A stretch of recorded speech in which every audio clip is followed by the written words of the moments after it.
The Poem of the Man God. The Third Year of the Public Life. Chapter 392. At the country house of Mary, mother of Judas. 26th of February, 1946. They arrive at Judas's country house on a wonderful cool morning. The orchards are wet with dew, and the grass beneath the trees is a flowery carpet over which bees are buzzing. The windows of the house are already open. The woman who manages it, a strong woman who moderates her command with great kindness, is giving orders to the servants and peasants, and is herself handing out the food to each of them before sending them to their work. Through the large, wide open door of the kitchen, she can be seen passing backwards and forwards in a dark dress, speaking to this one and that one, and making portions according to the needs of each worker. A flock of doves are cooing before the door, waiting to have their share. Jesus proceeds smiling, and he is almost at the door when Mary of Simon looks out with a little bag of corn in her hand, saying, "It's your turn now, my doves. Here is your first meal. Then go away happily in the sunshine, praising the Lord. Be good, be good. There is enough for everyone, and there is no need for you to peck one another." And she scatters the corn in all directions to avoid violent brawls among the greedy doves. She does not see Jesus, because she has stooped to caress also some of the birds, which are pecking her toes out of affection. Mary takes one in her hands and caresses it. She then puts it down and sighs. Jesus takes a step forward, saying, "Peace to you, Mary, and to your house." "The Master!" exclaims the woman, dropping the little bag she was holding under her arm, and she runs towards Jesus, putting the doves to flight, but they immediately alight on the ground and busy themselves pecking the string of the little bag and the bag itself to loosen and open it and thus satisfy their greed. "Oh Lord, what a holy and happy day!" And she is about to kneel to kiss Jesus' feet. But he stops her, saying, "The mother of my apostles and the holy women of Israel must not lower themselves like slaves in my presence. They have given me their faithful sons and their souls. I give them love of predilection." Judas's mother, deeply moved, kisses his hands, whispering, "Thank you, Lord." She then raises her head and sees the group of apostles who have stopped at the nearest trees, and as she is surprised that her son is not coming to meet her, she looks at them more closely. She turns pale with fear. She almost shouts, asking, "My son, where is he?" And she looks at Jesus, trembling with fright. "Be not afraid, Mary. I have sent him with Simon Zealot to Lazarus' house on a mission. If I could have stopped at Masada as long as I had decided, I would have found him here. But I could not stop there. The hostile town rejected me, and I came here at once to find comfort in a mother, and to give her the pleasure of learning that her son is serving the Lord," says Jesus, laying stress on the last words to make them more impressive. Mary resembles a withered flower that revives. Color comes back to her cheeks and light to her eyes. She asks, "Really, Lord? Is he good? Are you happy with him? You are? Oh, what joy! Joy of his mother's heart! I have prayed so much, so hard. I gave so many alms, and I did so much penance, so much. And what would I not do to make my son holy? Thanks, my Lord. Thanks for loving him so much, because it is your love that saves my Judas." Yes, It is our love that supports him. Our love! How kind you are, Lord! You put my poor love close, nay, united to your divine love. Oh, what words you have told me! How much certainty, how much comfort and peace you are giving me! If it were only my poor love, Judas would not profit much by it. But you, with your forgiveness, because you are aware of his faults, you, with your infinite love, which seems to grow the more he needs it after committing an offense. Oh, you, my Judas, will be able to control himself at last and forever. Is that right, Master? The woman stares at him with her deep, serious eyes, her hands joined in prayer. Jesus. Oh, Jesus, who cannot reply yes, but does not wish to deprive her of this hour of peace, finds words which are neither a lie nor a promise, but which the woman can accept with relief. He says, his goodwill, joined to our love, can work real miracles, Mary. Let peace prevail in your heart always, thinking that God loves you so much. He understands you, and he will be your friend forever. Mary kisses his hands once again to thank him. She then says, come then into my house, awaiting Judas. Love and peace are here, blessed Master. And Jesus calls his apostles and enters the house to take some refreshments and to rest. It is evening. Night falls slowly in the country. Noises cease one after the other, and only a light breeze can be heard among the trees. There is deep silence. Then there is the first cricket in the field full of ripe crops. Then another one, and another, and the whole country chirrs in the monotonous sound, until a nightingale utters his first canorous question to the stars. It becomes silent, then resumes singing. It is silent once again. What is it awaiting? Perhaps the first ray of the moon? It is now whispering in a low voice. It must have flown to the thick walnut tree near the house, where perhaps is its nest. It seems to be chattering to its mate that is perhaps brooding. Insistent bleating in the distance. The sound of harness bells on the Kerioth road. Then silence. Jesus is sat near Mary on the benches in front of the house. He is resting peacefully among his disciples and the servants of the house. The atmosphere is pleasant and peaceful, relieving both bodies and spirits. Jesus is not talkative. He speaks now and again. He lets the apostles speak of En-Gedi, of the old head of the synagogue, of the miracle.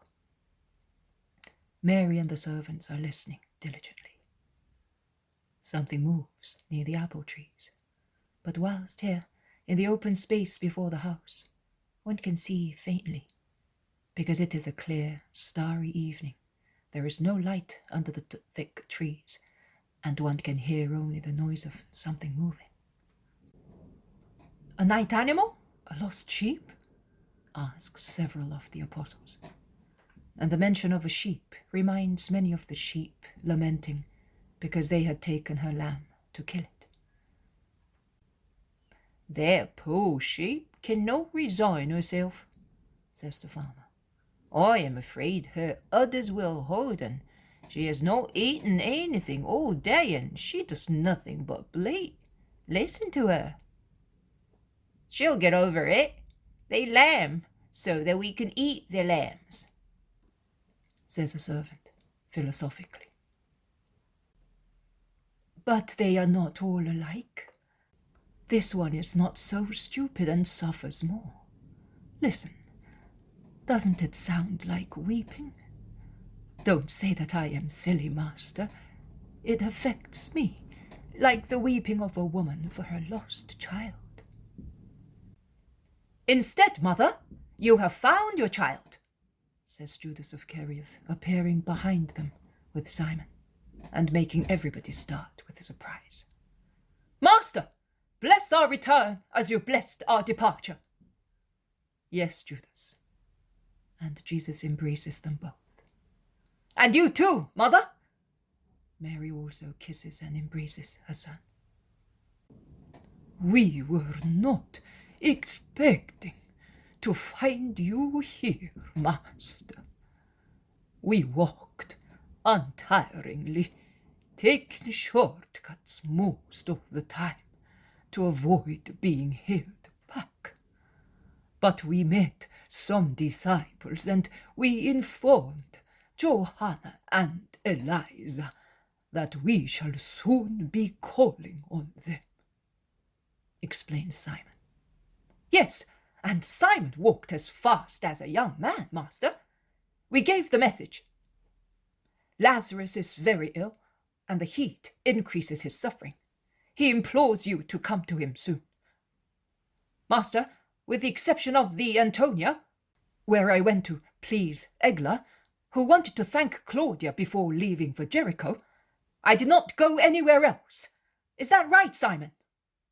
Yes, that is true.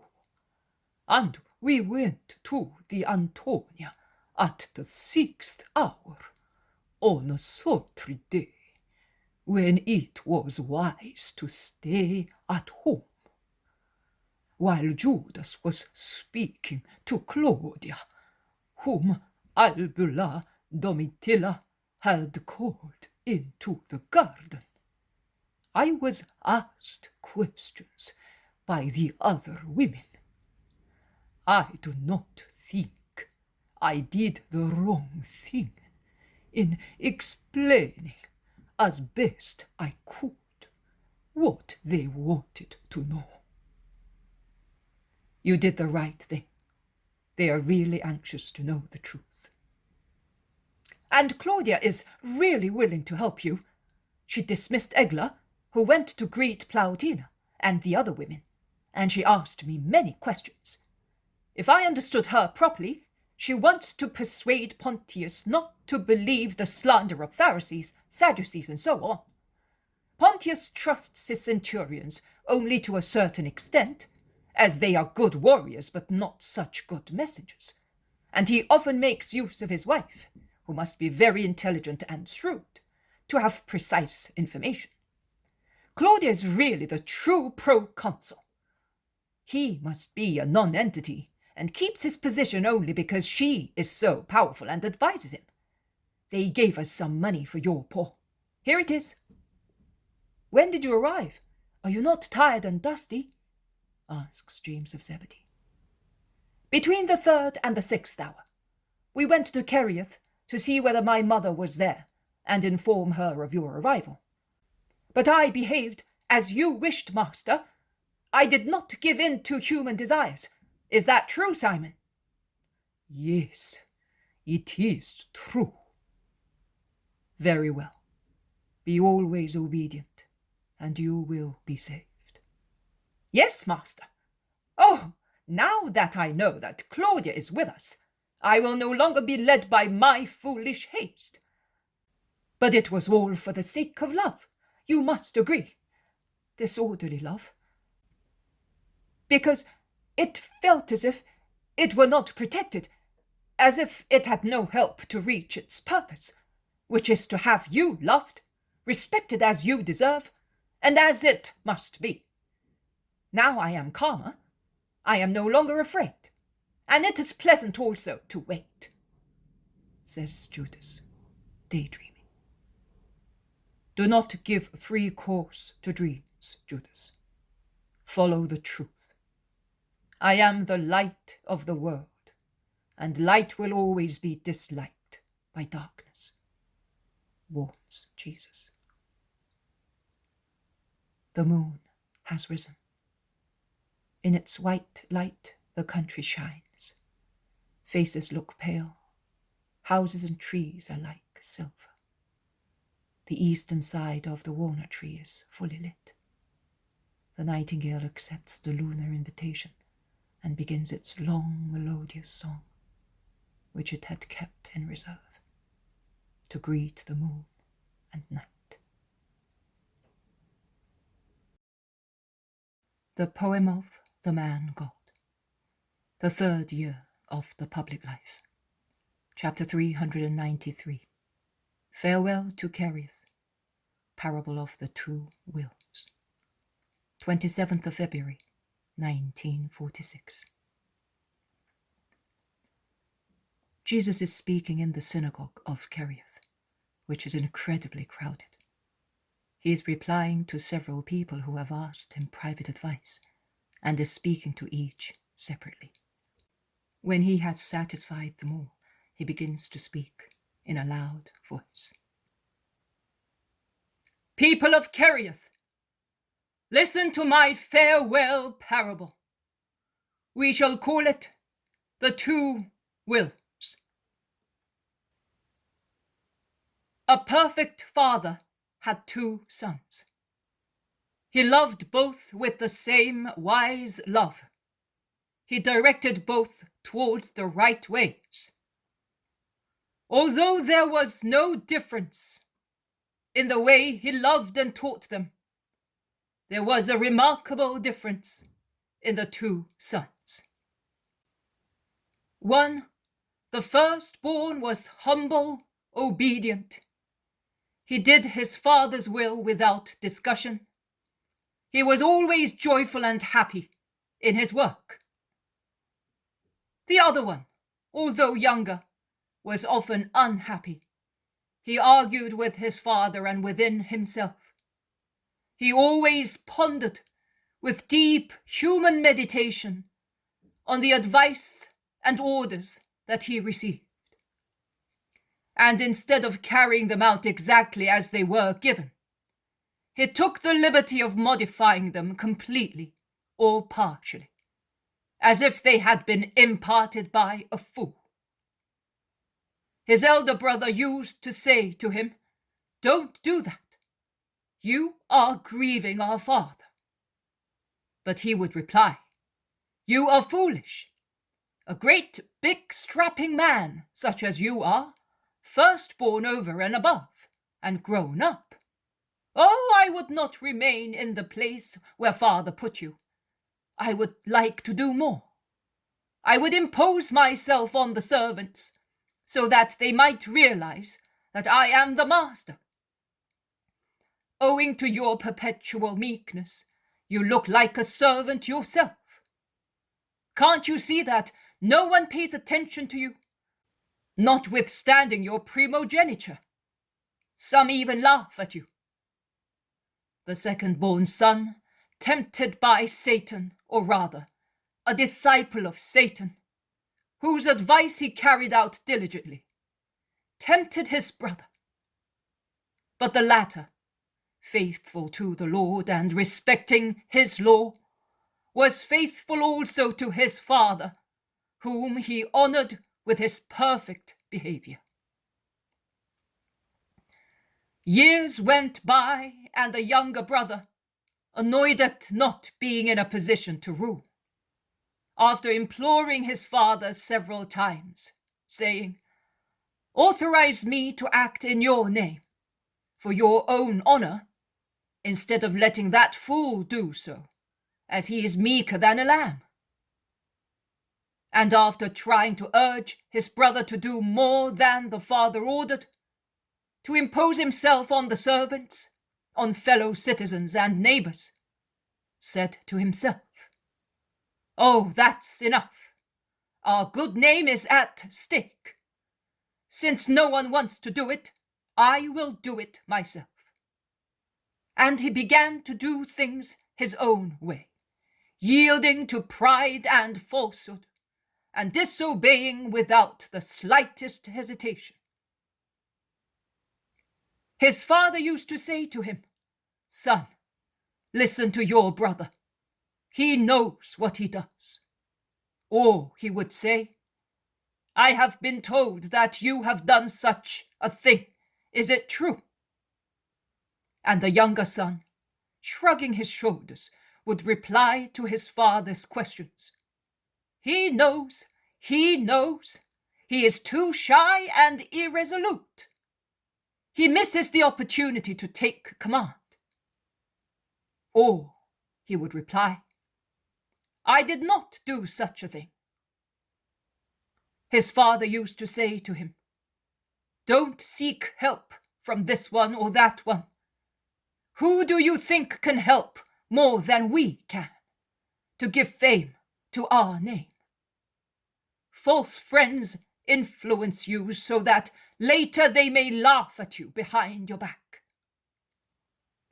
But the second-born son replied, "Are you jealous because I am the one with spirit of enterprise? In any case, I know that I am doing the right thing." Time passed. The elder brother was growing more and more in justice, whilst the younger one fostered evil passions. At last, the father said, "It's time to put an end to this.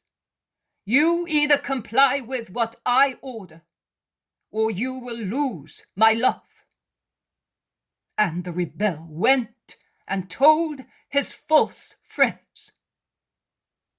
Are you worried about that? Don't. There is a way to make it impossible for a father to prefer one son to another. Hand him over to us and we will see to it. You will be free from material blame, and your property will flourish because after removing him who is too good, you will be able to make it famous. Do you not know that forcible action, although painful, is better than inertness, which is harmful to property?" They replied. And the younger son, by now sated with wickedness, gave assent to the conspiracy. Now tell me, can the father be blamed for educating his sons in two different ways? Can we say that he was an accomplice? No, we cannot. Why, then, was one son a saint and the other wicked? Is the will of man perhaps given in advance in two different manners? No, it is not. It is given in one way only.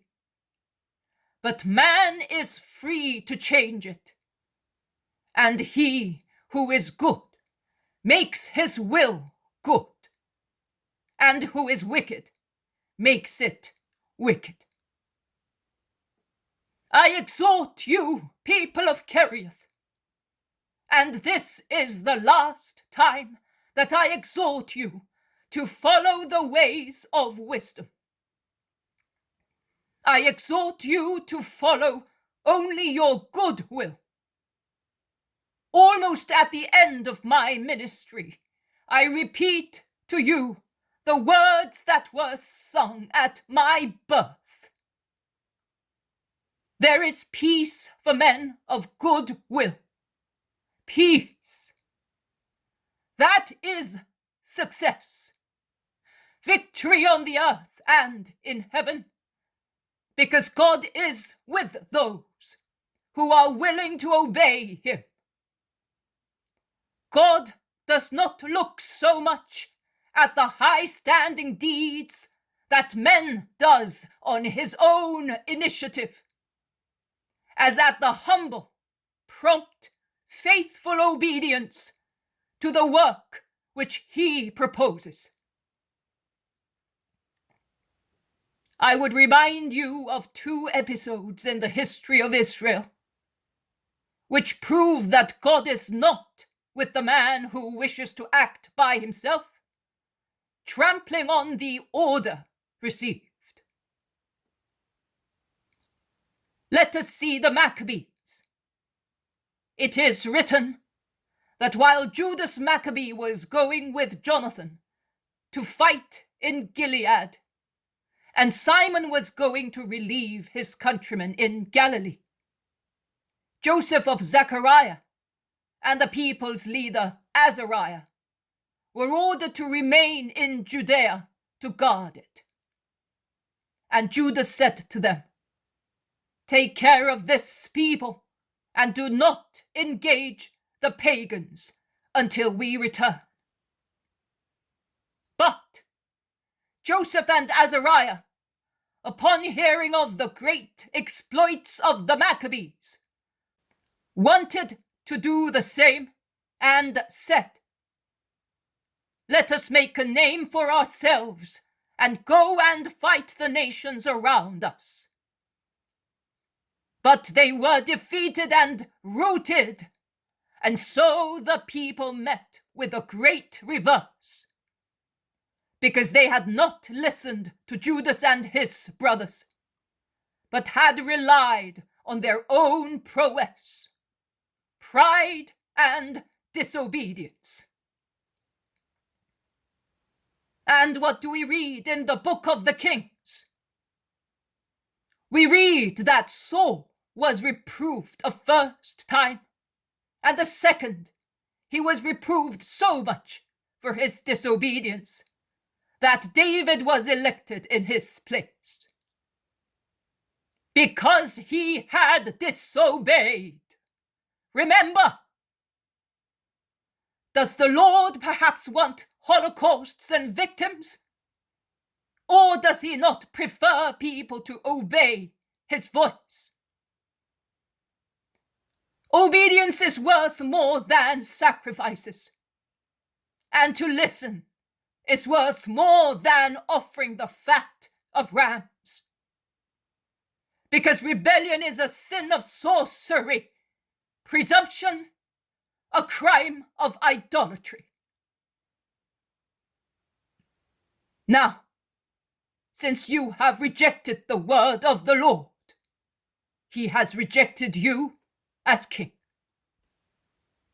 Remember, when Samuel obediently filled his horn with oil and went to Jesse of Bethlehem, because the Lord had chosen himself another king there, Jesse went to the banquet with his sons after the sacrifice, and his sons were introduced to Samuel.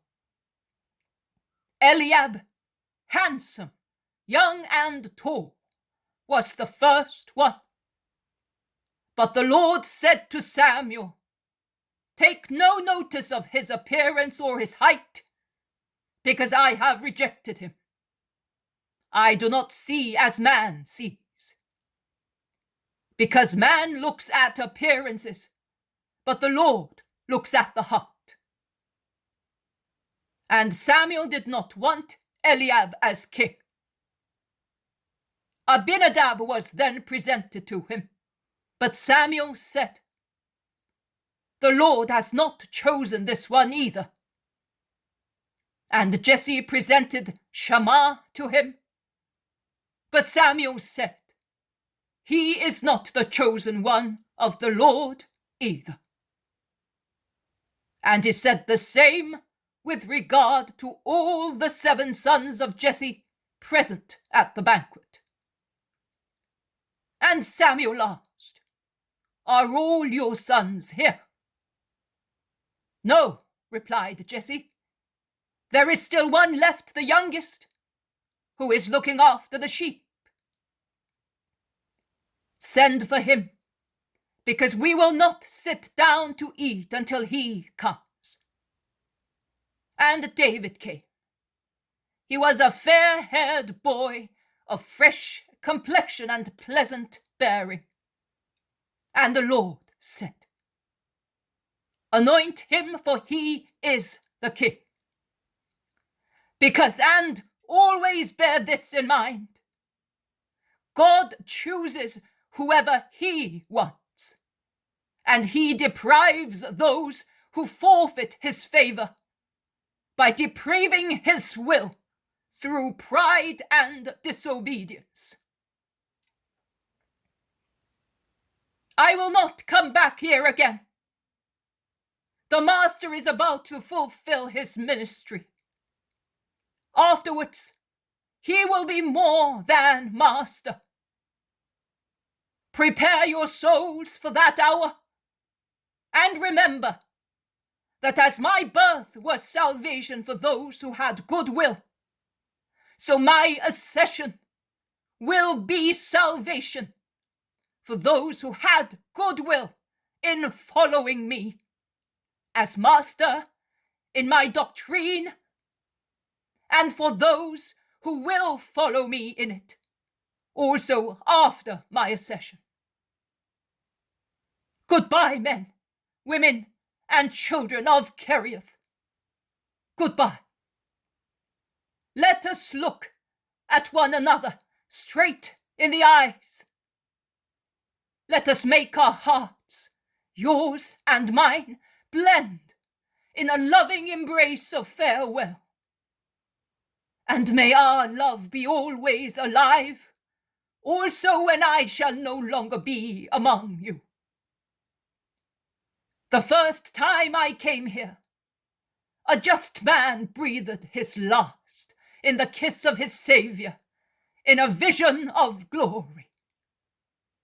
And now, the last time I have come here, I bless you with love. Goodbye. May the Lord grant you faith, hope, and charity in perfect measure. May he give you love, love, love, for himself, for me, for the good, for the unhappy, for the guilty, for those who are burdened with the weight of a fault which is not theirs. Remember, be good. Do not be unjust.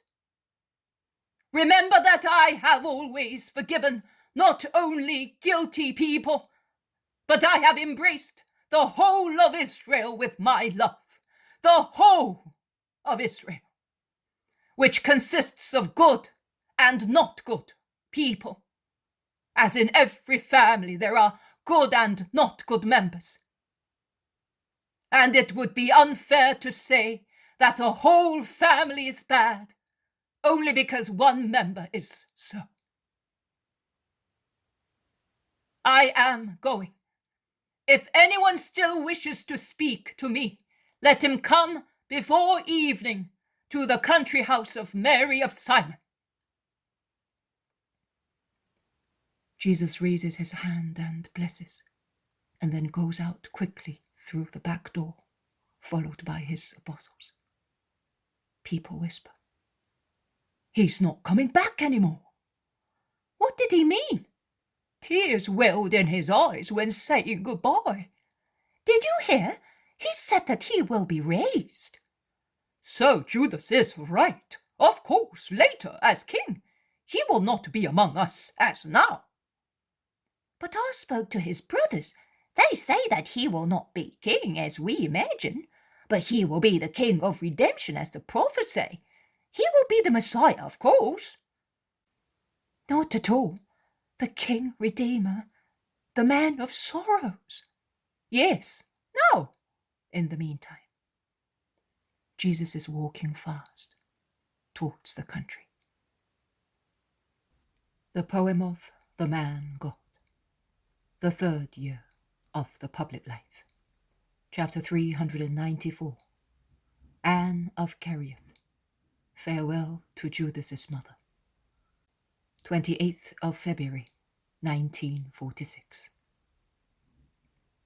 Lord, would you come with me alone, to see an unhappy mother I desire this more than anything else, says Mary of Simon, standing respectfully before Jesus, while after the midday meal the apostles have scattered to rest before resuming their journey in the evening. Jesus instead is resting in the shade of the apple trees, laden with small green apples, about to ripen, and Mary seems to be resuming a conversation previously begun. Yes, woman, I also wish to be with you, all alone, in these last hours, as I was the first time I came here. Let us go. And they go into the house, where Jesus takes his mantle, and Mary her veil and mantle. They follow paths through fields, orchards, and forest trees. It is still warm. Waves of warm air come from the fields where the crops are ripe. But the mountain breeze moderates the heat, which would have been unbearable down in the plain. I am sorry to make you walk in this heat, but later it would no longer be possible, and I have always longed for this thing without ever daring to ask you. A short while ago you said to me, Mary, to show that I love you, as if you were my mother, I say to you, ask me whatever you wish to have, and I will satisfy you. And so I dared, Lord. Do you know where we are going? No, woman. We are going to the house of the woman who was to be Judas's mother-in-law. Mary sighs heavily. She is not, and never will be, because Judas left the girl who died of a broken heart, and her mother now bears me and my son ill will. She always curses us. Judas is so weak and inclined to evil that he needs blessings only. I would like you to speak to her. You can convince her and tell her that it was a mercy that the marriage did not take place, that it is no fault of mine, that she may die without any grudge, because she is dying slowly with such grief in her soul. I would like to be at peace with her, because I have suffered, and I was ashamed of what happened, and it grieves me to see that the person who has been my companion since I came here when I got married is no longer my friend. In short, Lord, you know. Yes, do not worry. Your request is an honest one, and I will fulfill the task, because it is a good thing. After crossing a little valley, they climb up another hill, on which there is a village. Anne has lived here since her daughter died, in her estate, before she was at Kerioth, but while she lived there, her reproaches broke my heart every time we met. They take a side path just before the village and arrive at a low house in the fields. Now, my heart is trembling now that I am here. She will refuse to see me. She will reject me. She will be upset, and her poor heart will suffer even more. Master. Yes, I will go. You stay here till I call you, and pray in order to assist me. And Jesus goes all alone, as far as the wide open door of the house, which he enters greeting with his kind salutation. A woman comes towards him. What do you want? Who are you? I have come to bring relief to your mistress. Take me to her. Are you a doctor? It is of no avail. There is no hope. Her heart is dying. There is still her soul to be saved. I am the rabbi. You are of no use even as such. She is displeased with the eternal Father and does not want to listen to sermons. Leave her alone. I have come just because she is in that frame of mind. Let me go in, and she will not be so unhappy in her last days. The woman shrugs her shoulders and says, Come in. There is a cool, half-dark corridor with several doors. At the end of the corridor, the last door is half open, and moaning can be heard from it. The woman enters the room, saying, My mistress, there is a rabbi who wants to speak to you. Why? To tell me that I am cursed, that I will have no peace, not even in the next life, says the sick woman, panting and upset. No, to tell you that your peace will be complete, if you only wish so, and you will be happy forever with your Johanna, says Jesus, appearing at the door. The sick woman, whose face is yellow and swollen, and who is panting in a little bed, leaning on many pillows, looks at him and says, Oh, what words! It is the first time that a rabbi does not reproach me. What hope! My Johanna with me, blessed no more grief. The grief caused by a cursed man. She who gave birth to him did not avoid it. She betrayed me after enticing me. My unhappy daughter, she pants more and more. See, you are making her feel worse. I knew. Come away. No, you go away. Leave me alone with her. The woman goes out, shaking her head. Jesus approaches the bed slowly. He kindly wipes the perspiration on the face of the woman, who finds difficulty in doing so, because her hands are incredibly swollen, and he fans her head with a fan made with palm leaves. He helps her to drink as she seeks some refreshment in the liquor on the night table. He seems a son near a diseased mother. He finally sits down, kindly but firmly determined to fulfill his mission. The woman watches him and calms down. And with an agonizing smile, she says, You are handsome and kind. Who are you, Rabbi? You are as gentle as my beloved daughter was in comforting me. I am Jesus of Nazareth. You have come to me. Why? Because I love you. I have a mother too, and in every mother I see mine, and in the tears of mothers I see my mother's. Why does your mother weep? Why has another son of hers died? Not yet. I am her only son, and I am still alive. But she already weeps, because she knows that I must die. Oh, poor woman! How dreadful to know beforehand that a son must die. But how does she know?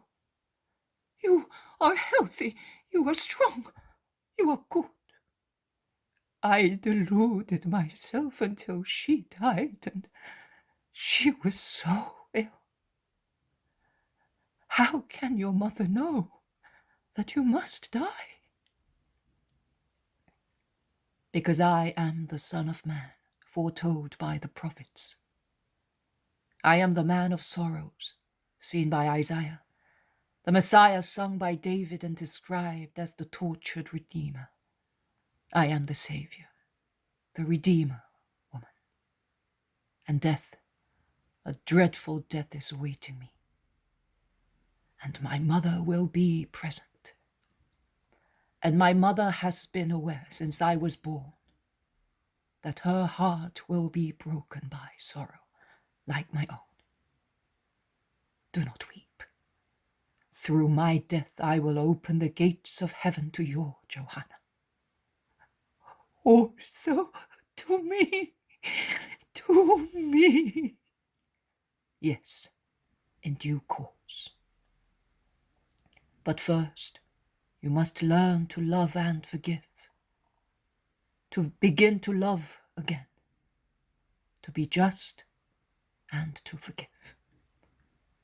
Otherwise, you will not be able to go to heaven with Johanna and with me. The woman weeps uncontrollably. She moans. To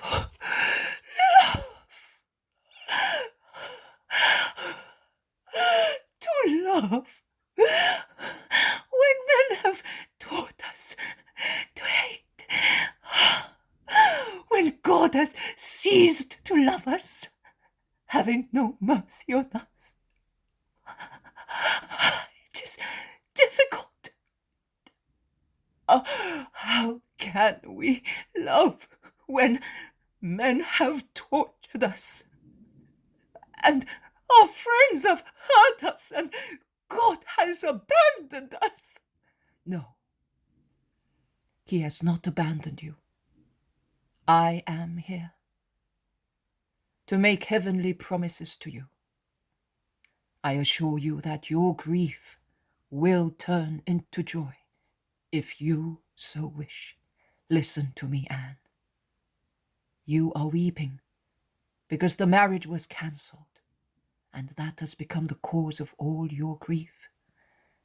And because of that, you say that a man is a murderer and his poor mother an accomplice. Listen, Anne. In the next few months, you will realize that it was a grace from heaven that Johanna did not get married to Judas. Don't mention his name to me, shouts the woman. I am mentioning it to tell you that you must thank the Lord, and you will be thanking him in a few months' time. I will be dead. No. You will be alive, and you will remember me, and you will understand that there are sorrows greater than yours. Greater? It is not possible.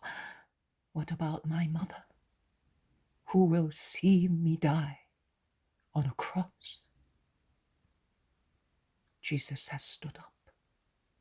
He is imposing. And what about the grief of the mother of the betrayer of Jesus Christ, the Son of God? Think, woman, of that mother. You, the whole of Kerioth, the country around it and beyond it, have sympathized with you in your grief. You have been as proud of it as of the crown of a martyr.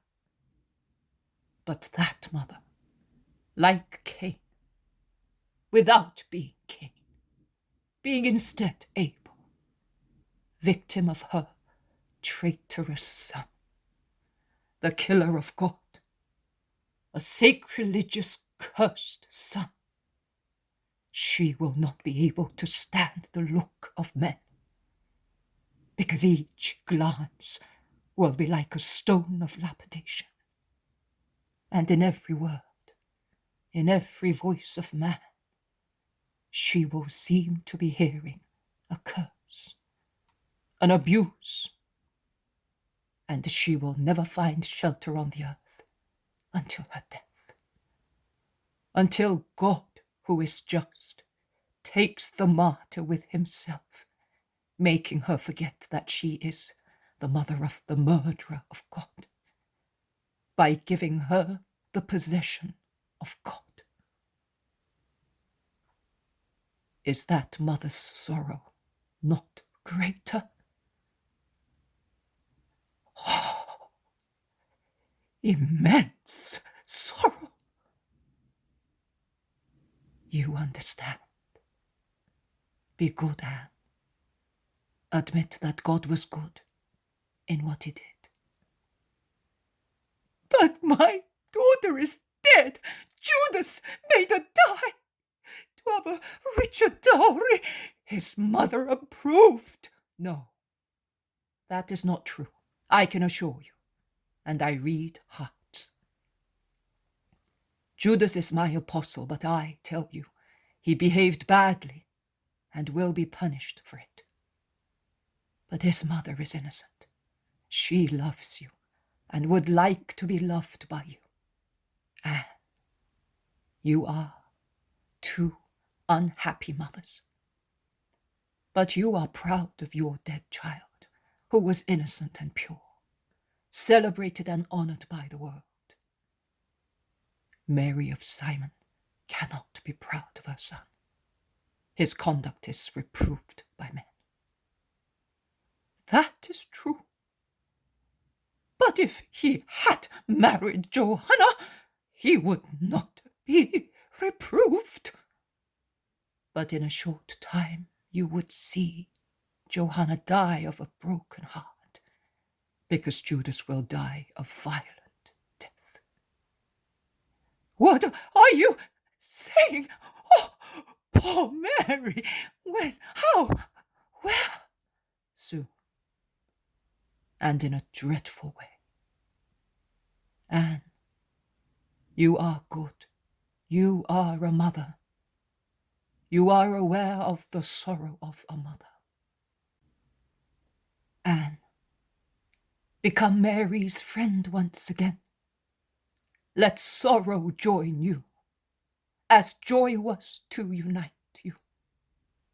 Let me go away happily, knowing that she will have a friend, one only, at least one.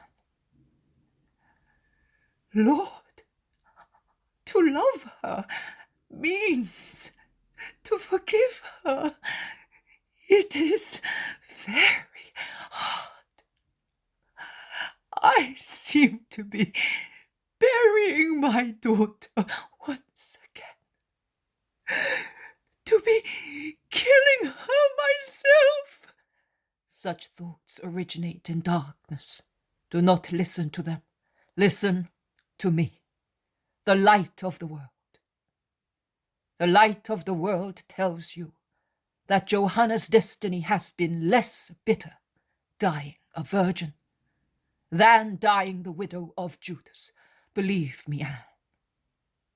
And consider that Mary of Simon is more unhappy than you are.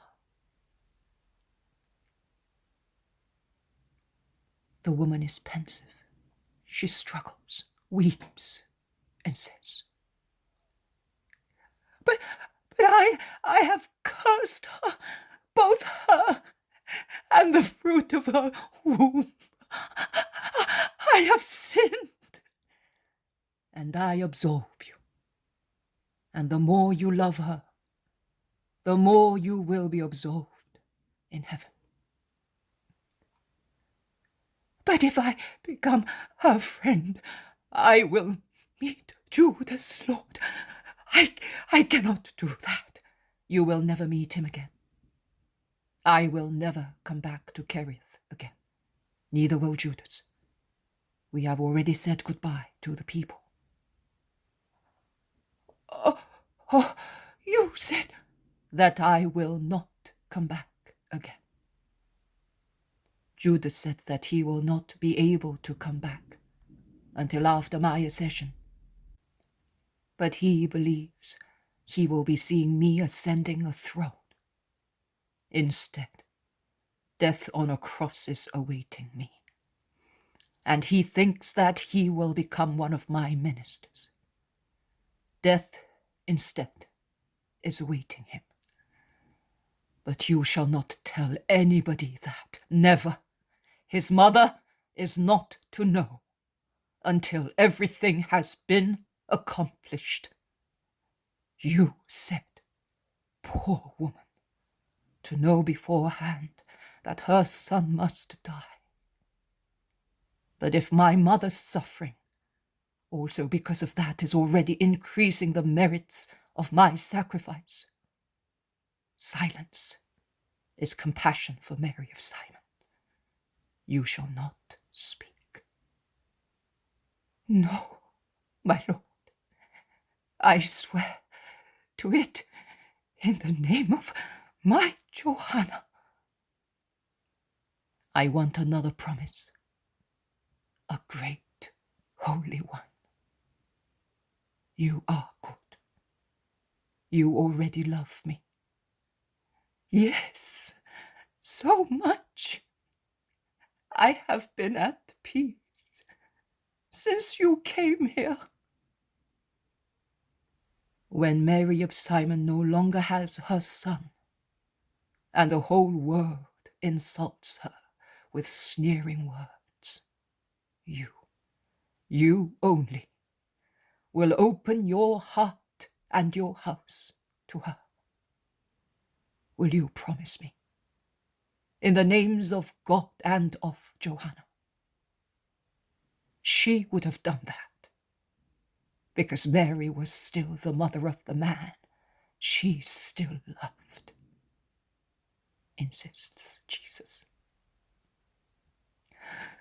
Yes, replies the woman, shedding tears.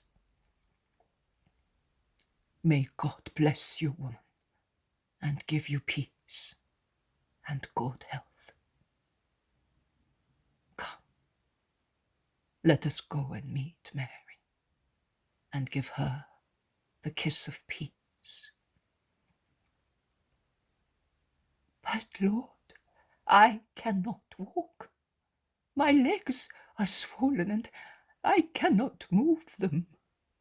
See, I am here, all dressed, but I am just drunk. You were. Come. And Jesus stretches out his hand invitingly. The woman, staring at Jesus' eyes, moves her legs. She stretches them out of the little bed, lays her bare feet on the floor, stands up and walks. She seems fascinated. She's not even aware that she has already been cured. She goes out into the dim corridor, her hand still in Jesus's. She goes towards the door. She's almost there when she meets the servant seen previously, who utters a cry of joyful fear. Another servant rushed there, fearing she was dying, whereas they see that her mistress, who shortly before was about to breathe her last and hated Mary of Simon, is now walking fast with her arms stretched out after leaving Jesus' hand towards poor Mary, whom she calls and embraces to her heart, while they both weep.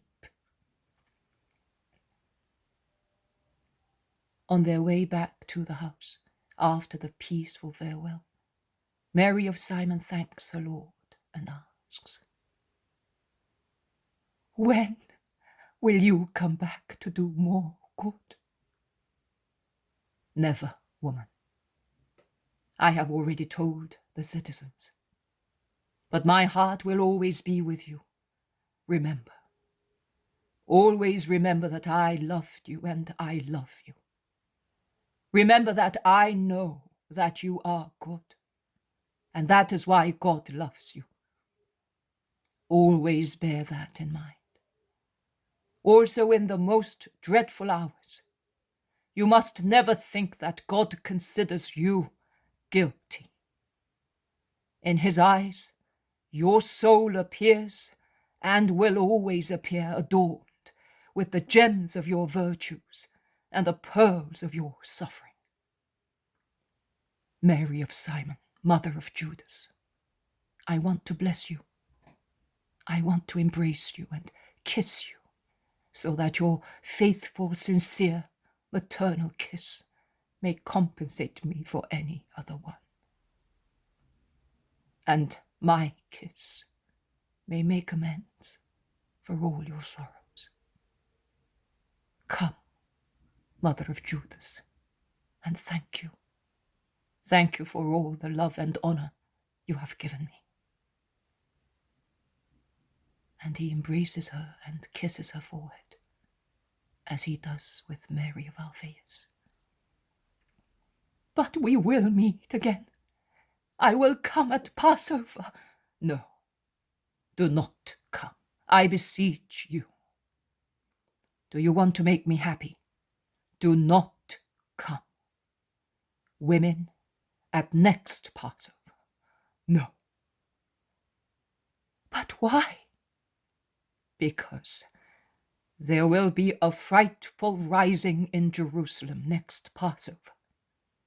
It is no place for women. Nay, Mary, I will order your relative to join you. You must stay together. You need him, because Judas from now on will not be able to assist you or to come. I will do as you say. So never again I shall see your face, which reflects the peace of heaven. How much peace you have infused from your eyes into my sorrowful heart, says Mary, weeping. Do not weep. Life is short. Later you will see me forever in my kingdom. So you think that your humble servant will enter it? I already see your seat among the martyrs and co-redeemers. Do not be afraid, Mary. The Lord will be your eternal compensation. Let us go. Night is falling, and it is time for me to resume my journey. And they go back the same road through fields and orchards towards the house where the apostles are waiting. Jesus bids goodbye hurriedly, blesses and sets out at the head of his apostles. While he goes away, Mary weeps on her knees. The poem of The Man God, the third year of the public life, chapter 395, Farewell to Juttah, 5th of March, 1946. Jesus is speaking to the people of Juttah on a quiet morning. Oh, one can really say that the whole of Juttah is at his feet. Little shepherds, who are generally scattered on the slopes of mountains, are also there with their sheep at the edge of the crowd. Also those who usually go elsewhere, to fields, woods, markets, are there. Decrepit old people are there, and close to Jesus there are smiling children and young girls, and new brides, and women about to give birth to a child, and those giving their children suck are all there. The whole of Juttah. The mountain spur projecting southwards is the amphitheatre, where the tranquil people are gathered, sitting on the grass or sitting astride a low, dry stone wall, with a wide horizon around, the boundless sky above, the torrent below, which shines and smiles in the morning sunshine, the beautiful green woody mountains rising all around. The people of Juttah are listening to the Master who is speaking, standing against a very tall walnut tree, his white linen garment outstanding against the dark tree trunk, smiling.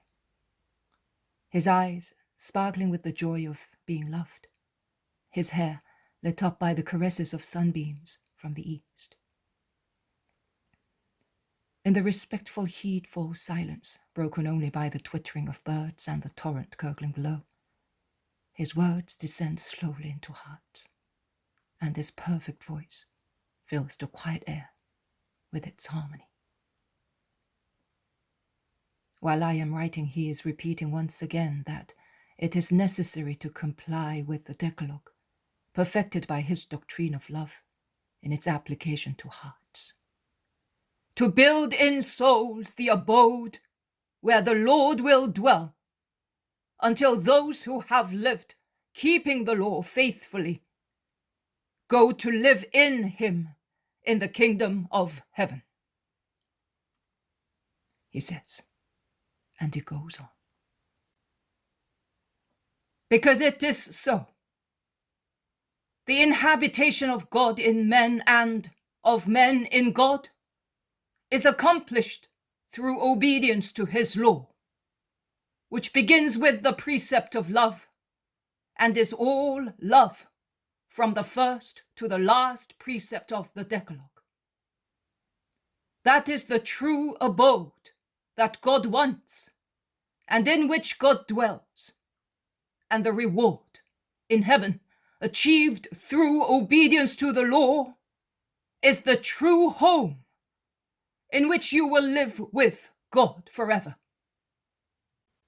Because, remember Isaiah's 66th chapter, God does not dwell on the earth, which is only a footstool for his immensity, and his throne is heaven, which is too small, a mere thing, to contain the infinite.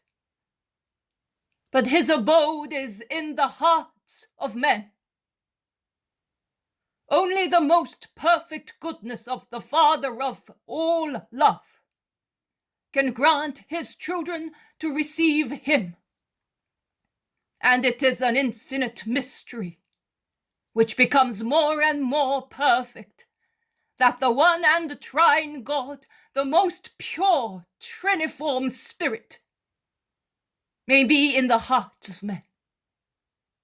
O Holy Father, when will you allow me to make of these people who love you not just a temple for our spirit, but through your perfection of love and forgiveness, a tabernacle, so that each faithful heart may become an ark in which the true bread of heaven will dwell, as it did in the womb of the Blessed Mother amongst all women. O dearest disciples of Juttah, who were prepared for me by a just soul, bear in mind the prophet and what he says, as it is the Lord who speaks, addressing those who build empty temples of stone, in which there is no justice or love, and they cannot build in themselves the throne of their Lord by obeying his commands. The prophet says, "What house will you build me? What place could you make for my rest?" And he means, do you think that you can possess me just because you build poor walls for me? Do you think that you can give me joy by means of your false practices, which are not supported by a holy life? No. God cannot be possessed through vain appearances that conceal sores and emptiness, like a golden mantle thrown on a leper or on a clay statue, which is empty inside, without the life of the soul. And the Lord, the master of the world, confessing that he is a poor king with too few subjects and a poor father of too many children who have run away from his residence, says, "To whom shall I turn my eyes? If not to the man of humbled and contrite spirit, who trembles at my word." Why does he tremble? Only with fear of God? No. With deep respect and true love. Because he is a humble subject and son, who says and acknowledges that the Lord is everything, while he is nothing. And he trembles with emotion, feeling that he is loved, forgiven, and supported by the Lord, who is everything. Oh, do not look for God among proud people. He's not there. Do not look for him among hard-hearted people. He is not there. Do not look for him among unrepentant souls. He is not there. He is with the simple, the pure, the merciful, the poor in spirit, the meek people, with those who weep without cursing, with those who seek justice, with those who are persecuted, with peaceful souls. God is there. He is in those who repent and desire forgiveness and seek expiation. And none of these offer the sacrifice of a bull or a sheep or any other oblation to be praised, or from superstitious terror of punishment or motives of pride, that they might appear perfect.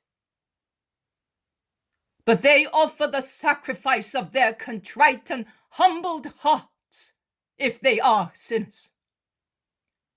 Of their hearts, obedient to the point of heroism, if they are just. That is what the Lord likes. Those are the offerings for which he grants himself with his ineffable treasures of love and supernatural delights. He does not give himself to the others. They already have their poor, trite delights.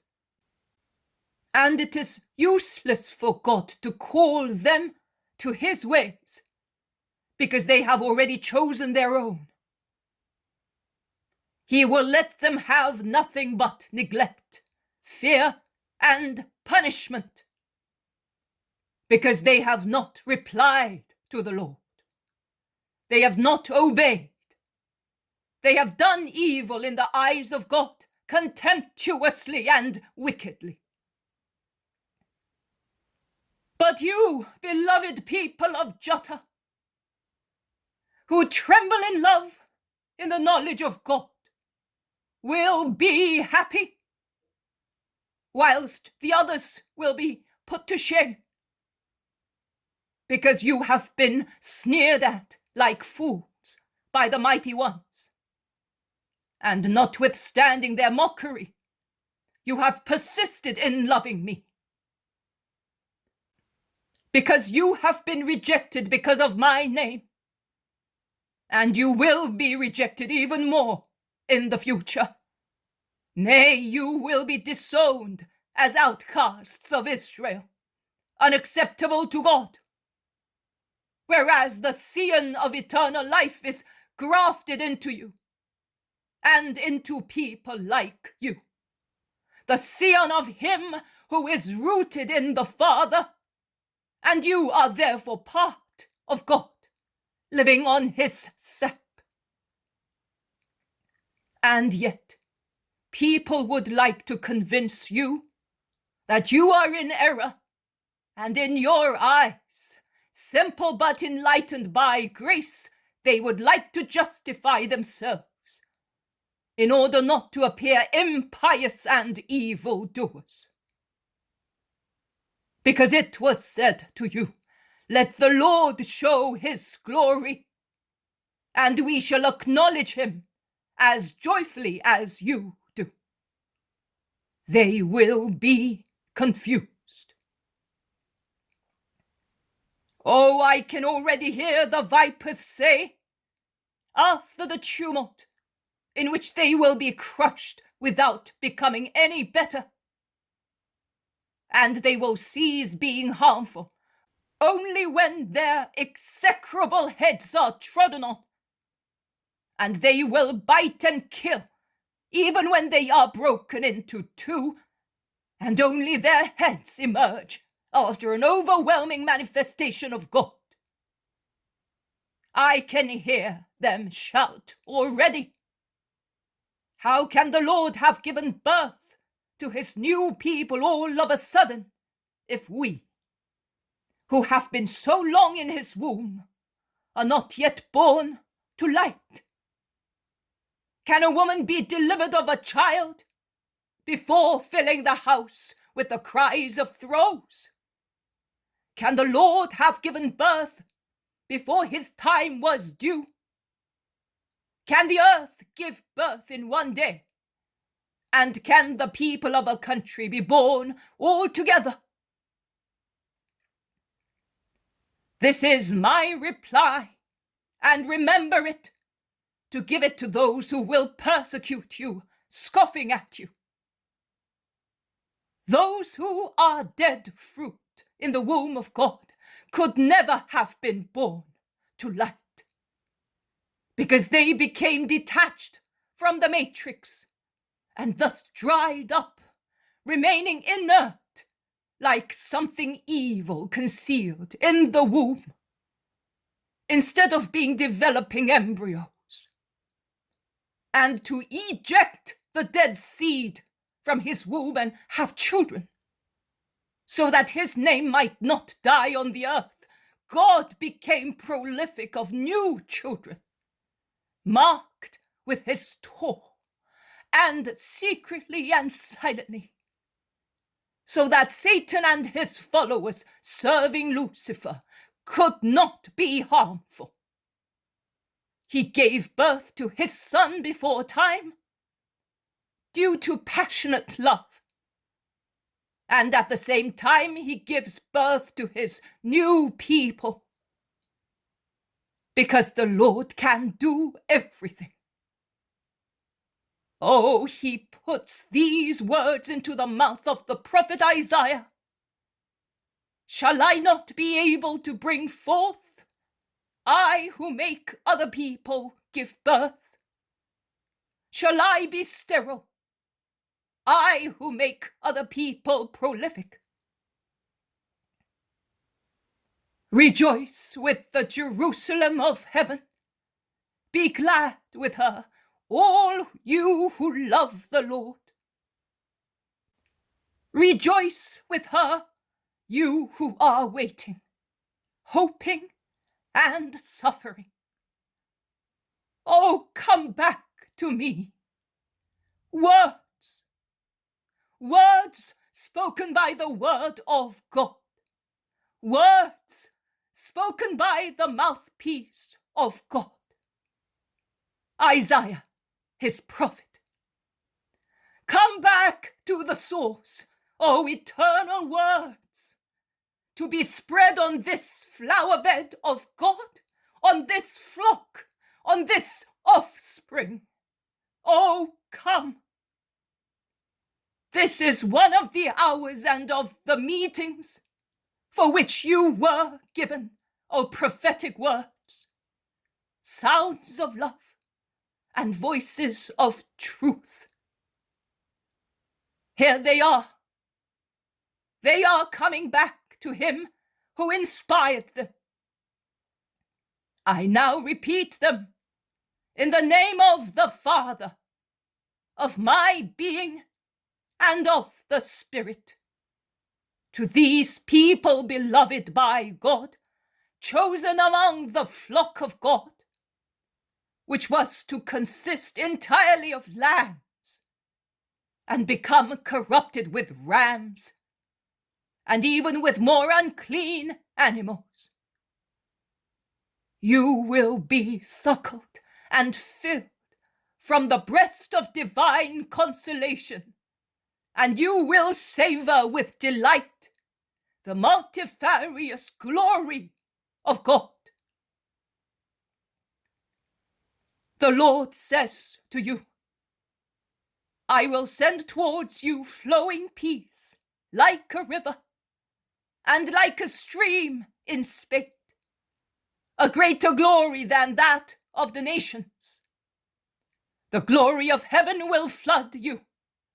You will suck it, carried at his breast, and you will be fondled in his lap. Yes, as a mother caresses a child, as I am fondling this little boy, whom I gave my name. And Jesus takes little Josiah from the arms of his mother, who is almost at his feet with her 3 children. So I will console you who love me and will continue to love me, and you will soon be comforted forever in my kingdom. You will see it, and your hearts will be delighted, and your bones will revive like fresh grass. You who are free from fear, because you are faithful to me. When the Lord comes in a coach of fire like a whirlwind, to lead souls in the fire of love and justice, to punish or to praise, separating lambs from wolves. That is, from those who thought that they were satisfying themselves and becoming pure, whereas they were becoming idolaters. The Lord, who is now departing, will come back, and blessed are those whom he will find persevering until the end. This is my farewell and my blessing. Kneel down that I may fortify you by it. May the Lord bless you and protect you. May he show his face to you and have mercy on you.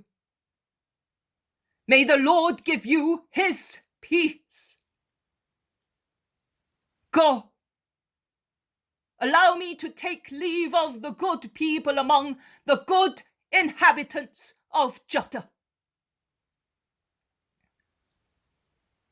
The people go away reluctantly, but when a boy is the first to say, Lord, allow me to kiss your hand, and Jesus agrees, everybody wishes to kiss the holy body of the Lamb of God. And those who had already gone away towards the village come back. And children kiss his cheeks, old people his hands, and women his bare feet on the grass, weeping and uttering words of farewell and blessings. Jesus receives them patiently and bids each of them goodbye. At last, they have all been satisfied. Only the hospitable family is left, and they gather round Jesus. And Sarah says, Will you really not come back again? No, woman, never again. But we shall not be separated. My love will always be with you and your family, and yours with me. You will not forget me, I know. But I say to you, even in the most dreadful hours which are to come, do not welcome falsehood, not even as a guest passing through or a sudden invader. Give me the baby, Sarah. The woman hands Josiah to him, and Jesus sits on the grass with the child in his lap, and he speaks with his face bent over the head of the little boy. Always remember that I am the Lamb, whom Isaac taught you to love even before you came acquainted with me, and that a lamb is always innocent, like this child, even if they envelop it in the skin of a wolf to make it look like an evildoer. Remember that I am even more innocent than this baby, who, fortunate fellow, because of his innocence and age, will not be able to understand the slander of men about his Lord, and therefore will not be upset by it. And he will continue to love me thus, as now. Have hearts like his for the Lamb, the friend, the innocent one, the Saviour, who loves you and blesses you in a very special manner. Goodbye, Mary. Come and give me a kiss. Goodbye, Emmanuel. Come here as well. Goodbye, Jezai, little lamb of the Lamb. Be good. Love me. Are you weeping, Lord? Asks the little girl, who is surprised, seeing a tear shine on Jezai's hair. Is he weeping? Asks Sarah's husband. Are you weeping, Master? Why? Asks the woman. Do not grieve at my tears. They are love and blessing. Goodbye, Sarah. Goodbye, man. Come, like the others, to kiss your departing friend. And after the two have kissed his hands, he puts the baby in his mother's arms. He blesses once again, and then he quickly begins to descend the same road by which he came up. He is followed by the farewell greetings of those who remained, by the deep voices of the man, the moved one of the woman, the trilling cries of the children, down to the foot of the hill. Then only the torrent, which he walks upstream northwards, greets the master, who leaves the land of Juttah for good. The poem of the man God, the third year of the public life. Chapter 396, Farewell to Hebron, 7th of March, 1946. And here is Hebron in the middle of mountains, covered with forests and meadows. On entering the town, Jesus is greeted with cries of Hosanna by the first people who see him, some of whom run away to give the news to the whole village. The head of the synagogue, those who were miraculously cured the previous year, and the notables all rush towards him. Everyone wishes to have the Lord as his guest. But Jesus, thanking them all, says, I am only stopping long enough to speak to you, so let us go to the poor holy house of the Baptist, so that I may pay my respects to it as well. It is the land of miracles. You are not aware. Oh, we are, Master. The people who were cured are among us, says many. Long before last year, it was the land of miracles. The first time was 33 years ago, when the grace of the Lord revived the withered womb, to make it the tree that bore the sweet apple of my precursor. And it was 32 years ago, when by mysterious deed I pre-sanctified him, while he and I were two fruits maturing in deep wombs. And then again, when I loosened the tongue of John's father. But a great miracle of 2 years ago, of which none of you is aware, is to be added to the secret deeds of the not yet born incarnate. Do you remember the woman who lived in there? Who? Agley? Ask many. Yes, I revived her, not her womb, but her soul, withered by paganism and sin. And I made her prolific of justice, freeing her from her fetters, as I was assisted by her good will. and I propose her to you as a model. Do not be scandalized. I solemnly tell you that she is to be held up as an example, to be imitated, because few people in Israel have gone as far as the heathen and sinner to reach the sources of God. We thought that she had gone away with other lovers.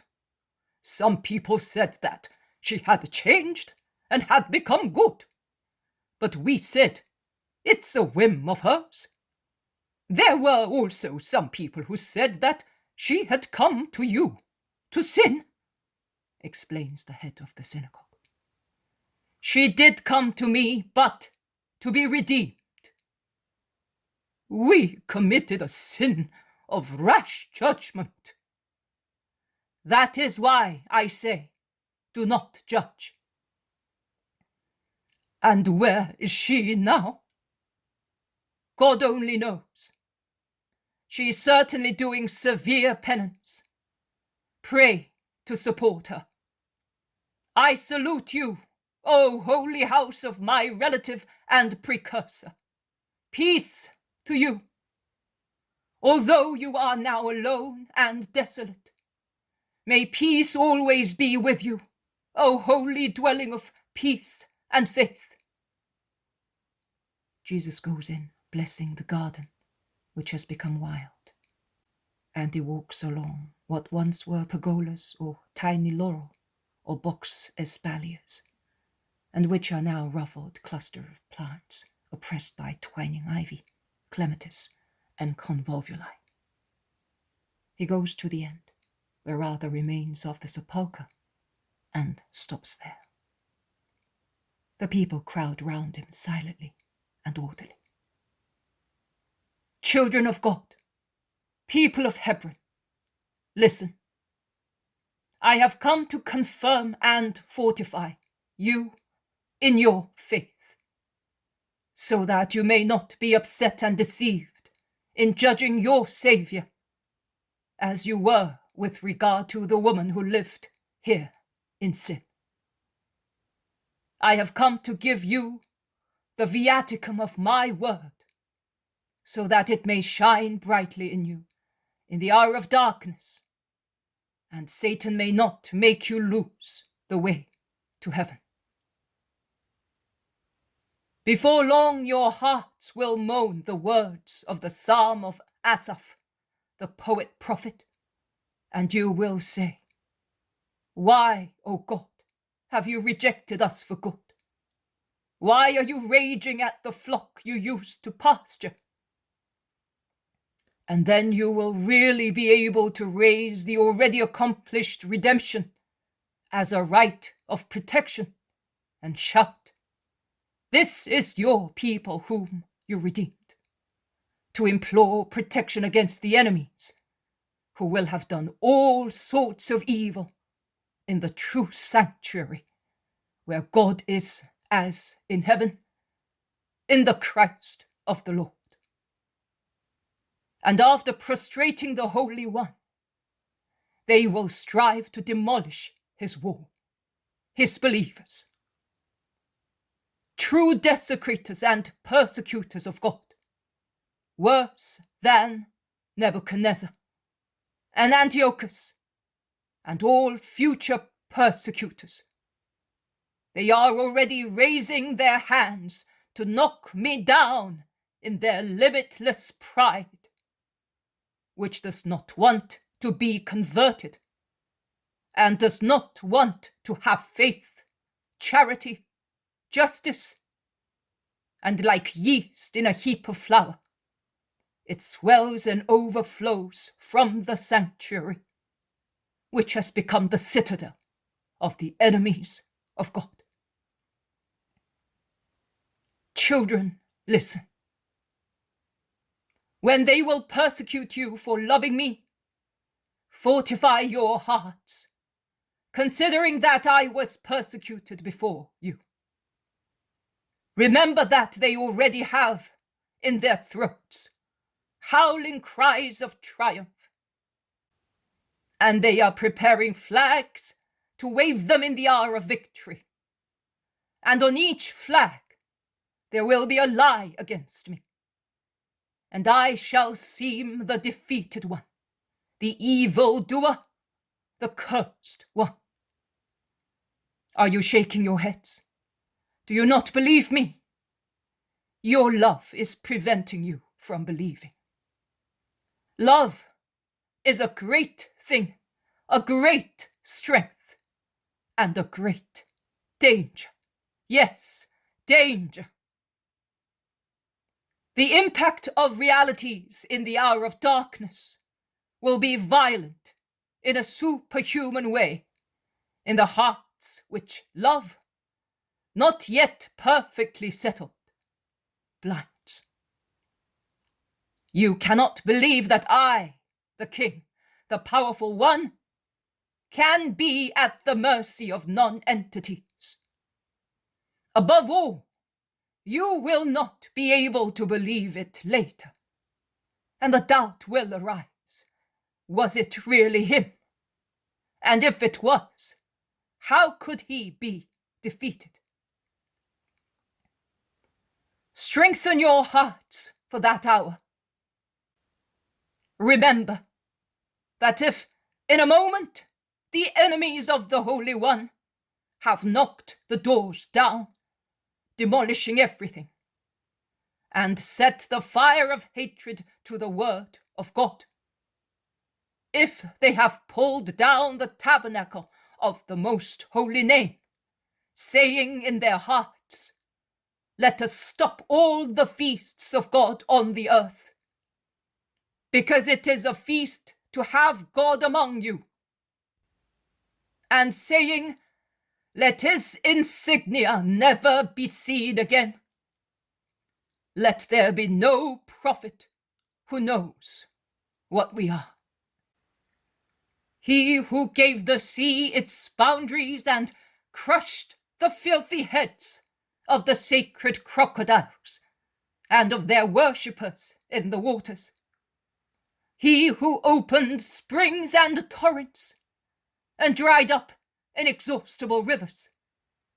He who is the master of day and night, of summer and springtime, of life and death, of everything, will make his Christ rise quickly, even more quickly, as it is written, and he will be king forever. And those who have been firm in their faith will reign with him in heaven. Remember that, and when you see me raised and scorned, do not vacillate. And when you will be raised and despised, do not vacillate. O Father, my Father, on behalf of these people who are dear to you and to me, I implore you, hear your word, listen to the propitiator. Do not leave to wild beasts the souls of those who praise you by loving me. Do not forget forever the souls of your little children. Remember your promises, O good God, because the dark places of the earth are haunts of wickedness, from which terror comes out to frighten your little ones. Father, oh my Father, do not let the humble who hope in you go away confused. Let the poor and the needy praise your name because of the assistance you will give them. Rise, O God, I implore you for that hour, for those hours. Rise, O God, for the sake of the sacrifice of John and of the holiness of your patriarchs and prophets. For the sake of my sacrifice, O Father, defend this flock of yours and mine. Grant them light in darkness, faith and strength against seducers. Grant them yourself, Father. Give them us, now, tomorrow, and always, until they enter your kingdom. Let us be in their hearts, until they will be forever and ever where we are. Amen. And since there are no miracles to be worked, Jesus walks through the almost ecstatic crowds, blessing his listeners one by one. And he resumes his journey in the sun, which is already high, but is made tolerable by leafy trees and the cool mountain air. Behind him, in a group, the apostles are talking. They are speaking eagerly to one another. What sermons! They make one shudder, says Bartholomew.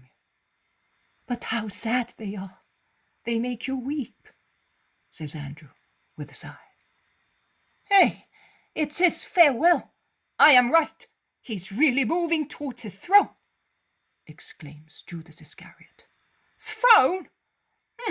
I think he refers to persecutions rather than honours, remarks Peter.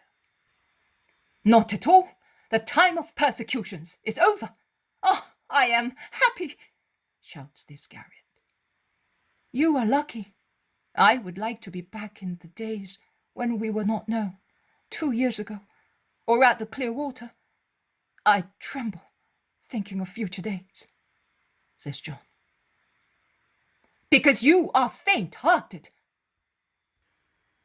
But I already see the future. Processions, singers, people prostrated, homage by other countries. Oh, it's time. Camels will really come from Midian and crowds from everywhere. And there will be a multitude, not just the 3 poor wise men. Israel as great as Rome, greater than Rome. The glory of the Maccabees, of Solomon, all glories will be exceeded. He, the King of Kings, and we, his friends. Oh, most high God, who will give me strength for that hour? I wish my father was still alive. Judas is elated. He's bright, evoking the future which he dreams of living. Jesus is far ahead, but he stops. The future king, according to Judas, is thirsty and cups his hands to get some water from a little stream and drinks. Like a bird or a grazing lamb, he then turns round and says, There are some wild fruits here. Let us pick some to appease our appetite. Are you hungry, master? Asks the zealot. Yes, I am, Jesus confesses humbly. No wonder! You gave everything to that poor wretch yesterday evening, exclaims Peter. But why did you not want to stop at Hebron? Asks Philip. Because God calls me elsewhere. You do not know. The apostles shrug their shoulders and begin to pick the sour fruits of wild plants scattered over the mountain slopes. They look like tiny wild apples. And the King of Kings feeds on them with his companions, who make wry faces because of the sourness of the wild, unripe fruit. Jesus, engrossed in thought, eats and smiles. You almost make me angry, exclaims Peter. Why? Because you could have been comfortable, and the people of Hebron would have been happy. Instead, you are ruining your stomach and teeth with this poison, which is more bitter and sour than grass dressed with vitriol. Oh, I have you who love me. When I am raised, and I am hungry and thirsty, I will think with longing desire of this hour, of this food, of you who are now with me, and who then. But you will be neither hungry nor thirsty then. A king has everything, and we will be even closer to you, exclaims the Iscariot. You say so. And do you think that will not happen, master? Asks Bartholomew. No, Bartholomew. When I saw you under the fig tree, its fruit was so sour that any man who had eaten of it would have had his tongue and throat scorched. But the sour fruit of a fig tree or of these plants is sweeter than a honeycomb, compared to what my accession will be for me. Let us go. And he sets forth again ahead of everybody, meditating, while the apostles behind him whisper.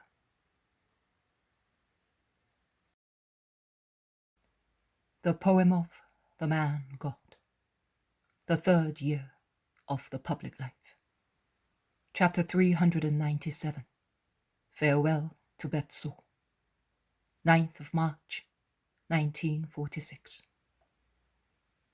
It is hardly daybreak when the untiring walkers arrive in sight of Bethzur.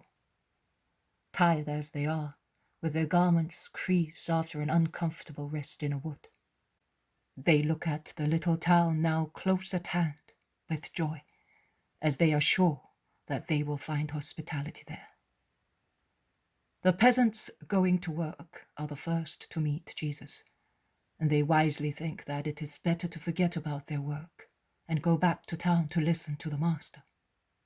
And some shepherds do likewise, after asking whether he is going to stop in town. I will leave Bethzur in the evening, replies Jesus. And are you going to speak, master? Certainly. When? At once. We have our flocks. Could you not speak here, in the country? The sheep would graze and we would not miss your word. Follow me. I will speak in the pastures north of the town. I must see Eliza first. With their sticks, the shepherds make the sheep turn back, and they follow the men with their bleating flocks. They go through the town. But the news has already reached Eliza's house, and it is in the square before the house that Eliza and Anastasia pay their homage of disciples to the Master, who blesses them. Come into my house, Lord. You relieved it of distress, and now its inhabitants and everything in it wish to be of comfort to you, says Eliza. Yes, Eliza, but do you see how many people are following us? I will now speak to everybody, and later, after the third hour, I will come and stay in your house, and I will depart in the evening, and we will be able to talk to each other, promises Jesus to console Eliza, who was hoping he would be staying longer, and thus look disappointed, hearing Jesus' intentions. But Eliza is a good disciple and does not object. She only asks to be allowed to give instructions to the servants before following Jesus. And she does so quickly. She is quite different from the inert woman of the previous year. Jesus is standing in a large meadow on which the sun filters joyfully through the light leaves of forest trees, which, if I am not mistaken, are ash trees, and he is curing a boy and an old man, the former suffering from some internal disease, the latter from eye trouble. There are no other sick people, and Jesus blesses the little ones offered by their mothers, while waiting patiently for Eliza and Anastasia. They arrive at last. Jesus begins to speak at once. People of Bethzur, listen. Last year I told you what is to be done to gain the kingdom of God. I now wish to confirm it so that you may not lose what you have earned. This is the last time that the Master speaks to you thus, in a meeting where no one is missing. Hereafter, I may meet you by chance, one at a time, or in small groups, along the roads of our earthly fatherland.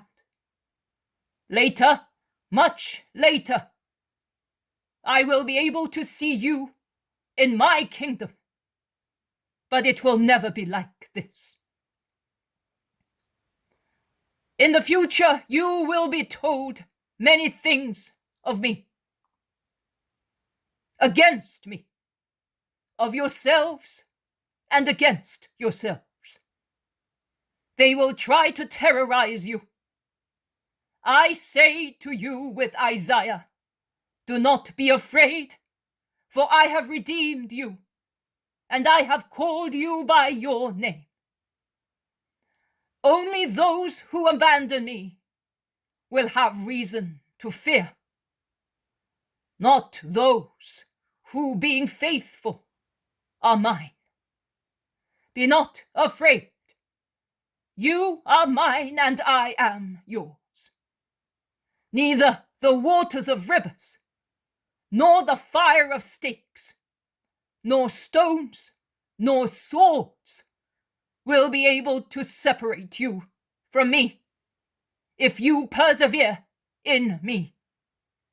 On the contrary, fire, water, swords, and stones will join you to me more and more, and you will be like me and will receive my reward. I will be with you in the hours of torture, in your trials. I will be with you until the hour of death, and afterwards nothing will be able to separate us. Oh, my people, people whom I have called and gathered, whom I will call and gather even more when I am raised, drawing everything to me.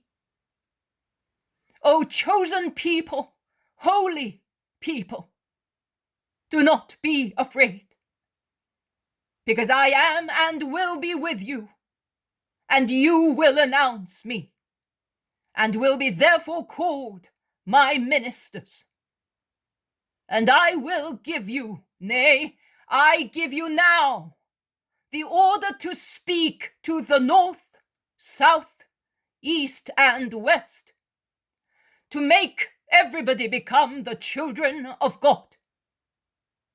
Also those at the farthest borders of the world, so that everybody may recognize me as their king and invoke me by my true name, and may partake of the glory for which they were created, and may be the glory of him who created them and perfected them.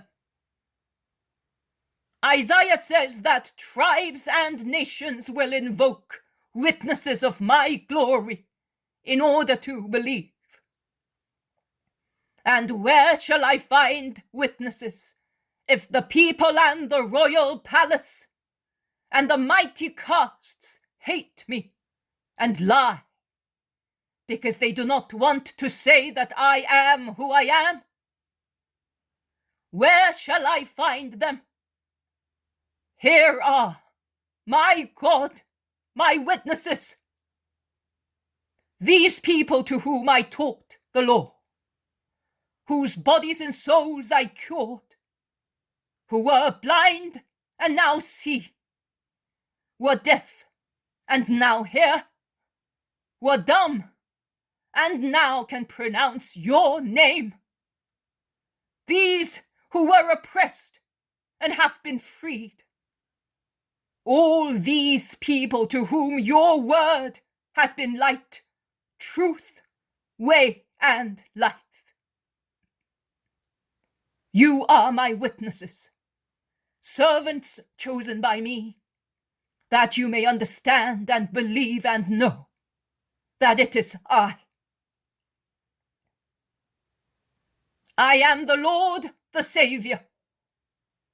Believe that for your own welfare. Apart from me, there is no other Saviour. Believe that, regardless of human or satanic innuendos. Forget everything else which you might have been told by a mouth that is not mine, and which differs from my word. Reject everything else which you may be told in the future. To anybody wishing to abjure the Christ, say, his works speak to our souls, and persevere in your faith. I have done much to give you an intrepid faith. I cured your sick people and relieved your sorrows. I taught you like a good master. I listened to you like a friend. I broke bread with you and shared drinks with you. But those are still the deeds of a saint and a prophet. But I will work more, and such deeds that will remove every doubt which darkness may raise, as a whirlwind raises stormy clouds in a clear summer sky. Let the cloud go by, remaining firm in your love for your Jesus. For this Jesus, who left the Father to come and save you, and who will give his life to give you health. You whom I loved, and I still love more than myself, because there is no greater love than sacrificing oneself for the sake of those whom one loves, must not be inferior to those who in the prophecy of Isaiah are called wild beasts, dragons, and ostriches. That is, heathens, idolaters, pagans, unclean people. Because when by myself I witness the power of my love and of my nature, defeating even death by myself, which is something that can be verified and no one will be able to deny unless one is falsehood personified. They will say, he was the Son of God. And overcoming obstacles, apparently insurmountable, of centuries and centuries of filthy paganism, of darkness, of vice, they will come to the light, to the source, to life. Be not like too many in Israel who do not offer me holocausts, who do not honor me with sacrifices. On the contrary, they trouble me with their iniquity and victimize me with their hard hearts. And to my forgiving love, they reply with their deceitful hatred, which undermines the ground to make me fall, and thus be able to say, see, he fell because God struck him. Citizens of Bethzur, be strong. Love my word, because it is true. And love my sign, because it is holy. May the Lord be always with you, and may you be with the servants of the Lord, all together, so that each of you may be where I am going, and an eternal abode may be made in heaven. for all those who, after overcoming affliction and winning the battle, die in the Lord and rise in the Lord forever. Lord, what do you mean? There are cries of triumph and cries of sorrow in your words, say some citizens. Yes, you are like one who is surrounded by his enemies, other people remark. And you almost infer that we shall be too, others say. What is there in your future, Lord? Asks some. Glory, shouts Judas of Kerioth. Death, whispers Eliza, sighing and weeping. Redemption, the fulfillment of my mission. Be not afraid, do not weep, love me. I am happy to be the Redeemer. Come, Eliza, let us go to your house. And he is the first to set out, squeezing through the crowd, which is upset by contrasting emotions. But why, Lord? Do you always deliver such speeches?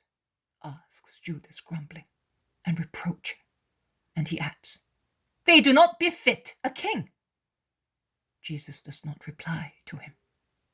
He instead replies to his cousin James, who asks him, with tears shining in his eyes, Brother, why do you always quote passages of the Bible in your farewell speeches?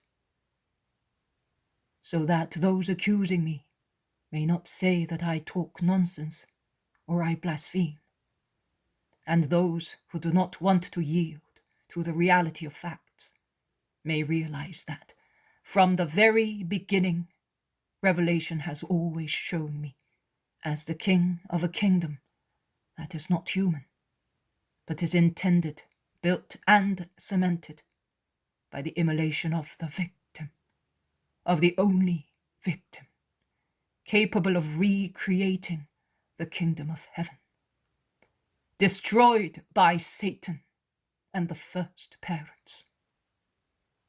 Pride, hatred, falsehood, lust, disobedience destroyed it. Humility, obedience, love, purity, sacrifice will rebuild it. Do not weep, woman.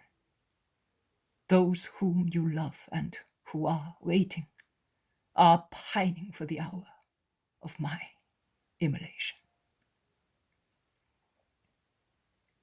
They enter the house, and while the apostles are busy refreshing themselves and appeasing their appetite, Jesus goes into the tidy flowery garden with Eliza, who says to him, Master, I am the only one who knows that Johanna wants to speak to you secretly. She sent Jonathan to me. He said, for very grave matters. Not even the daughter you gave me, and may you be blessed for your gift, knows about it. Johanna sent servants everywhere looking for you, but they could not find you.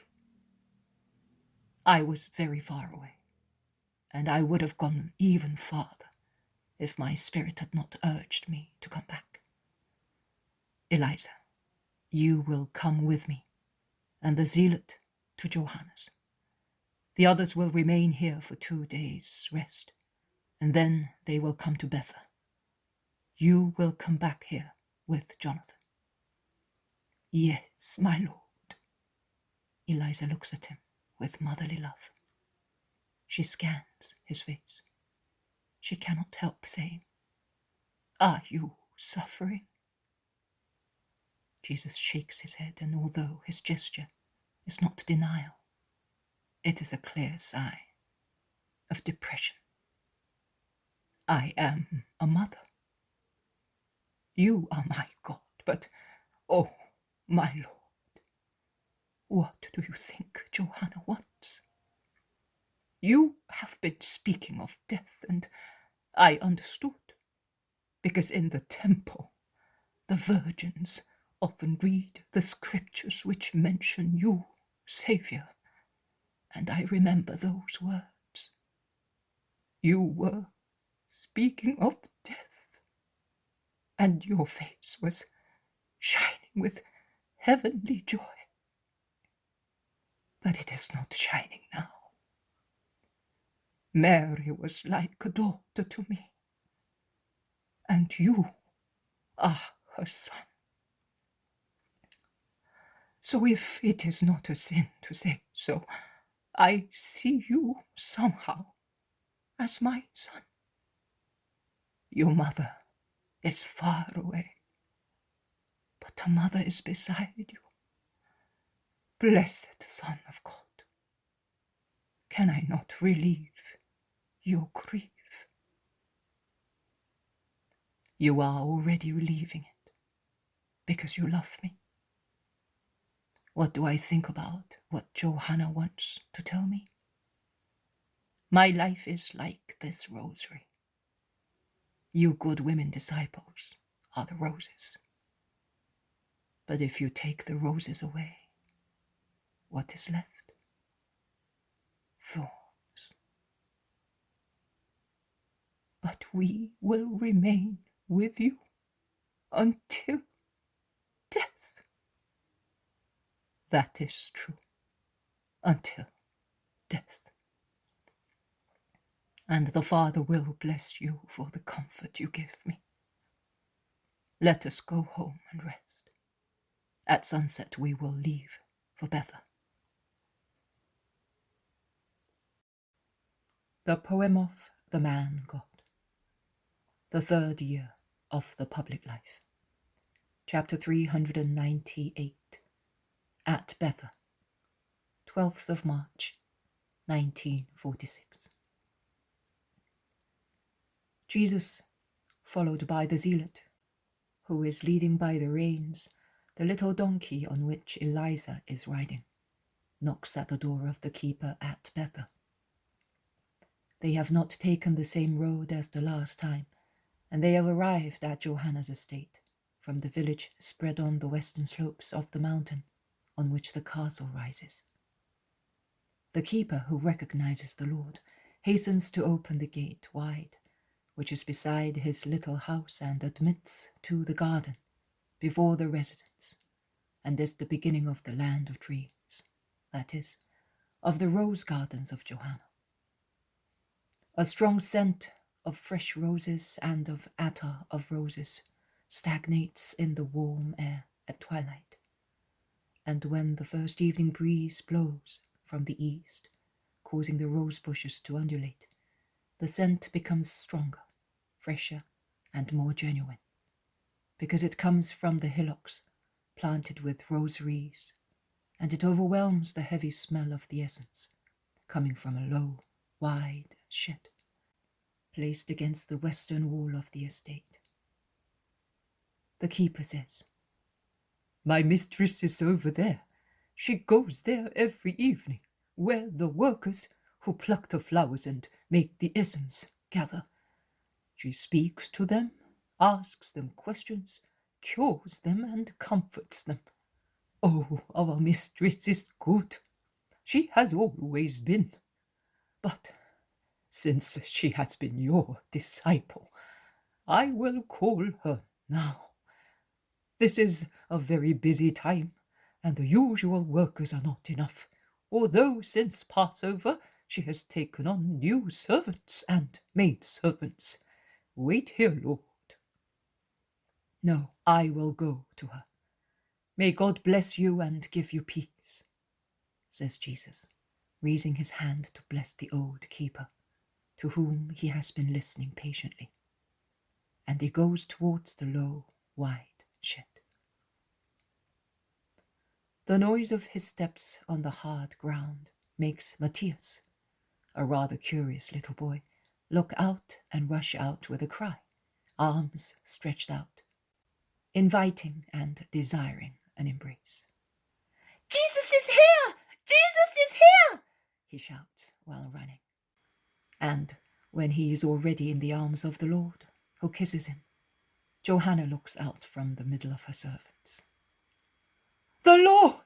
she shouts too, and falls on her knees on the spot to venerate him at once. She prostrates herself and then stands up, with her face tinged purple with emotion, like the petal of a bright rose. She then moves towards Jesus, and she stoops to kiss his feet. "Peace to you, Johanna. Did you want me? I have come." "Yes, I wanted you, Lord." Johanna turns pale and grave. Jesus notices it. "Stand up, Johanna. Is Cusa well?" "Yes, my Lord."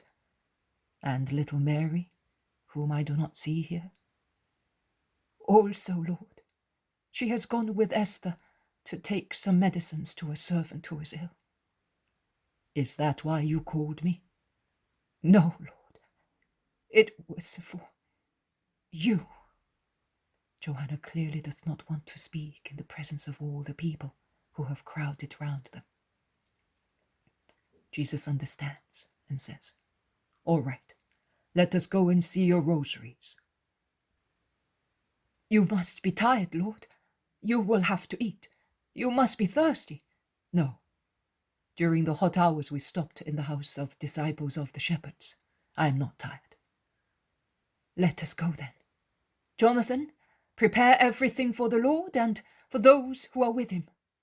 Come down, Matthias," she orders the steward, who is standing respectfully beside her, and the little boy, who has cuddled in Jesus' arms, resting his dark-haired head in the hollow of Jesus' neck, like a little dove under its father's wing. The boy sighs heavily, but he hastens to obey.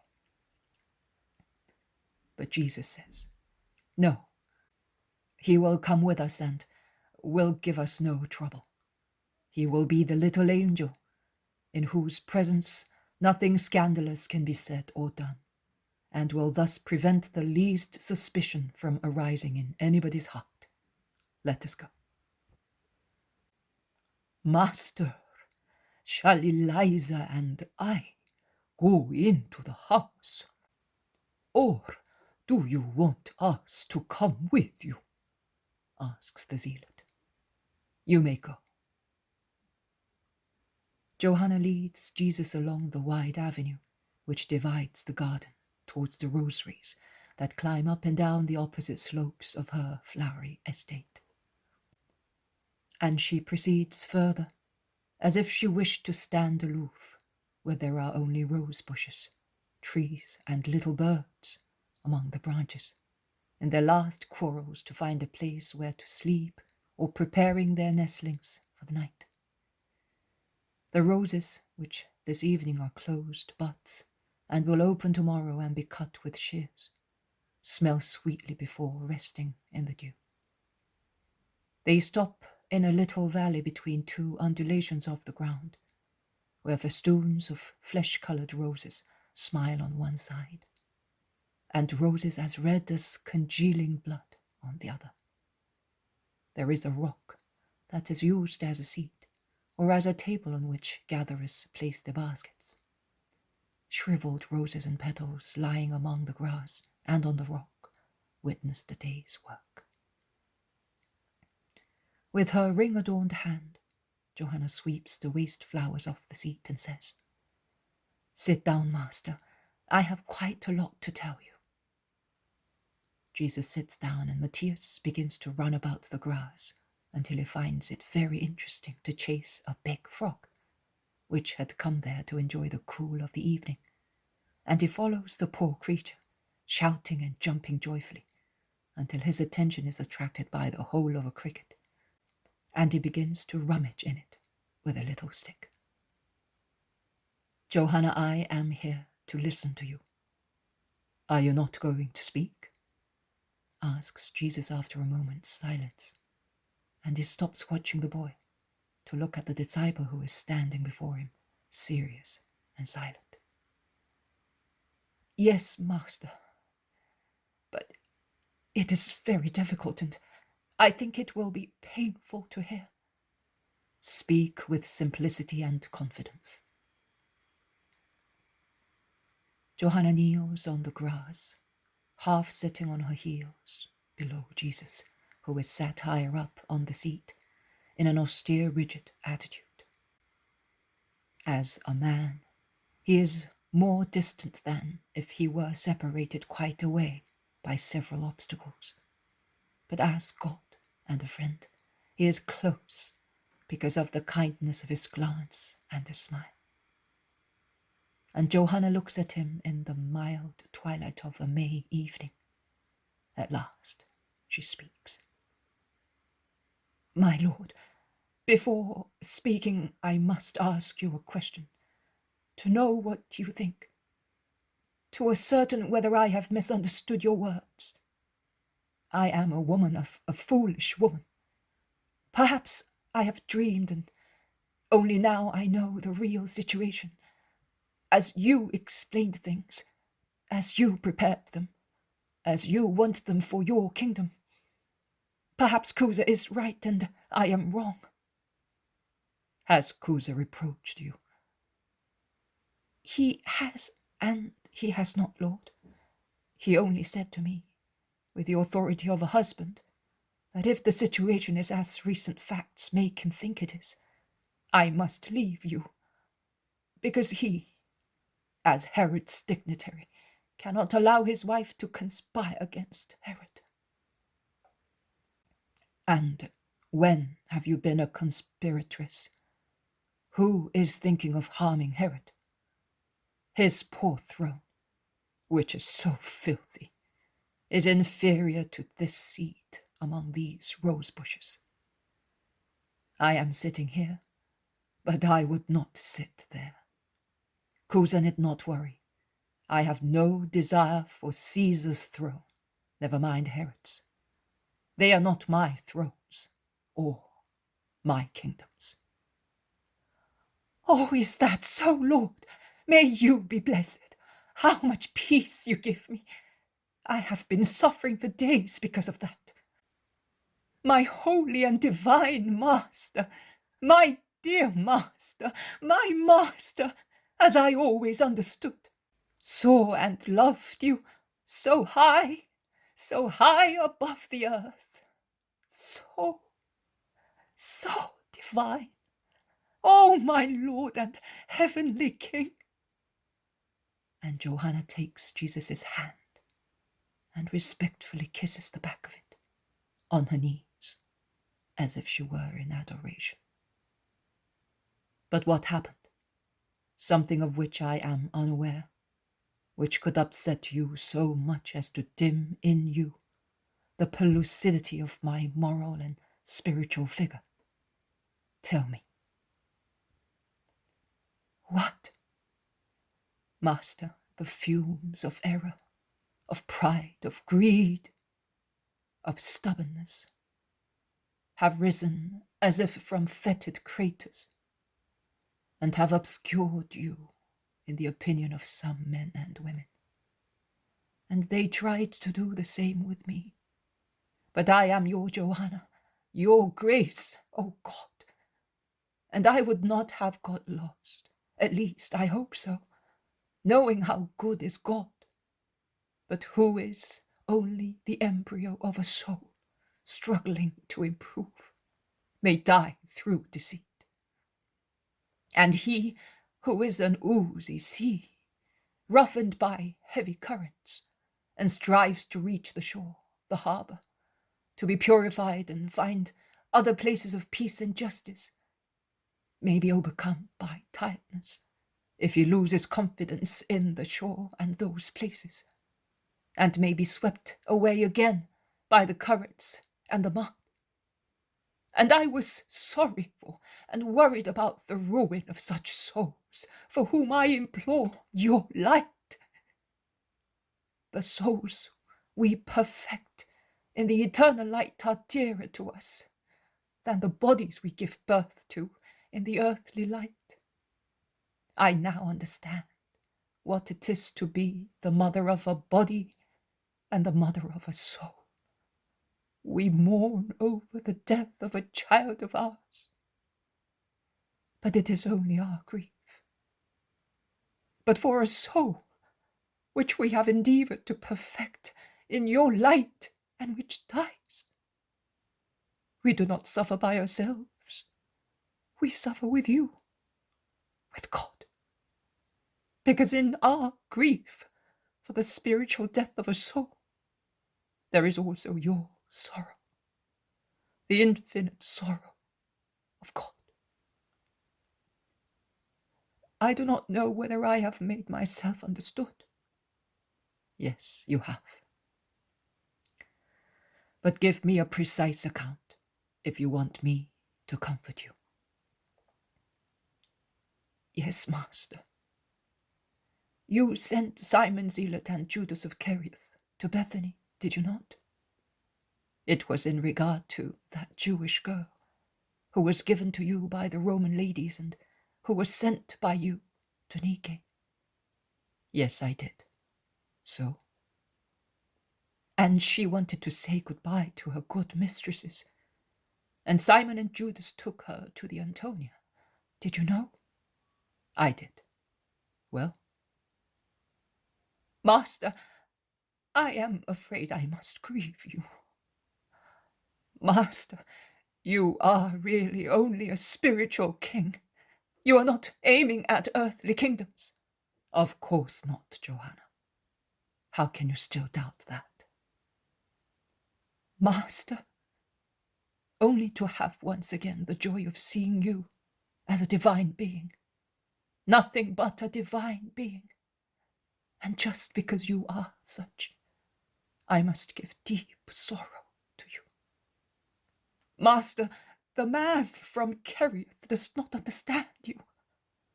Neither does he understand those who respect you as a wise man, a great philosopher, as virtue on the earth, and admire you and promise to protect you as such. It is strange that heathen ladies should understand what one of your apostles does not understand, after being such a long time with you. His human nature, his human love, blind him. You excuse him, but he's injuring you, Master. While Simon was speaking to Plautina, Lydia, and Valeria, Judas spoke to Claudia on your behalf, as your ambassador. He wanted to wring from her promises for the restoration of the kingdom of Israel. Claudia asked him many questions, and he told her a good lot. He certainly thinks that he is on the threshold of his silly dream, when a dream becomes reality. Master, Claudia was irritated. She's a daughter of Rome. The empire is in her blood. Is it possible that a daughter of the Claudi family would plot against Rome? She was so shocked that she began to doubt about you and the holiness of your doctrine. She still cannot conceive or understand the holiness of your origin. But she eventually will, because she is full of goodwill. She will understand when she is reassured about you. For the time being, you seem a false, greedy rebel and usurper to her. Plautina and the other ladies have tried to reassure her, but she wants an immediate reply from you. Tell her not to fear.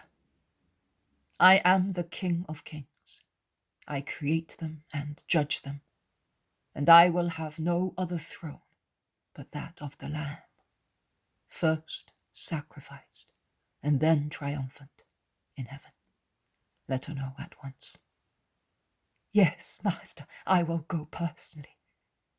Before they leave Jerusalem, because Claudia is so irritated that she does not want to stay any longer at the Antonia, as she says, that she does not want to see the enemies of Rome. Who told you that? Plautina and Lydia. They came, and Cusa was present, and later he put me in the dilemma. Either you are the spiritual Messiah, or I must leave you for good. A sad smile appears on Jesus' face, which has turned pale with grief at the report of Joanna, and he says, "Is Cusa not coming here? Tomorrow is the Sabbath, and he will come. And I will reassure him. Do not fear. Let no one fear. Cusa must not fear for his position at court, or Herod for possible usurpations, or Claudia for the sake of Rome. And you must not be afraid of being deceived, or of the possibility of being separated. Let no one be afraid. I only must fear and suffer." "Master, I wish I could not have grieved you thus, but not informing you would have been as good as deceiving you. Master, how will you behave with Judas? I am afraid of his reactions, only and always for your sake." "With sincerity, I will make him understand that I know and that I disapprove of his action and his obstinacy." "He will hate me because he will understand that I told you." "Are you sorry for that?" "Your hatred would upset me, not his. I am a woman, but I am more virile in serving you than is he. I serve you because I love you, not to receive favors from you. If because of you, in the future, I should lose my wealth, the love of my husband, and my very freedom in life, I would love you even more. Because in that case, I would have but you to love, and to be loved by," says Joanna impulsively, standing up. Jesus also stands up and says, "May you be blessed, Joanna, for what you have said, and be in peace. Neither Judas's hatred nor his love can change what is written in heaven. My mission will be accomplished as it was decided. Feel no remorse, never. Be as tranquil as little Matthias, who, after working to make a house, a nicer one, according to him, for his cricket, has fallen asleep with his forehead on petals of roses, and is smiling, thinking that it is on roses. Because life is beautiful when one is innocent. I also smile, even if my human life has no flowers, but only withered petals that have fallen. But in heaven, I shall have all the roses of those who have been saved. Come, night is falling. We shall soon not be able to see the path." Johanna is about to take the boy in her arms. "Leave him. I will take him. Look how he smiles. He's certainly dreaming of heaven, of his mother, of you. I also, in my grief of every hour, dream of heaven, of my mother, and of good women disciples." And they slowly set out towards the house. The poem of the Man God, the third year of the public life, chapter 399. Jesus at Bether with Peter and Bartholomew, 13th of March, 1946. Jesus is walking through the rose thickets where the gatherers are busy. He has thus the opportunity of speaking to this person and that one, and also to the widow, whom Johanna charitably employed as a servant at Passover after the poor people's banquet. Her children are also there, and they now look better. Thriving and serene, They are working happily, each according to his own ability, while the younger ones, who cannot yet tell one rose from another, or choose them according to their shades and freshness, are playing with other little children in the quietest places, and their chattering mingles with the chirruping of nestlings, greeting from tree branches the return of their parents with breakfuls of food. Jesus turns his steps towards these little ones, bending over them, caressing them, settling little quarrels and lifting up those who have fallen and are whimpering, as they have dirtied themselves with earth or have scratched their hands or faces on the ground. And tears, quarrels, jealousies subside at once under the caresses and the words spoken by the innocent one to innocence. And the cause of the quarrel, or of the fall, that is a golden scarab, a coloured or shiny little stone, a flower, becomes an offer made to Jesus, who has hands and belt full of them, and who, without being noticed, puts scarabs and ladybirds on the leaves of plants, releasing them.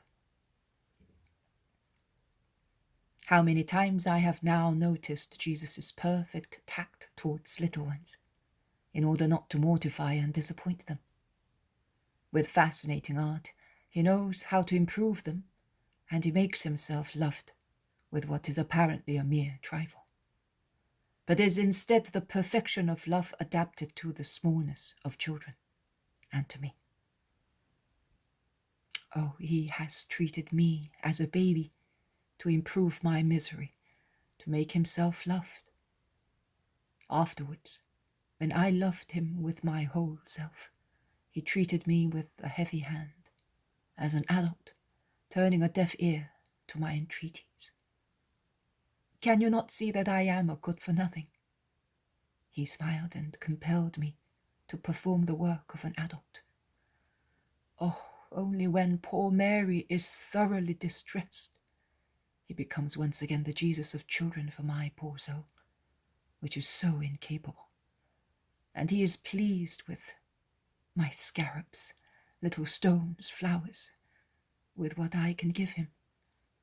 And he makes me understand that he finds that they are lovely, and that he loves me because I am a non-entity that relies on and is lost in the infinite. My dear Jesus, loved, madly loved, loved with my whole self. Yes, I can declare it. On the eve of my 49th birthday, on the eve of men's judgment on my work as mouthpiece, if I examine myself carefully, if I diligently search my spirit and my whole self to decipher the true words that are in me, I can now say that I love God. I realize that I love my God with my whole self. It took me 48 years to get to this total love, so total as not to have one thought of personal fear in the provision of a condemnation, as I only worried about the repercussions such conviction might have in the souls that were led to God by me, and are convinced that they were redeemed by Jesus living in me, and would break off from the church, the link joining mankind to God. Some people may say, are you not ashamed of having taken such a long time? No, not in the least. I was so weak, such a mere nothing, that it took me all that time. In any case, I am convinced that it took me exactly the time that Jesus wanted. Not 1 minute more, not one less. Because I can say this. Since I began to understand what is God, I have never refused God anything. Since the time when I, a 4-year-old girl, felt him to be so omnipresent that I believed him to be even in the wood of the back of the chair on which I sat, and I apologized to him for turning my back on him and leaning on him. Since the time when, still a 4-year-old girl, Even in my sleep I pondered how our sins had wounded and killed him. And I would stand up on my bed in my long nightgown and, without looking at any holy picture, but addressing my beloved Jesus killed on our behalf, I would implore him, "Not I, not I. Let me die, but don't tell me that I wounded you." And my heart rose. You are aware, my love, of my fervent emotions. You are acquainted with every one of them. You know that a simple hint of a proposal of yours was accepted at once by your Mary. Even if you proposed that I should give you the love of a sweetheart, nay, just then, at Christmas in 1921, my love for you was confirmed. Or the love of relatives, or my life, health, wealth, and that I should become more and more a non-entity in social life, a piece of wreckage looked upon with pity or derision by the world, one that cannot take a glass of water by herself if she is thirsty, and there is no one who hands it to her, one nailed like you, yes, like you, and as I have so eagerly wished to be, and as I would like to become immediately once again, if you should cure me, everything. The non-entity has given everything, her whole being as a creature. Well, even now, yes, even now, when I may be judged badly and interdicted, and I may be struck, what shall I say to you? Remain with me, you and your grace. All the rest is nothing. I only beg you not to deprive me of your love, and not to allow those whom I brought to you to fall back into darkness. Oh, but where have I gone, oh my son, while you are walking around the rose thickets? Where my heart, that has had an effort of love for you, leads me, and it throbs and inflames the blood in my veins. And people will say, she has a temperature and is suffering from palpitations. No. The fact is that this morning you are rushing into me with the strength of a divine hurricane of love. And I vanish in you as you pervade me. And I no longer think straight as a human creature, but I experience what it must be to live as seraphim. And I am inflamed and delirious, and I love you. I love you. I love you. Have pity in your love. Have pity. If you want me to live on and serve you, O most divine, eternal love, O most sweet love, O love of heaven and of creation, God, God, God. No, do not have pity, even more love, even more, to the extent of death on the stake of love. Let us melt into each other. Let us love each other, that we may be in the Father, as you said, praying for us. Let those who love me be where we are, one thing only. One thing only. That is one of the words of the gospel that have always made me sink into an abyss of loving adoration. What you asked for us, O my divine Master and Redeemer. What you asked, O my divine Master, mad in love. That we may be one only with you, with the Father, with the Holy Spirit. Because who is in one is in the three. Oh, inseparable and yet free Trinity of the God, one and trine. blessed, blessed, blessed with each throb and breathing of mine. But let us go back to the vision, since I now see Peter coming forward with so rapid a step that its garments flutter like a sail swollen by the wind. He is followed by Bartholomew, who is proceeding more calmly. Peter arrives unexpectedly behind Jesus, who is bent fondling some sucklings, the children of the gatherers, lying on folding seats in the shade of trees. Master! Simon, how have you come here? And you too, Bartholomew. You were to leave tomorrow evening, after the sunset of the Sabbath.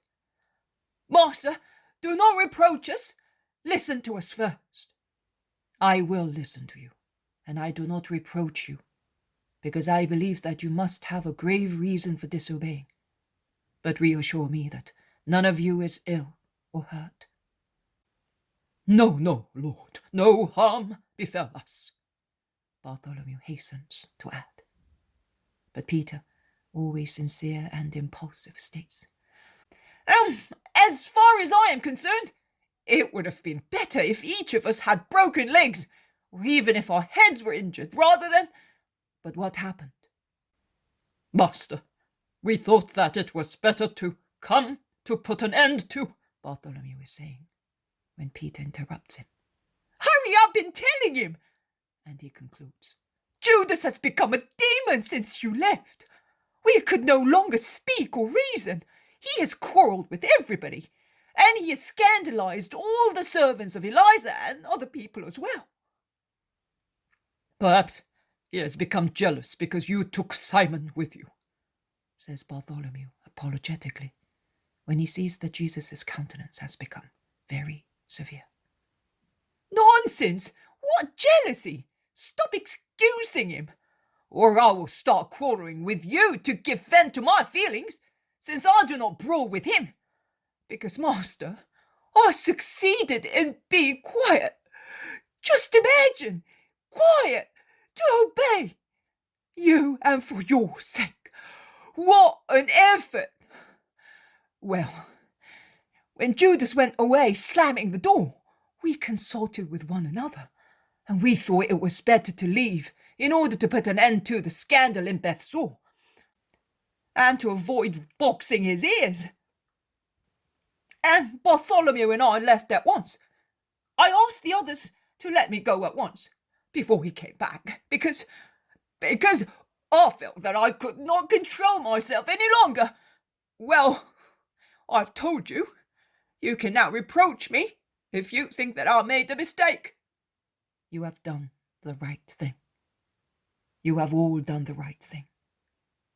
Also Judas? Oh, no, my lord, don't say that. He made a deplorable spectacle of himself. No, he did not do the right thing, but it is not for you to judge him. No, Lord. His no is uttered with great difficulty.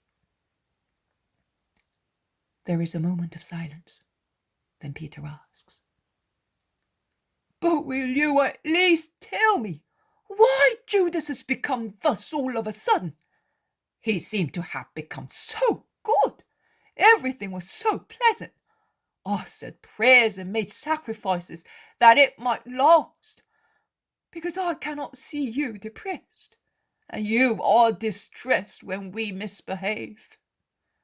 And since the feast of the dedication, I know that even the sacrifice of a spoonful of honey is of great value. A disciple, the youngest disciple, a poor boy, had to teach this truth to me, your stupid apostle.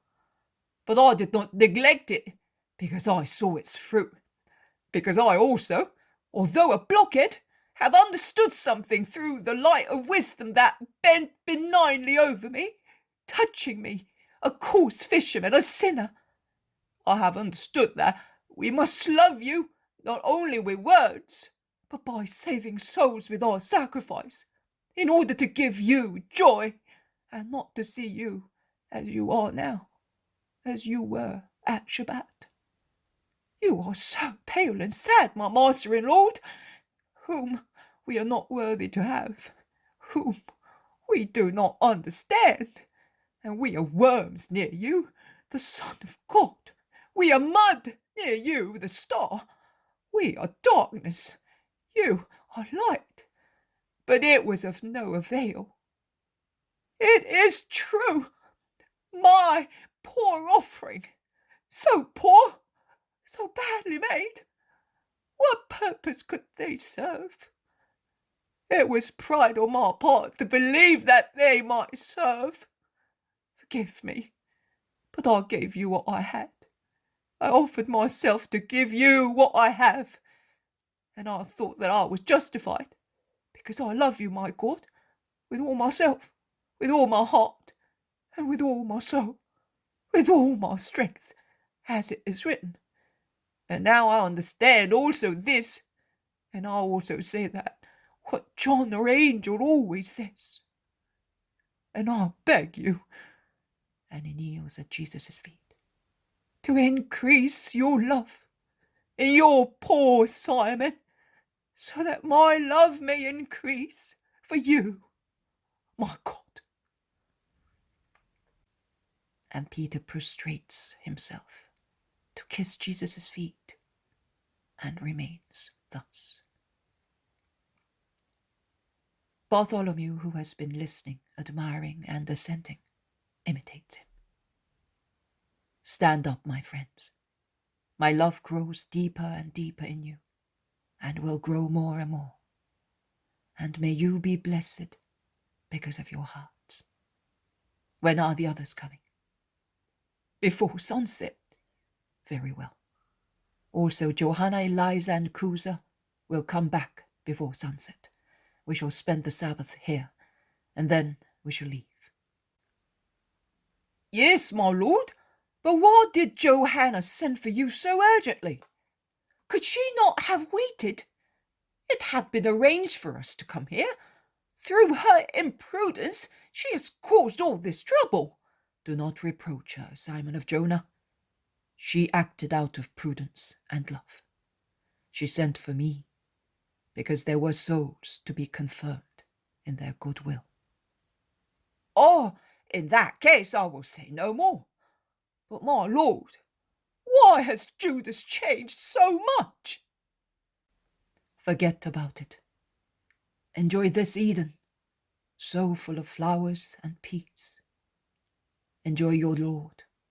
Leave and forget about humanity in all its worst forms, in its attacks against the soul of your poor companion. Remember only to pray for him very hard. Come, let us go to those little ones who are looking at us full of amazement. I was speaking to them of God a little while ago, from soul to soul, with love. And I was talking to the bigger ones through the beautiful things of God. And he embraces the waists of his 2 apostles and turns his steps towards a group of children waiting for him. The poem of the Man God, the 3rd year of the public life. Chapter 400. Farewell to Bether, 16th of March, 1946. I do not know how I shall manage to write, worn out as I am with continual heart attacks, by day and by night, but I am beginning to see, and I must write. I see Jesus before the mansion house of Johanna at Bether. The garden in front of it widens out, forming a semicircular open space by means of 2 green pincer-shaped wings. The central part of the open space is bare, and is bordered by old, tall, leafy trees rustling in the light breeze blowing on top of this hill, and casting a pleasant shade that protects from the sun in afternoons. Hedges of roses beneath the trees form a colourful, sweet-smelling semicircle around the open space. The sun is about to set, and as this castle is on a high position, one can clearly see that it is descending towards the horizon and is about to hide behind the western mountains. Andrew points those mountains to Philip, reminding him of their fear when they had to announce the Lord at Bethzur. Bethzur is, in fact, on those mountains where the Lord the previous year cured the daughter of the hotel keeper at the beginning of his pilgrimage towards the Mediterranean shores, if my memory does not fail me. I am all alone, so I cannot get anyone to give me the copybooks of months ago to check, and my head just cannot remember. All the apostles are present. I do not know what happened when Jesus and Judas met. Apparently, everything went very well, because I do not see any standoffishness or excitement in anybody. And Judas is free and easy and cheerful, as if nothing had happened. In fact, he is very kind also to the most humble servants, which is most unusual of him, particularly when he is upset. Eliza is still here, and also Anastasia, who has certainly come here with the apostles and Eliza's maidservants. And there is Cusa, who is very ceremonious and is holding Matthias by the hand. Johanna is near Eliza, and little Mary is beside her. Jonathan is behind his mistress. Jesus is protected from the sun, which is still shining on the western side of the house, by a tent that has been stretched out on ropes and poles like a canopy. All the servants and gardeners of Bether, including casual labourers from the village, which comes under the castle, are before Jesus. They are in the shade of the leafy trees of the semicircle, protected from the sun, and are standing in silence, lined up, awaiting the blessing of the Master, who seems to be on the point of departing and is only waiting for sunset to indicate the end of the Sabbath. Jesus is now speaking to Cusa a little aside. I do not know what he is saying to him, because they are speaking in low voices. But I see that Cusa is lavish in bows and protestations, and presses his right hand against his breast, as if to say, "Upon my word, you may rest assured that as far as I am concerned," etc. The apostles have gathered discreetly in a corner, but no one can prevent them from watching, and if Peter and Bartholomew are watching with the simple naturalness of people who are already somehow aware of the situation, the others, and particularly James of Alphaeus, John, Simon and Andrew, appear to be anxious and sad, while Judas of Alphaeus looks upset and severe. The Iscariot is the only exception, as he wishes to appear free and easy, whereas he watches more keenly than the others, and he seems to be anxious to make out, from the gestures of their hands and from their lips, what Jesus and Cusa are saying. The women disciples are also watching silently and respectfully, and Johanna smiles unintentionally, a somewhat ironical smile in its sadness, and she seems to be pitying her husband when Cusa, raising his voice at the end of the conversation, declares, "My debt of gratitude is such that in no way will I ever be able to free myself from my obligation. I therefore give you what is dearest to me, my Johanna. But you must understand my provident love for her. Herod's wrath, her self-defense. They would have given vent to their anger by taking reprisals upon our property and our influence, and Johanna is accustomed to these things. She's delicate. She needs them. I protect her interests, but I swear to you that now that I am sure that Herod will not be angry at me, as if I were an accomplice of his enemy, although his servant, I will do nothing but serve you with perfect joy, granting complete freedom to Johanna." Very well. But remember that to barter eternal goods for a fleeting human honor is like bartering one's birthright for a dish of lentils. And it is even much worse. The women disciples have heard the words. The apostles have also heard them. And while most of them consider it an academic speech, Judas of Kerioth perceives a special purport, and he changes colour and countenance, casting a frightened, angry glance at Johanna. I realize that so far Jesus has not spoken of what happened, and that only now Judas begins to suspect that his trick has been found out. Jesus addresses Johanna, saying, "Well, let us make our good disciple happy.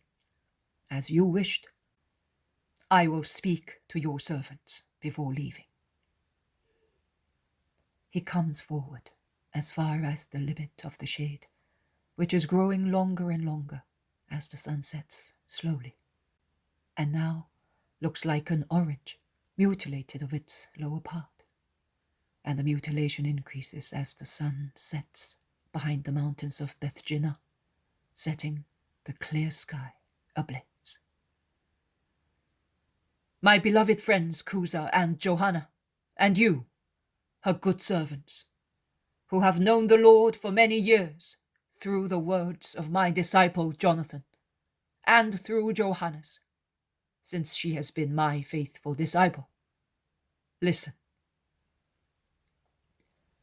I have taken leave of all the Judean villages, where my disciples are more numerous through the work of the first disciples, the shepherds. And because they have responded to the word, who passed by teaching them, in order to save them, I am now taking leave of you, because I will never come back to this Eden, which is so beautiful, not only because of the rose bushes and peace reigning here, not only because of the excellent mastery which is sovereign here, but above all, because you believe in the Lord and you live according to his word. A paradise, yes. What was the paradise of Adam and Eve? A wonderful garden where they lived without sin, where the voice of God resounded, and his first two children loved and listened to it with joy. Well, I exhort you to watch that what happened in Eden may not happen to you, that the serpent of falsehood, of calumny, of sin, may creep in and bite your hearts, separating you from God. Be watchful and firm in your faith. Do not fret. Do not be incredulous. That might happen because the cursed one will strive to enter everywhere, as he has already entered many places, to destroy the work of God. And as long as the sly, cunning, indefatigable one enters places and searches, eavesdrops, lies in wait, slavers, endeavors to seduce, there is no great harm. Nothing and no one can prevent him from doing that. He did that in the earthly paradise. But it is much worse to let him stay there without driving him out. The enemy who is not chased away ends up by becoming the master of the place as he settles there and builds his defensive and offensive structures. Pursue him at once. Put him to flight using the weapons of faith, charity, hope in the Lord. But the greatest evil, the supreme evil, is to let him live not only undisturbed amongst men, but to allow him to penetrate inside from the outside, and let him build his nest in the hearts of men.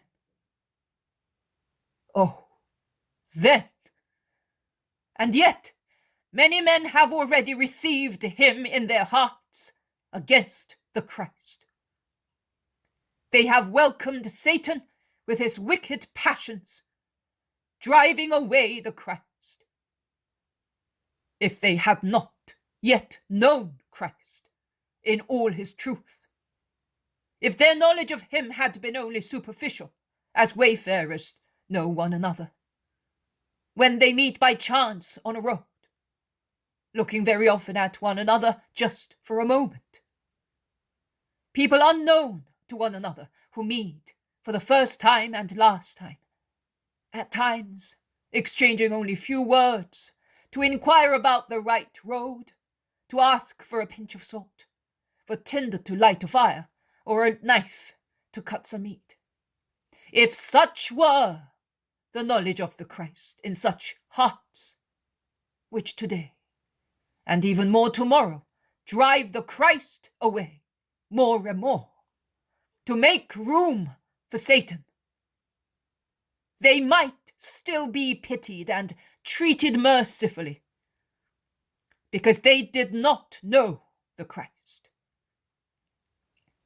But woe to those who know me for what I really am, who have been nourished with my word and my love, and now drive me away, receiving Satan, who allures them with false promises of human triumphs, the reality of which will be eternal damnation.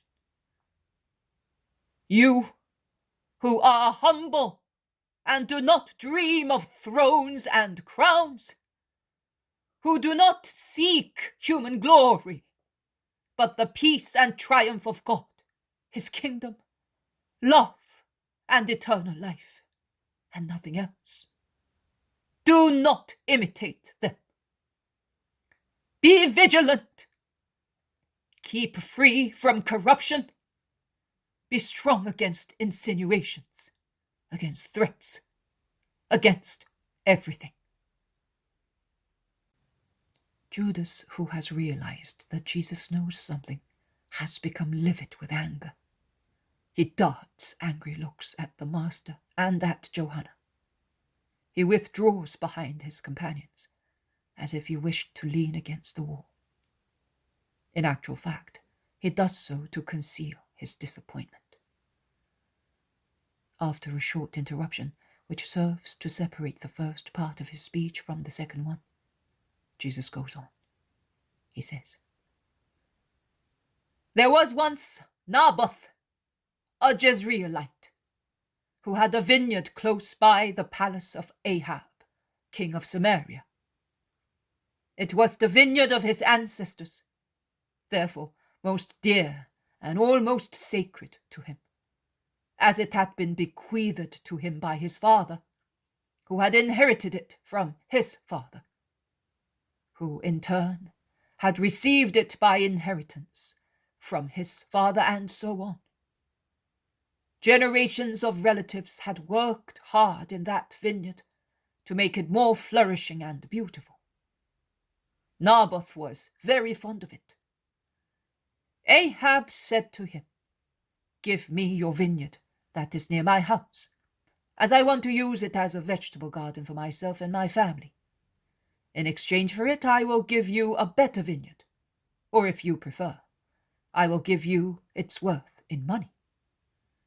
But Naboth replied, 'I am sorry to disappoint you, king, but I cannot satisfy your request. I received that vineyard by inheritance from my ancestors, and it is sacred to me. God forbid that I should give you the inheritance of my ancestors.' Let us meditate on that reply. It has been meditated on too little, and by too few Israelites. Those whom I mentioned before, the majority of people who are inclined to drive away the Christ, to welcome Satan, do not have much respect for the inheritance of their ancestors.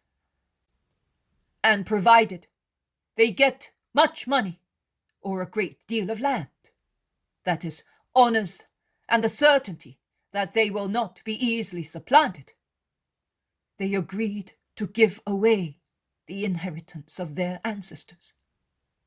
That is, the messianic idea for what it really is, as it was revealed to the saints of Israel, and should be held sacred in all its details, also the least ones, without tampering with it, or altering it, or degrading it with human limitations. How many barter the bright messianic idea, entirely holy and spiritual, for a puppet of human regality, which they agitate as a bugaboo to injure and curse authorities and truth. I, mercy, do not go to the extent of anathematizing them with the dreadful maledictions of Moses against the transgressors of the law. But behind mercy there is justice. Let everybody bear that in mind. I, as far as I am concerned, remind them. And if there is anyone present here, let him accept my warning with good grace. I remind them of other words of Moses, addressed to those who wanted to count more than God had decided for them. Moses said to Korah, Dathan, and Abiram, who said that they were equal to Moses and Aaron, and rebelled against being considered only as the sons of Levi among the people of Israel. Tomorrow, the Lord will reveal who is his, who are the consecrated men that he will allow to come near him. Those he allows to come near him are the ones he has chosen. Put fire in your censers and incense on the fire before the Lord, and come, you and your followers, with Aaron. And we shall see whom the Lord chooses. You take too much on yourselves, sons of Levi. My good Israelites, you know how God answered those who wanted to extol themselves too much, forgetting that God only allots positions to his children, electing them with justice to the right position. I also must say, there are some who wish to exalt themselves too much, and they will be punished, so that good people will understand that they cursed the Lord. Those who barter the messianic idea, as it was revealed by the Most High, for their poor, human, dull, limited, revengeful idea, are they not like those who wanted to judge the sacredness of Moses and Aaron? Do you not think that those who want to take initiatives of their own, proudly stating that they are better than gods, so that they may attain their object and have their poor plans accomplished, do you not think that they want to exalt themselves too much and pass illegally from the stock of Levi to the stock of Aaron? Those who dream of a poor king of Israel and prefer him to the spiritual King of Kings, those whose eyes are diseased with pride and greed, whereby they see the eternal truth written in the holy books distorted, and those who cannot understand the most clear words of the revealed truth because of the fever of their lustful humanity. Are they not the ones who barter the heritage of the whole race, the most sacred heritage, for a worthless nothing? But if they do so, I will not barter the inheritance of the Father and of our ancestors, and I will die faithful to the promise, which has been alive since there was the need for redemption. And I will be faithful to the obedience which has always existed, because I have never disappointed my Father, and I will never disappoint him for fear of death, however dreadful death may be. Let my enemies produce false witnesses. Let them feign zeal and perfect practices. That will not change their crime or affect my holiness. But he and those who, after corrupting him, have become his accomplices, think that they can take possession of what is mine, will find dogs and vultures feeding on their blood and bodies on the earth, and demons feeding on their sacrilegious deicide souls in hell. I told you that so that you may know, so that everybody may know, so that who is wicked may repent while he is still in time, imitating Ahab, and who is good may not be upset in the hour of darkness. Goodbye, children of Bether. May the God of Israel always be with you, and may redemption let dew descend on a clear field, so that all the seed sown in your hearts by the Master, who loved you even unto death, may germinate. Jesus blesses them and watches them go away slowly. The sun has set. Only a red hue, which slowly fades into violet, remains as remembrance of the sun. The Sabbath rest is over. Jesus can leave. He kisses the little ones, greets the women disciples and Cusa. And when he's near the gate, he turns round again and says in a loud voice, so that everybody may hear, I will speak when I can to those people, but you, Johanna, do the necessary to let them know that I am the enemy of sin only, and the king of the spirit. And remember that too, Cusa, and be not afraid. No one must be afraid of me, not even sinners, because I am salvation. Only those who are unrepentant unto death must fear the Christ, who will be judge after being infinite love. Peace be with you. and he is the first to go out and begin to descend. The poem of the Man God, the third year of the public life.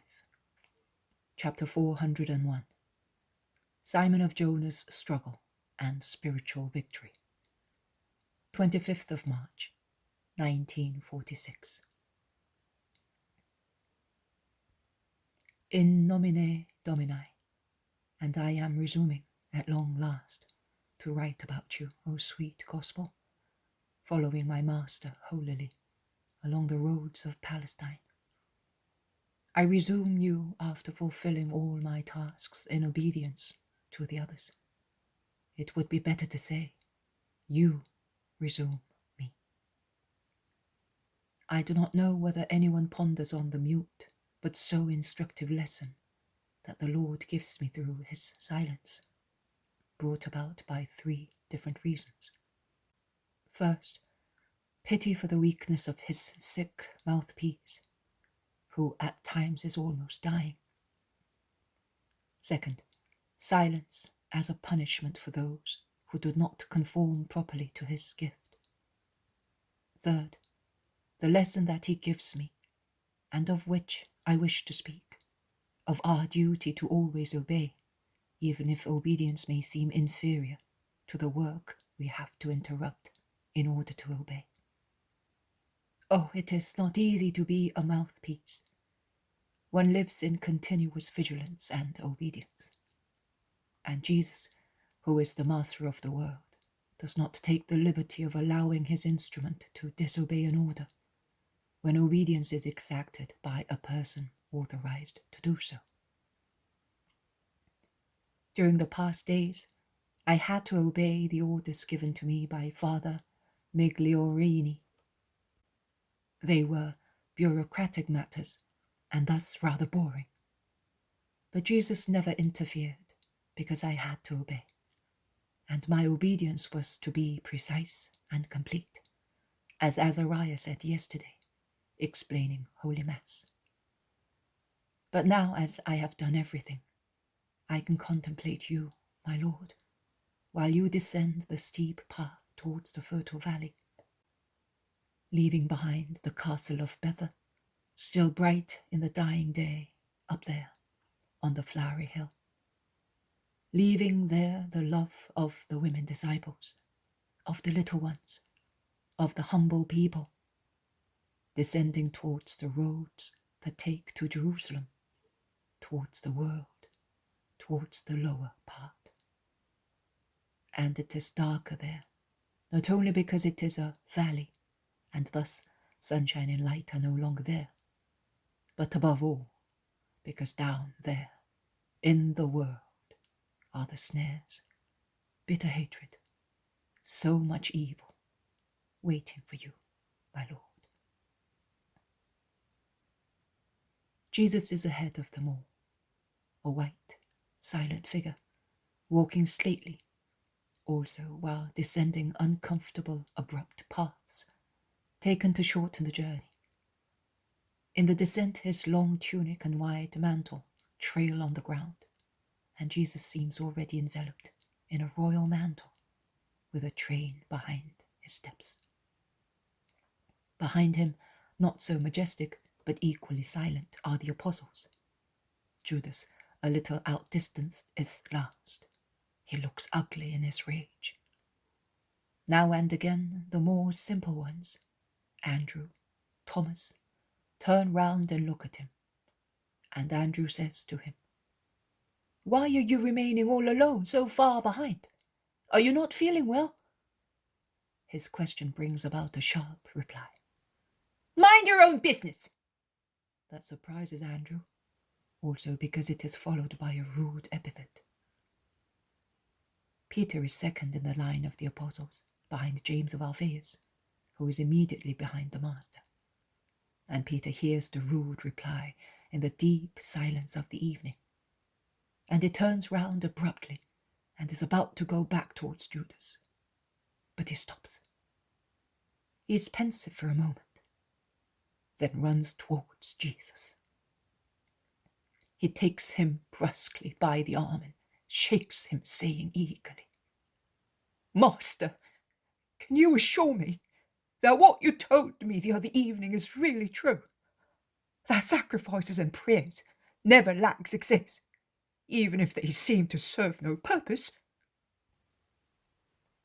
Jesus, meek, sad, pale, looks at his Simon, who is perspiring in the effort not to react at once to the insult, and is purple and trembling, and perhaps is hurting him as he is holding his arm so roughly, and he replies with a peaceful, sad smile, "They are never without reward, you may rest assured."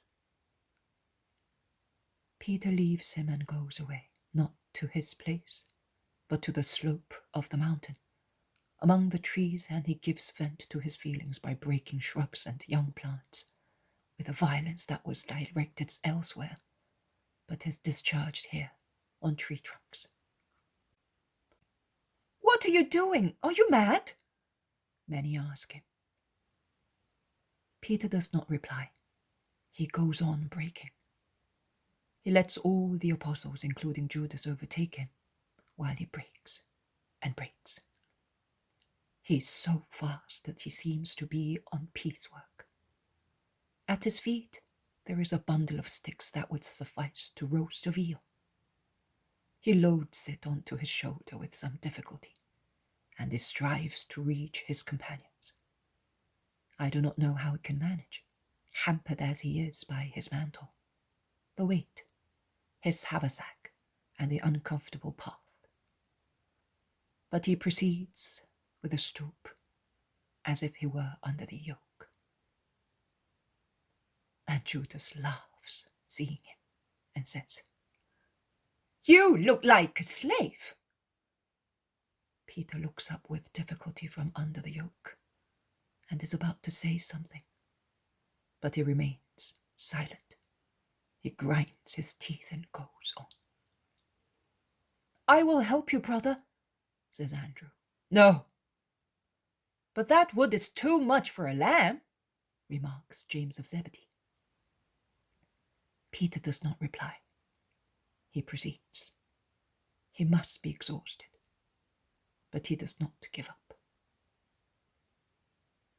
At last, at a grotto, almost at the bottom of the descent, Jesus stops with all the apostles.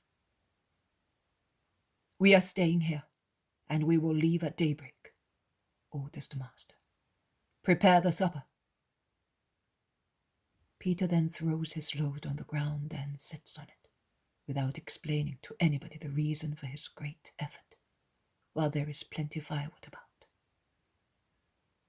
But when the apostles move around, some to get drinking water, some to clean the floor of the grotto, some to wash the lamb before cooking it, and Peter is left alone with his master, Jesus, standing up, lays his hand on Simon's grey-haired head and caresses that honest head.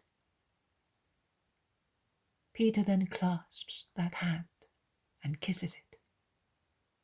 He holds it against his cheek, kisses it again and caresses it. A drop falls on the white hand. A drop which is not perspiration of the coarse, honest apostle, but a silent tear of love and suffering, of victory after the struggle. And Jesus bends and kisses him, saying, "Thank you, Simon." Peter is certainly not a handsome man, but when he throws back his head to look at his Jesus, who has kissed him and thanked him, because he only has understood, veneration and joy do make him handsome. And the vision ends on this transformation. The poem of the man God, the third year of the public life. Chapter 402, Going towards Emmaus on the plain. 27th of March, 1946. Dawn is casting a milky green luminosity on the vault of heaven, high above the cool, silent valley, and its glimmer, which is and is not yet light, reaches the top of the two slopes. It seems to be caressing lightly the highest part of the Judean mountains, saying to the old trees which crown them, "Here I am descending from heaven. I am coming from the east, preceding daybreak, and I drive away darkness and bring light, activity, and the blessing of a new day granted to you by God." And the mountain tops are roused by the rustling leaves and the chirping of the first birds, awakened by the trembling branches and the first faint light. And dawn descends lower, down to the undergrowth, to the grass, to declivities lower and lower, greeted by the increasing chirping among the branches and the rustling noise of green lizards among the grass. And it finally reaches the little stream down at the bottom, and changes its dark waters into a dull, silvery sparkling that becomes steadily clearer and clearer, and more brilliant. And in the meantime, up there in the sky, where the indigo of the night has faded into a greenish pale blue, the first announcement of sunrise appears, making it azure, tinged with pink. And the cirrus appears, small, fluffy, already rosy foam. Jesus comes out of the grotto and looks. He then washes in the stream. He tidies himself, puts on his clothes, looks into the grotto, but it does not cool. Instead, he climbs the mountain and goes to pray on a protruding peak, which is so high that it is possible to see a wide view to the east, now completely rosy at dawn, and to the west, still tinged with indigo. He prays ardently, on his knees, with his elbows on the ground, almost prostrate. And he prays thus until he hears the voices of the awakened disciples calling him. He stands up and replies, "I am coming." And the echo of the narrow valley repeats several times, the echo of the perfect voice. And the valley seems to be spreading over the plain, dimly visible to the west. The promise of the Lord, "I am coming," so that the plain may rejoice in advance. Jesus sets out with a sigh and a sentence that summarizes his long prayer and clarifies it. "Father, comfort me."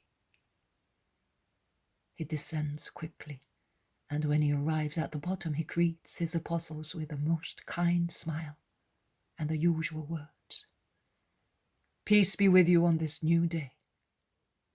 "And with you, Master," they all reply.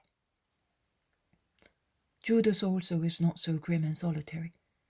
I do not know whether because he is reassured by Jesus' silence, who has not reproached him and treats him exactly as the others, or because during the night he has worked out a plan to his own advantage. In fact, he asks, on behalf of everybody, "Are we going to Jerusalem? If we are, we will have to go back a little and cross that bridge. On the other side, there is a road that takes one straight to Jerusalem." "No, we are going to Emmaus on the plain." "Why? And what about the Pentecost?" "There is time. I want to go to see Nicodemus and Joseph along the plains, towards the sea." "But why?" "Because I have not been there yet, and those people are waiting for me. And because the good disciples wish so. We shall have time for everything." "Is that what Johanna told you? Is that why she called you?" "There was no need for that. They told me personally at Passover, and I keep my promises." "I would not go there. Perhaps they are already in Jerusalem. The festivity is close at hand. And in any case, you might meet some enemies and—" "I meet enemies everywhere. They are always close to me." And Jesus darts a glance at the apostle, who is his grief. Judas speaks no more. It is too dangerous to go into details. He realizes it and becomes silent. John and Andrew come back with some little fruits, which seem to belong to the raspberry or strawberry families, but are a little darker, almost like unripe blackberries, and they offer them to Jesus. "You like them? We saw them yesterday evening, and we went up now to pick them for you. Eat them, Master, they are good." Jesus caresses the two good young apostles who are offering him the fruit on a large leaf washed in the stream. and who, more than their fruit, offer him their love. Jesus picks the nicest ones and gives some to each of the apostles, who eat them with some bread. "We tried to get some milk for you, but there are no shepherds about as yet," says Andrew, apologizing. "It does not matter. Let us walk fast, so that we may be at Emmaus before it gets very warm." And they set out, and those who are more hungry continue to eat, while walking along the cool valley, which becomes wider and wider, ending in a very fertile plain, where reapers are already working hard. "I did not know that Nicodemus had houses at Emmaus," remarks Bartholomew. "Not at Emmaus, further on, relatives' fields which he inherited," explains Jesus. "How beautiful the country is!" exclaims Thaddeus. It is in fact a sea of golden ears, interlaced with orchards, which are a real dream, and with vineyards already promising glorious grapes. Well watered as it is, because the nearby mountains pour numberless little torrents into it in the months when irrigation is required most, and because it is provided with underground streams. It is a real agricultural Eden. "It is more beautiful than last year's," grumbles Peter. "At least there is water and fruit." "The plain of Sharon is even more beautiful," replies the zealot. "But is this not it?" "No, it is after this one. But this one is already affected by it." The two apostles move away from the group, speaking to each other. "It belongs to Pharisees, does it not?" asks James of Zebedee, pointing at the beautiful country. "It certainly belongs to Judeans. They usurped the best estates, taking them off the previous owners in many ways," replies Thaddeus, who perhaps remembers his ancestors' property in Judea, from which they were driven away, suffering a severe loss. The Iscariot takes offense at the remark and says, "If they weren't taken off you, it is because you Galileans are less holy. You are inferior." "May I remind you that Alphaeus and Joseph were of the house of David, so much so that the edict compelled them to go and register at Bethlehem in Judah, and that is why he was born there," calmly replies James of Alphaeus, anticipating a biting reply from his impetuous brother, and pointing at the Lord, who is speaking to Matthew and Philip. "Oh, well, I would say that there is good and bad everywhere. In our trade, we approached people of all races, and I assure you that I have found honest and dishonest people in every race. In any case, why boast of being Judeans? Did we perhaps want that? When I was in my mother's womb, I knew nothing about being Judean or Galilean. I was there, and that was all. And when I was born, I was enveloped comfortably in swaddling clothes, without worrying whether I was breathing Judean or Galilean air. I was aware only of my mother's teat. And you were all like me. So why be upset now, because one was born in the north and another in the south? Do we not all belong to Israel?" says Thomas, kindly and rightly. "You are right, Thomas," replies John, and he concludes, "And now we belong to one stock only, to Jesus. And he is of Judean extraction, but was conceived and resides in Galilee, after he was born in Bethlehem, as if he wanted to tell us, through the evidence of events, that he is the Redeemer of all Israel, from the north to the south. And I think that the Most High wanted that, to teach us that divisions are against the love for our neighbor, and that he has been sent to gather everybody like brooding hen mentioned in the holy books. Just because he is called the Galilean, one ought not to disregard Galileans, says James of Alphaeus, kindly but firmly. Jesus, who seemed inattentive while speaking to Matthew and Philip, a few steps ahead of the others, turns round and says, "You are right, James of Alphaeus. You understand the truth and the truths and the justice of every act of God. Because God, and this should be always borne in mind by everyone, never does anything aimlessly, and he never leaves without a reward what upright people do.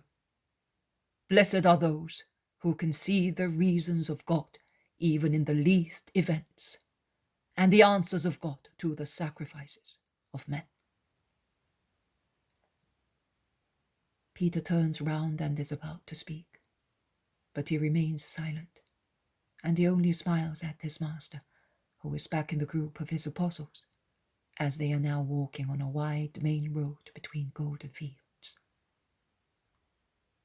They proceed towards Emmaus, which is already close at hand. A group of white, dazzling houses among the golden hue of ripe corn and the green of fertile orchards.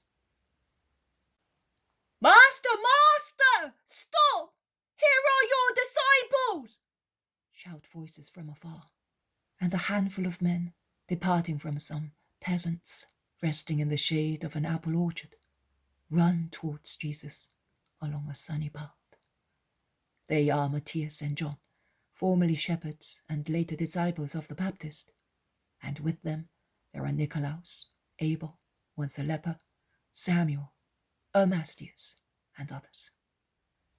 "Peace to you, you are here." "Yes, Master, we have been along all the shores of the sea. We are now going towards Jerusalem. Further north there is Stephen with other disciples, and further up there is Hermas with others. And Isaac, our little master, is even further north. At least he was, as Timonius was in the region beyond the Jordan. But by now they are all about to come to the feast of the Pentecost. We thus formed many groups, small ones, but active. And if they should persecute us, they may capture some, but not all of us," explains Matthias. "You have done the right thing. I was surprised at not finding you anywhere in southern Judea." "Master, you were going there. Who could do better than you? In any case, Judea has had more than is needed to become holy, and yet they throw stones at those who take the word of heaven to them.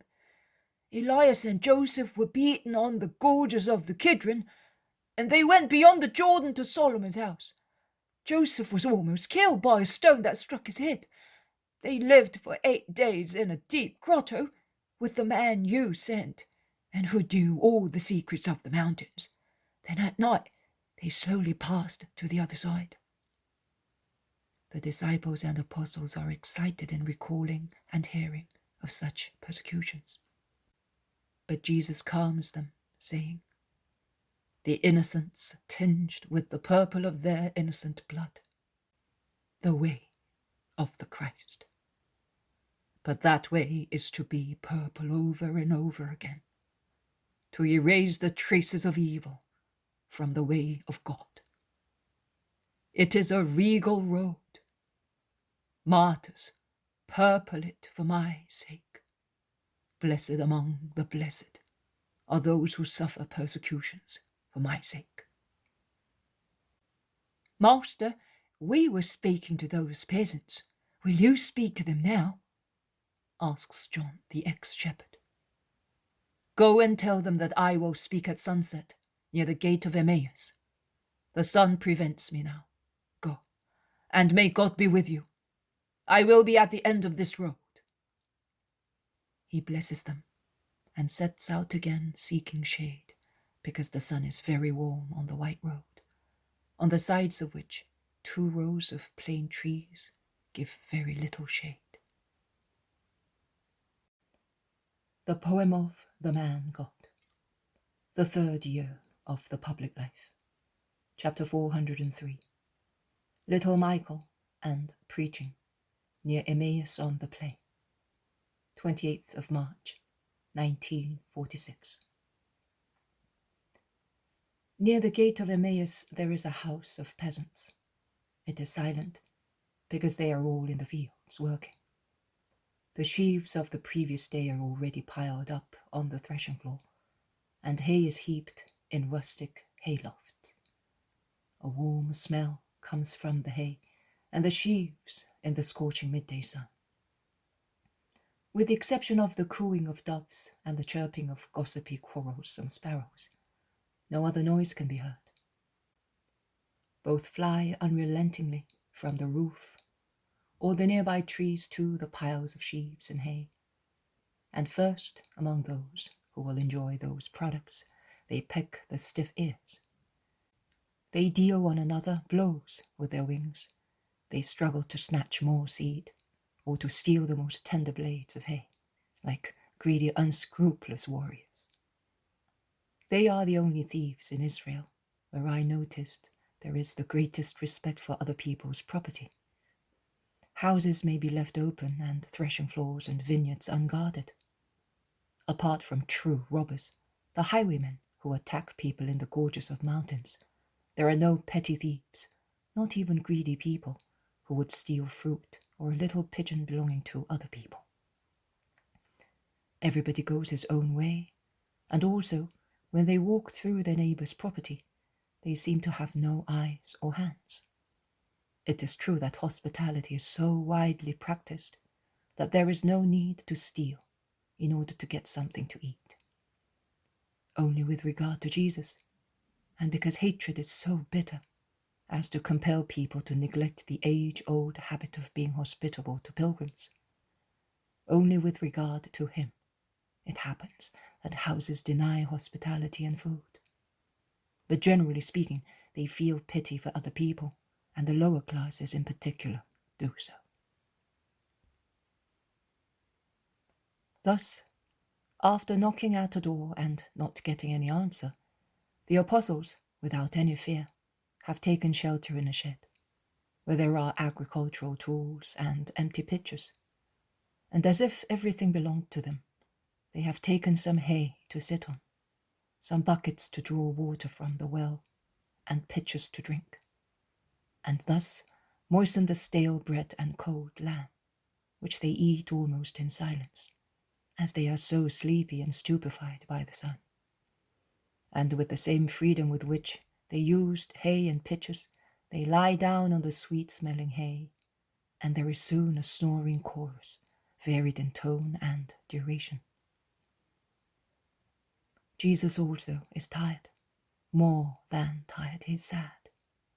He looks for some time at the sleeping apostles. He is praying and thinking. He is thinking while his eyes follow mechanically the quarrelling sparrows and doves, and the swallows darting over the sunny threshing floor. The screams of those swift masters of flight seem to be resolute, positive answers to the grievous questions that Jesus is asking himself. Then he lies on the hay, too, and his sweet, sad sapphire eyes are soon covered by his eyelids, and his face becomes motionless in sleep. And perhaps because he has fallen asleep with a heavy heart, his countenance is very much as tired and grievous as it will be at his death. The peasants who own the house have come back, men, women, and children, and the disciples seen previously are with them.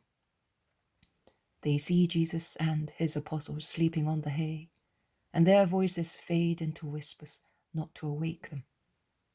Some mothers smack their children who will not keep quiet, or they threaten to do so. A little fellow, with the steps of a little dove and a finger in his mouth, approaches Jesus and watches him. "He is the nicest," he says, while he sleeps with his head resting on his folded arm as on a pillow. And all the rest, barefooted, on the tips of their toes, end up by imitating him, Matthias and John being the first, and they are deeply moved seeing him sleep on the hay, and Matthias remarks, As in his first sleep, he is now our master. But less happy than then, he misses his mother also. Yes, he does. Only persecution is always close to him. But we will always love him. We have always loved him as we did then, replies John. Even more, Matthias, much more. Then we loved him only out of faith, and because it is pleasant to love a baby. But now we love him also because we know him. He has been hated since he was a baby, John. Remember what they did in order to strike him. And Matthias goes pale, remembering. That is true, but blessed be that sorrow. We lost everything but him, and that is what matters. What use would it have been to us if we still had relatives, our homes, and our little properties, if he were dead? That's true. You are right, Matthias. And of what avail will it be to us to have the whole world when he will no longer be in the world? Don't tell me. Then we shall really be forlorn. You may all go. We are staying here near the master, says John, dismissing the peasants. We are sorry that we never thought of giving them the key. They could have come in and have been more comfortable, says the oldest man of the household. We will tell him, but he will be happy also because of your love. Go now. The peasants go home, and the smoke rising from the chimney tells everybody that they are preparing food. But they do so gracefully, checking the children, making little noise, and likewise they noiselessly take the food to the disciples and whisper, We have kept theirs aside for when they awake. Then silence envelops the house once again. Perhaps the reapers, who have worked since dawn, are lying on their beds to rest during these hours when it would be impossible to remain in the fields in the scorching sun. The disciples are also dozing, and doves and sparrows are also resting. Only the swallows keep darting indefatigably, and their swift flights write azure words in the sky and shadowy words on the white threshing floor. The little fellow seen a short time ago, who is now beautiful in his very short shirt, the only garment he has on in this torrid hour, puts his little dark head out of the kitchen door, watches closely, and comes forward cautiously with his tender little feet aching on the hot ground. His loose little shirt almost slips off his plump shoulders. He reaches the disciples and tries to step over them to go and look at Jesus once again. But his little legs are too short to get over the sturdy bodies of adults, and he stumbles, falling on Matthias, who awakes and sees the little face of the mortified child, ready to cry. He smiles and, understanding the reason for the little fellow's maneuver, he says, Come here, I will put you between Jesus and myself.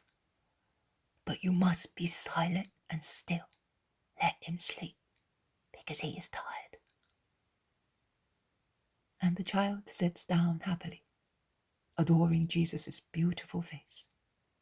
He looks at him, studies him, and is dying to caress him and touch his golden hair. But Matthias is vigilant, smiling, and does not allow him. The child then asks in a low voice, Does he always sleep like that? Always like that, replies Matthias. Is he tired? Why? Because he walks and talks so much. Why does he talk and walk? To teach children to be good and to love the Lord, to go to heaven with him. Up there? How does one do that? It's far. Your soul. Do you know what a soul is? No. It is the nicest thing we have. More than our eyes? My mummy says that my eyes are 2 stars. Stars are beautiful, you know. The disciple smiles and replies, It is more beautiful than the little stars of your eyes, because a good soul is more beautiful than the sun. Oh, where is it? Where have I got it? Here, in your little heart, and it hears and sees everything, and it never dies. And when one is never bad and dies as a just person, one's soul flies up there with the Lord. With him? And the child points at Jesus. With him. But has he got a soul? He has soul and divinity, because that man you are looking at is God. How do you know? Who told you? The angels did. The boy, who was sitting leaning on Matthias, cannot take in the news quietly, and he jumps to his feet asking, Have you seen the angels? And he looks at Matthias, opening his big eyes wide. The news is so astonishing that he forgets Jesus for a moment, and thus he does not see that he has half opened his eyes, awakened by the boy's exclamation. Jesus closes his eyes once again, smiling, and turns his head round to the other side. Be quiet. See? You're waking him up. I will send you away. I'll be good. But what are the angels like? When did you see them? His voice is a whisper again. And Matthias patiently tells the boy, who is sat again in an ecstasy on his chest, what happened on Christmas night. And he patiently replies to all the boy's questions. Why was he born in a stable? Had he no home? Was he so poor that he could not find a house? Has he got a house now? Has he no mother? Where is his mother? Why does she leave him all alone, since she knows that they want to kill him? Does she not love him?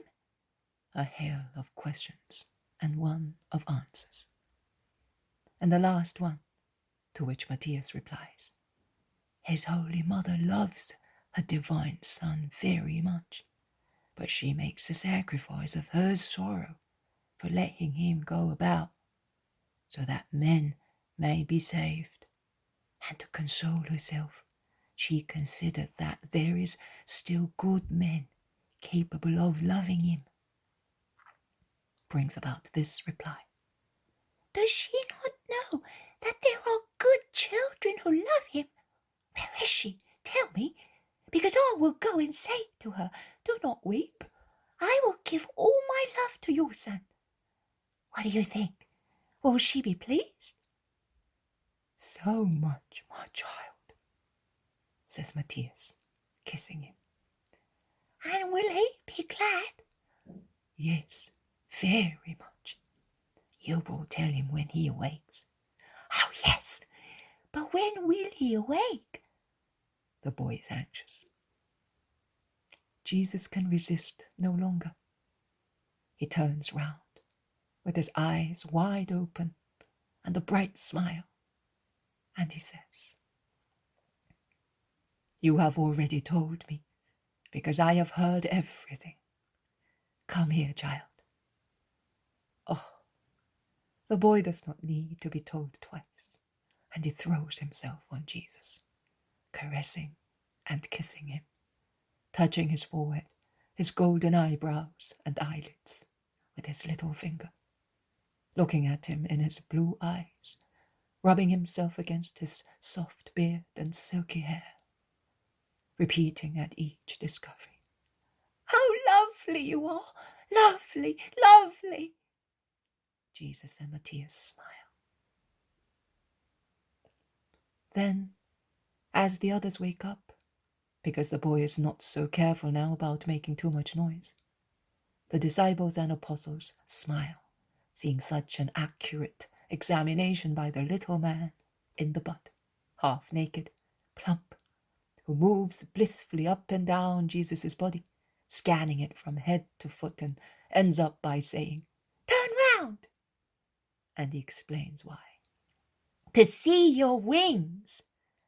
And when he is disappointed, he asks, "Why have you not got them?"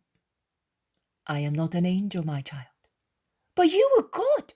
How can you be God if you are not full of wings? How will you be able to go up to heaven?" "I am God. Just because I am God, I do not need wings. I do what I want, and I can do everything." "Well then, make my eyes like yours. They are beautiful." "No, I gave you the ones you have, and I like them as they are. Ask me instead to make your soul just, so that you can love me more and more." "You gave me that as well, so you must like it as it is," replies the little one with childish logic. "Yes, I like it very much now, because it is innocent. But while your eyes will always be the hue of ripe olives, your soul may change from white to black if you are bad." "No, not bad. I love you, and I want to do what the angels said when you were born. Peace to God in heaven and glory to men of good will," says the boy, mistaking, which makes the adults scuffle, and the little fellow, mortified, becomes dumb. But Jesus comforts him while correcting him. "God is always peace, my child. He is the peace. But the angels were giving him glory because the Savior was born, and they were giving men the first rule to obtain the peace, which was to derive from my birth, to have goodwill, the one you want." "Yes, give it me. Put it here where that man said that I have my soul." And with his forefinger, he beats his little chest several times. "Yes, my little friend. What is your name?" "Michael." "The name of the powerful archangel. Well, I give goodwill to you, Michael, and may you be a confessor of the true God, saying to persecutors what your angelic patron said. Who is like God? May you be blessed now and always." And he imposes his hands on him. But the little one is not convinced. He says, "No, kiss me here, on my soul, and your blessing will go into it and remain closed in it." And he uncovers his chest to be kissed without anything being interposed between his body and Jesus' divine lips. All those who are present smile and are moved at the same time. And quite rightly. The wonderful faith of the innocent child who has gone to Jesus. Some may say by instinct, but I say urged by his soul, is really touching. And Jesus points it out, saying, "Ah, if everybody had the heart of a child." Hours have gone by in the meanwhile. The house becomes busy again. The voices of women, children, and men can be heard. And the mother calls, "Michael, Michael, where are you?" And she appears at the door with fear in her eyes. She looks at the low well with a dreadful thought in her heart. "Be not afraid, woman. Your son is with me." "Oh, I was afraid. He likes to play with water so much." And in fact, he came to the living water that descends from heaven to give life to men. "He has troubled you, but he slipped away so silently that I did not hear him," says the woman, apologizing. "Oh no, he has not disturbed me. He comforted me. Children never grieve Jesus." Men and other women approach Jesus. The head of the family says, "Come in and take some food, and forgive us if we did not make you the master of our house the first moment we saw you." "I have nothing to forgive you. I have been very comfortable here. I feel honored by your respect. We had food, and your well is cool and your hay soft, more than what is necessary for the Son of Man. I am not a Syrian satrap." And Jesus, followed by his apostles, enters the wide kitchen to take some food, while the men prepare the threshing floor to make room for those who are already coming from all around to hear the Master. And others are busy preparing food and drinks, and skinning a little lamb to be given to the evangelizers as provisions for their journey. Some women bring eggs and butter, which brings a protest from Peter, who says rightly that butter cannot be carried in their haversacks, as it would melt immediately in the heat. But jugs can be useful. And the women fill one with butter, which they cover and lower into the well to keep as cool as possible. Jesus thanks them and would like to limit the offerings. Impossible. He wastes his breath. More presents arrive from everywhere, and everyone apologizes for giving so little. Peter whispers, "It is well seen that the shepherds have been here. Reclaimed ground, good ground." The threshing floor is crowded with undaunted people, although the day is still warm, and the last rays of the sun shine on the floor. Jesus begins to speak. "Peace be with you. I will not repeat what you already know, as I see that the doctrine of the Master of Israel is already known here, through the work of my good disciples. I leave to them the glory and the task of teaching you, and of doing so more and more, in order to make you perfectly certain that I am the one promised by God, and that my word is from God." "And your miracles are from God. May you be blessed," shouts a woman from the middle of the crowd, and many turn round to look in her direction. The woman lifts up her arms, a ruddy, smiling boy, and shouts, "Master, this little John, whom you cured at the clear water, the little boy with fractured legs, whom no doctor could cure, and I brought to you with faith, and you cured him, and you held him in your lap." "I remember, woman. Your faith deserved the miracle." "My faith has increased, Master. All my relatives believe in you. Go, son, and thank the Saviour. Let him go to him," begs the woman. And the crowds part to let him through, and he runs towards Jesus, his arms outstretched to embrace him. And they embrace each other in the middle of the hosannas and comments of the townsfolk and of foreigners, because the country people are already aware of the fact and are not surprised. Jesus resumes speaking, holding the boy by the hand.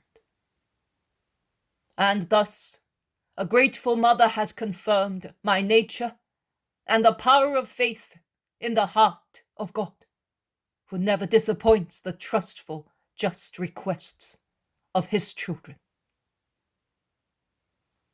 I ask you to remember Judas Maccabee when he appeared on this plain to study the formidable encampment of Gorgias, which was 5,000 foot and 1,000 cavalry strong, all trained to battle, well protected by armor and weapons and war towers.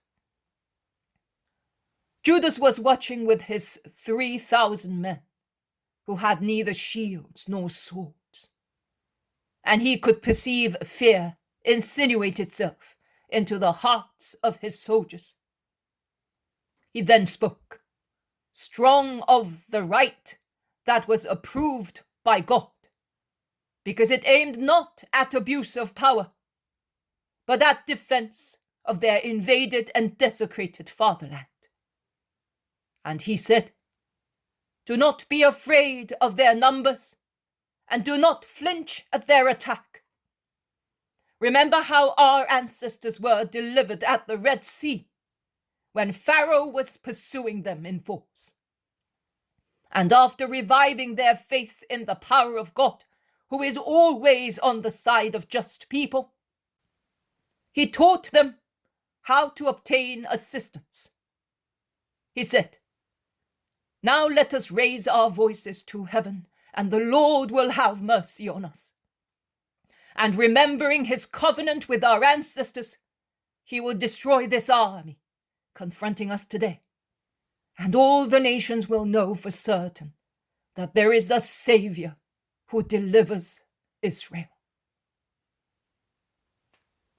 Now I will show you 2 capital points to have God with you, to assist you in just undertakings. The first, to have him as your ally, you must have the upright souls of our ancestors. Remember the holiness and prompt obedience of the patriarchs to the Lord, whether the request was of little or great importance. Remember with what loyalty they remained faithful to the Lord. We complain bitterly in Israel that the Lord is no longer as benign to us as he was in the past. But has Israel the spirit of her ancestors, who broke and repeatedly breaks off the alliance with the Father?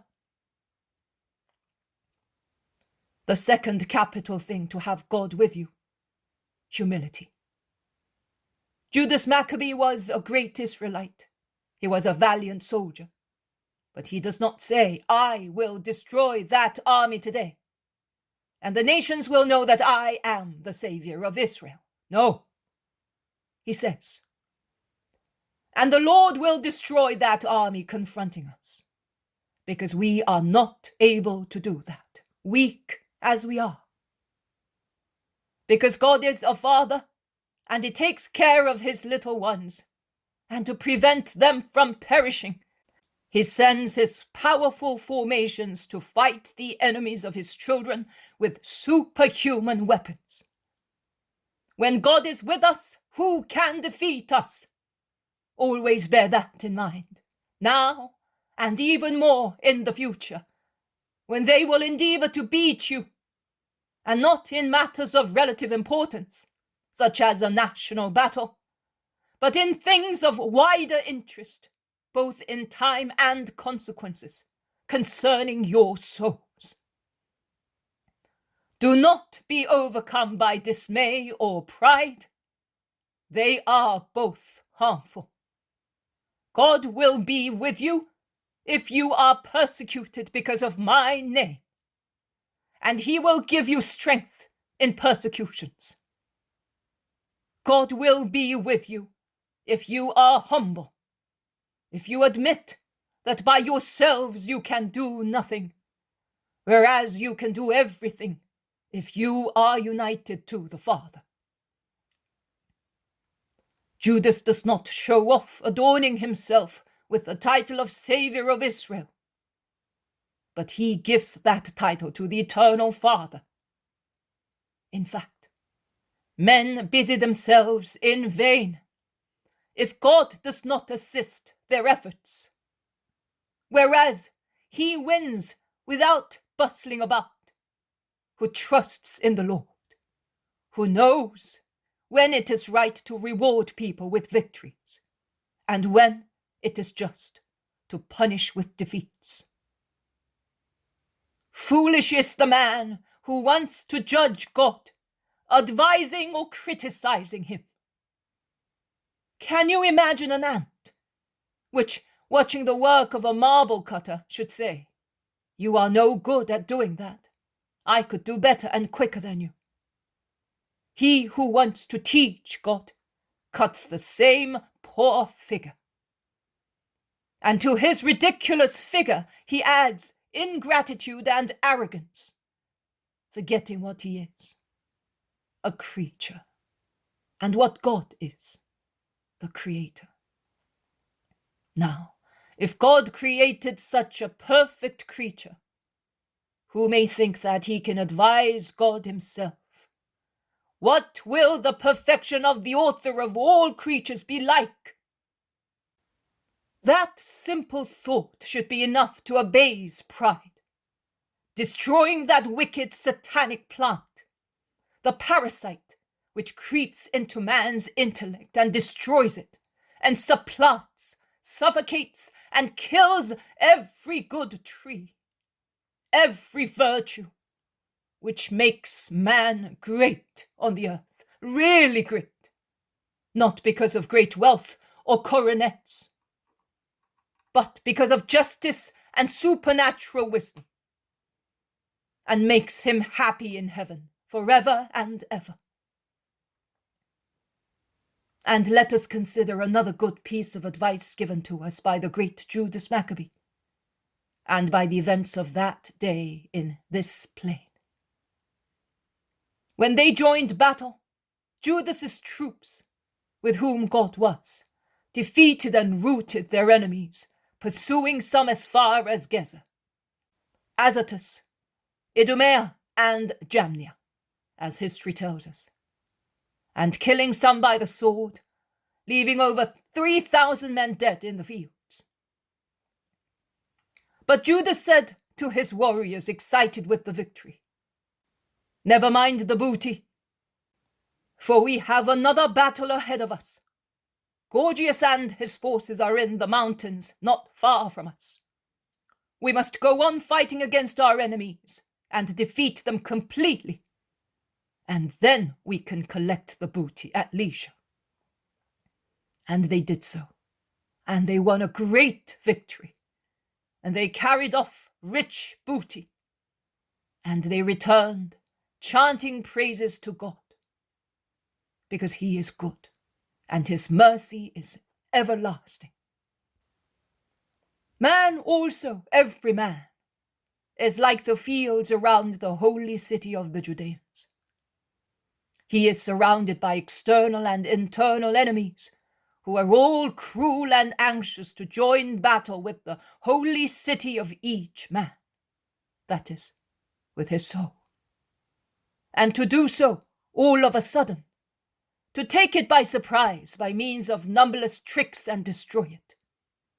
Passions, which Satan cultivates and instigates, and which man does not watch with all his will to check, as they are dangerous if one does not bridle them, whereas they are harmless if one keeps a check on them, as on a robber enchained. And the world that from outside conspires with passions through the allurements of the flesh, of wealth, of pride, are very much like the powerful armies of Gorgias, armored, equipped with war towers, skilled bowmen, fast cavalrymen, always ready to attack under evil's orders. But what can evil do if God is with the man who wants to be just?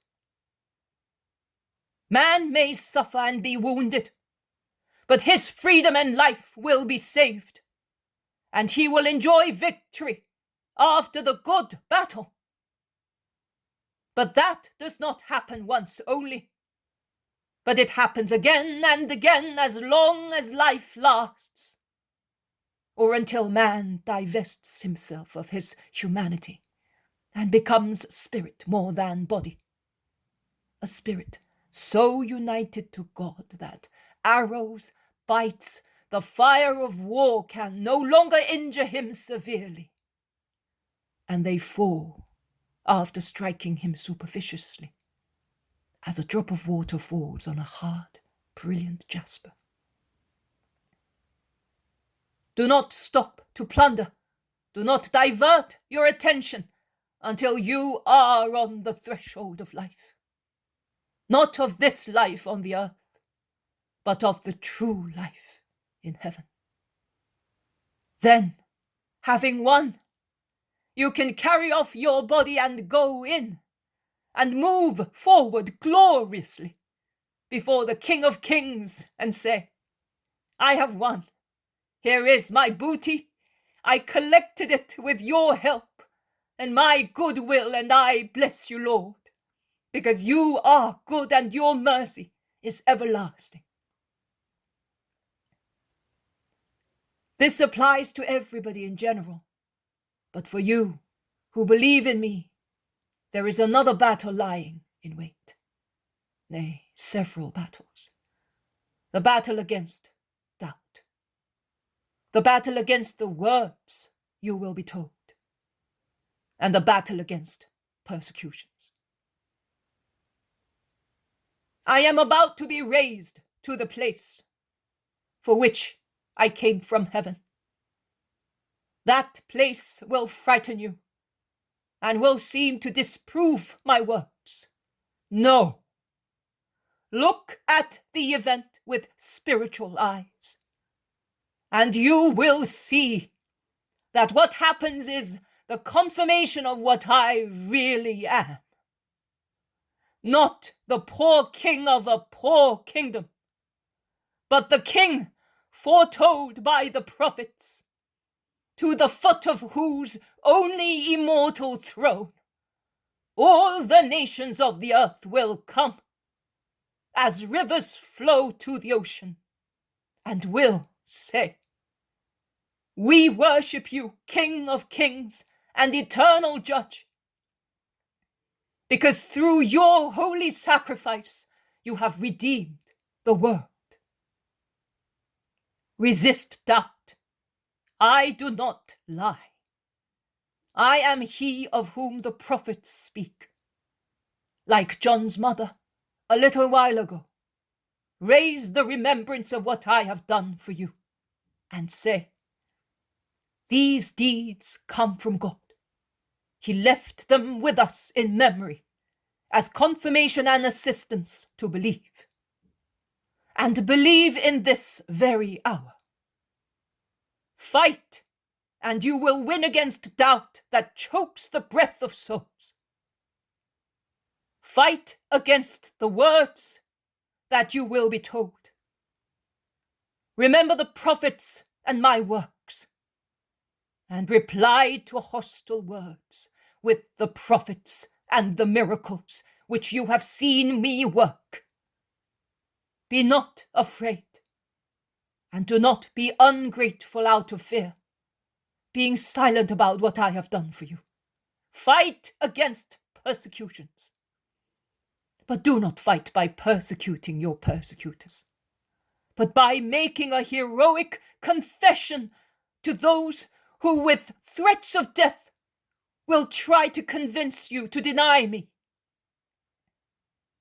Always fight against all your enemies, against your humanity, your fears, unworthy compromises, utilitarian alliances, pressure, threats, torture, death.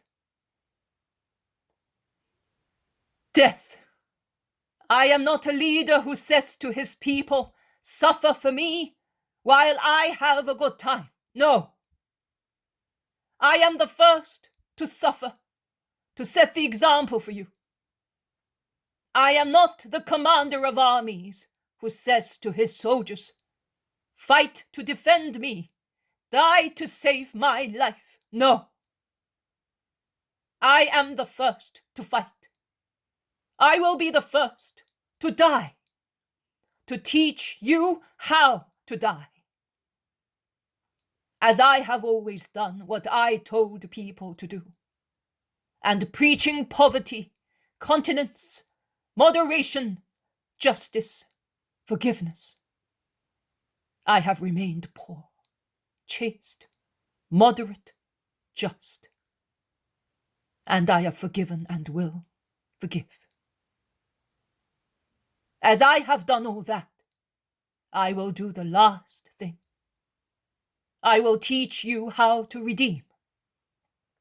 I will teach you not by words, but by deeds. I will teach you to obey, by obeying the hardest obedience, the obedience of my death. I will teach you to forgive, forgiving in my last torture. As on the straw of my cradle I forgave mankind for tearing me from heaven. I will forgive as I have always forgiven. Everybody as far as I am concerned. I will forgive my little enemies, the inert, indifferent, changeable, and my big enemies, who not only grieve me by being apathetic to my power and desire to save them, but they deeply distress and will distress me by being deicides. But I will forgive. And as I will not be able to absolve unrepentant deicides, I will still pray in my final distress the Father for them, that he may forgive them, as they are intoxicated with a satanic liquor. I will forgive, and I ask you to forgive in my name, and love as I love you, and will love you forever. Goodbye, it is growing dark. Let us pray together, and then you may all go back to your homes with the words of the Lord in your hearts. And may they become well-shaped ears of corn for your future hunger, when you will be wishing to hear again your friend, the Master, your Saviour. And only by elevating your souls to heaven, you will be able to find him who loved you more than himself. Our Father, who art in heaven. And Jesus, with outstretched arms, like a majestic white cross against the dark wall of the northern facade, says the Our Father slowly. He then blesses with the Mosaic blessing. He kisses the children and blesses them once again. He takes leave and goes northwards, going round the town walls of Emmaus without entering the town. The violet hues of twilight slowly absorb the gentle vision of Jesus, who proceeds more and more towards his destiny. In the half-dark yard, there is the silence of sorrowful peace, almost of expectation. Then the weeping of little Michael, like the plaintive bleating of a little lamb which is all alone, breaks the spell, and tears well up in many eyes, while many lips repeat the innocent words of the little boy. Oh, why has he gone away? Come back! Come back, Lord! Make him come back! And when Jesus disappears completely, there is the desolate ascertainment of reality. Jesus is no longer here. In vain, his mother tries to comfort little Michael, who is weeping as if he had lost more than his mother. And from her arms, he cannot take his eyes off the spot where Jesus disappeared. And with his arms outstretched, he calls, Jesus! Jesus!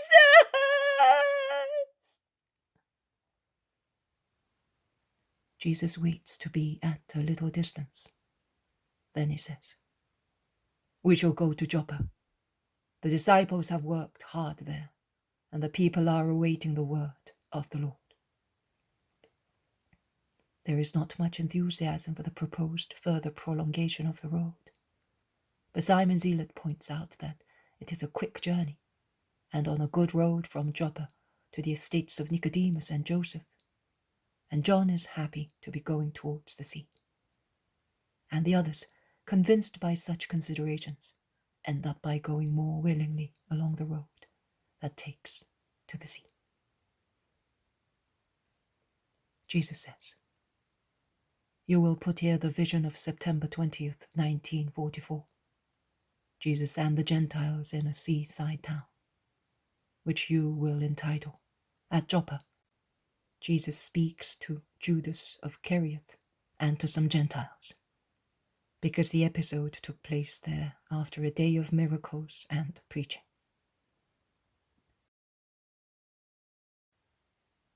The poem of the man God, the third year of the public life. Chapter 404. At Joppa, Jesus speaks to Judas of Kerioth and to some Gentiles. 20th of September, 1944. I see Jesus sitting in the inner yard of a house, which is modest, although not splendid. He looks very tired. He is sitting on a stone bench near a well, with a low parapet, above which a green pergola forms an arch. The bunches of grapes are just beginning to form. The flowers must have fallen off recently, and the tiny grapes are like millet seeds hanging from small green stalks. Jesus has put his right elbow on his right knee, and his chin is resting in the hollow of his hand. At times, he lays his folded arm on the edge of the well, and his head on his arm, as if he wished to be more comfortable, as if he wanted to sleep. His hair then falls down, veiling his tired face, which, when visible, looks pale and grave, framed by curly, red blondish locks. A woman goes backwards and forwards, her hand covered with flour, and she passes from a room in the house to a smaller room on the other side of the yard, where the oven must be. She looks at Jesus every time she passes, but she does not disturb him. It must be almost evening, because the sunbeams skim the top of the terraced roof more and more faintly, and soon vanish completely. About a dozen doves are about to descend, cooing to the yard for a last meal. They wheel around Jesus, as if they wish to ascertain who is the stranger, and distrustfully dare not land on the ground. Jesus forgets his worries and smiles. He stretches out one hand, palm upwards, and says, "Are you hungry? Come," as if he were speaking to human beings. The most daring one alights on his hand, followed by two more. Jesus smiles. "I have nothing," he says in reply to their cooing requests. He then calls in a loud voice, "Woman, your doves are hungry. Have you any corn for them?" "Yes, master. It's in the sack under the porch. I'll come at once." "Never mind, I will give it to them. I like doing it." "They will not come to you. They do not know you." "Oh, they're on my shoulders, and even on my head." Jesus is in fact walking with a strange crest, a leaden dove, the breast of which is so iridescent that it seems a precious breastplate. The woman looks out of the door incredulously and exclaims, "Oh! See, doves are better than men, woman. They perceive who loves them. Men do not." "Master, forget about what happened. Only a few people hate you. The others, if they do not all love you, at least respect you." "Oh, I will not lose heart because of that. I only wish to point out to you that animals are often better than men. Jesus has opened the sack. He puts his long hand into it and pulls out some golden corn, which he places in the folded edge of his mantle. He closes the sack again and returns to the yard, defending himself from the intrusive doves that want to help themselves. He unfolds his mantle and scatters the corn on the floor and laughs at the bustle and brawl of the greedy birds. The meal is soon over. The doves drink from a hollow dish near the well and look at Jesus again. Go now, I have nothing else. They fly about for a little while, landing on Jesus' shoulders and knees, and then go back to their nests. Jesus becomes engrossed in meditation again. There is a loud knocking at the door. The woman rushes to open. It is the disciples. Come, says Jesus. Have you given the money to the poor? Yes, Master, we have. To the last coin? Remember that what is given to us is not for us, but it is to be given in charity. We are poor, and we live on the mercy of other people. Miserable is the apostle who exploits his mission for human ends. And if one day we are without bread, and we are accused of infringing the law because we imitate sparrows, eating grains of corn as they do, what shall we do? Have you ever lacked anything, Judas? Anything essential since you have been with me? Have you ever fallen exhausted along the road? No, Master. When I said to you, come, did I promise you comfort and riches? And speaking to those who listen to me, have I ever said that I will give my disciples profit on the earth? No, Master. Well, Judas, why have you changed so much? Do you not know? Do you not realize that your dissatisfaction and your indifference grieve me? Do you not see that your discontent affects also your brothers? Why, Judas, my friend, are you forsaking me now, whereas you have been called to so great a destiny, and you came to my love and to my light with so much enthusiasm? Master, I am not forsaking you. I am the one who takes most care of you, of your interests, of your successes. I would like to see you triumph everywhere. Believe me. I know. You want that in a human way. It is a great thing. But I do not want that. Judas, my friend. I have come for something by far greater than a human triumph and a human kingdom. I have not come to give my friends the crumbs of a human triumph, but I have come to give you a great, substantial, abundant reward. A reward that is no longer a reward, as it is so complete. It is participation in my eternal kingdom. It is union in the rights of the children of God. Oh, Judas, why are you not elated by this sublime inheritance, which one achieves through renunciation, but which knows no decline? Come closer to me, Judas. See, we are alone. The others have understood that I wanted to speak to you, the dispenser of my riches, of the alms that the Son of Man, the Son of God, receives, to give them, in the name of God and of man, to man. And they have withdrawn into the house. We are alone, Judas, in this sweet hour of the evening, when our hearts fly to our remote homes, to our mothers, who certainly think of us, while preparing their solitary supper.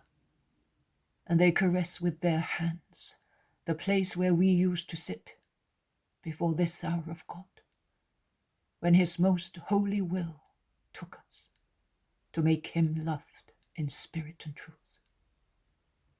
Ah, mothers, mine, so holy and pure, who is so fond of you all and prays for you, the friends of her Jesus. Mine, who has but this peace in the anxiety of her maternity of Mother of the Christ, to know that I am surrounded by your love. Do not disappoint, do not injure that heart of a mother. My dear friends, do not break it through any evil action of yours. Your mother, Judas, your mother, who the last time we passed through Kerioth could not stop blessing me and wanted to kiss my feet, because she is happy that her Judas is in the light of God. And she used to say to me, "O Master, make my Judas holy." What does the heart of a mother seek but the welfare of her child? And which welfare is better than the eternal good? In fact, and which welfare, Judas, is there greater than the one to which I want to lead you all, and which one reaches following my way? Your mother is a holy woman, Judas, a true daughter of Israel. I did not allow her to kiss my feet, because you are my friends, and because in each of your mothers, in every good mother, I see mine, Judas. And I would like you to see in your mothers mine, with her tremendous destiny of co-redeemer. And I would like you not to wish to kill her, because you would feel that you were killing your own. Judas, do not weep. Why weep? If you feel no remorse in your heart with regard to your mother or mine, why shed those tears?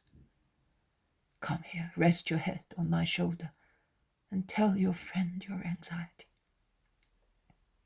Have you done wrong? Do you feel that you are about to do wrong? Oh, do not remain alone. Defeat Satan with the help of him who loves you. I am Jesus, Judas. I am the Jesus who cures diseases and expels demons. I am the Jesus who saves and who loves you so much that he worries at seeing you so enfeebled.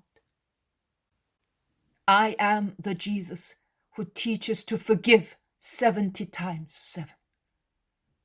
But I, personally, forgive you not 70, but 700, 7,000 times. And there is no fault, Judas. There is no fault, Judas. There is no fault, Judas, that I do not forgive, that I do not forgive, that I do not forgive. If the repentant culprit says to me, "Jesus, I have sinned," even less if he only says, "Jesus," and even less if he only looks at me imploringly. And the first faults that I forgive, do you know, my friend, whom I forgive them? The most guilty and the most repentant. And do you know which are the very first ones that I forgive? Those committed against me. Judas, can you not find one word to reply to your master? Is your anguish so severe that it makes words die on your lips? Are you afraid that I may denounce you? Be not afraid. I have been longing for such a long time to speak to you thus, holding you on my heart, like twins in a cradle, born of the same mother, almost one flesh only. Two babies who have sucked in turn the same warm nibble, each savouring his brother's saliva together with his mother's sweet milk. I now have you, and I will not let you go away until you tell me that I have cured you. Be not afraid, Judas. I want your confession, but your companions will think that this is a friendly conversation, because after it, our faces will beam so much with reciprocal peace and love. And I will get them to believe so more and more by holding you against my chest at supper this evening, dipping in the dish my own bread for you, and offering it to you as to a favourite. And you will be the first to whom I will give the cup, after giving thanks to God. You will be the king of the banquet, Judas, and you will really be so. You will be the bride of the groom, oh, so that I love, if you become clean and free, depositing your dust in my purifying lamp. Are you not going to speak, to tell me your grief? You have spoken so kindly to me, of my mother, of home, of your love. A moment of weakness. I am so tired, and I thought that you had not loved me thus for some time. No, it is not so.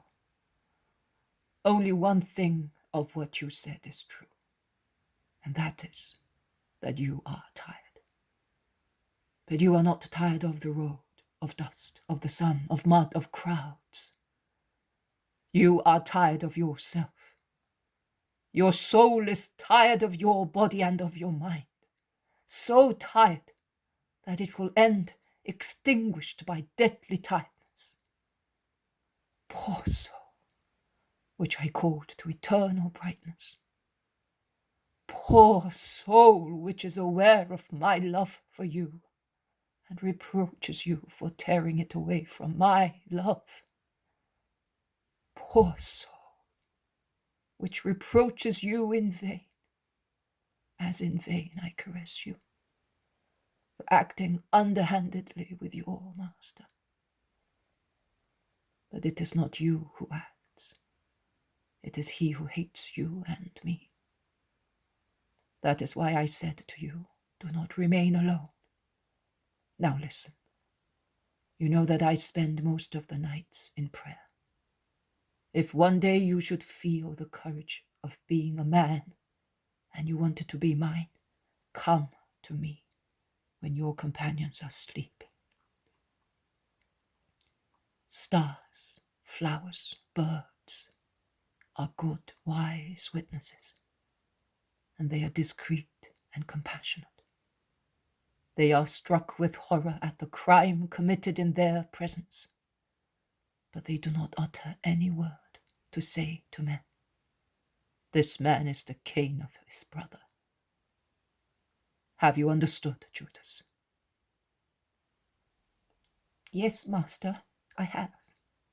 But believe me, I am only tired and deeply moved. I love you with all my heart, and all right, that is enough. Will you give me a kiss, master? Yes, Judas. I will give you a kiss now, and many in the future. Jesus draws a heavy sigh with grief, but he kisses Judas on the cheek.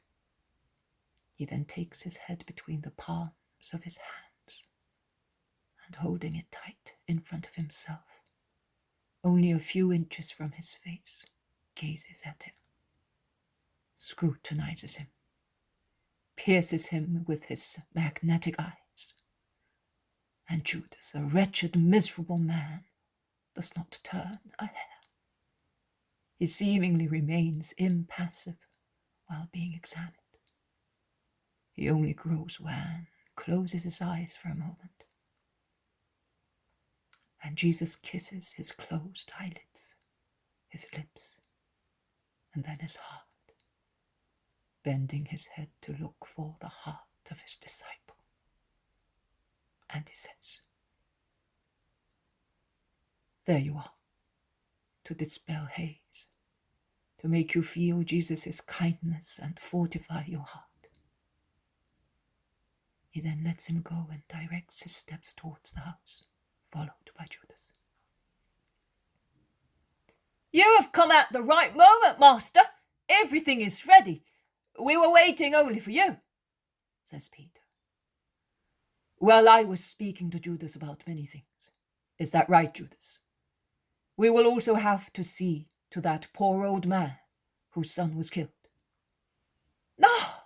Judas leaps at the good opportunity to recover completely and divert the suspicion of the others, if they had any.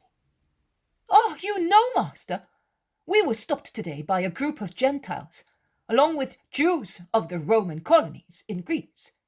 They asked many questions. We replied as best we could, but we certainly did not convince them. However, they were kind to us and gave us much money. Here it is, Master. We will be able to do much good with it. And Judas produces a large purse of soft leather that gives a silvery sound when laid on the table. It is the size of a child's head. All right, Judas. You will distribute the money impartially. What did the Gentiles want to know?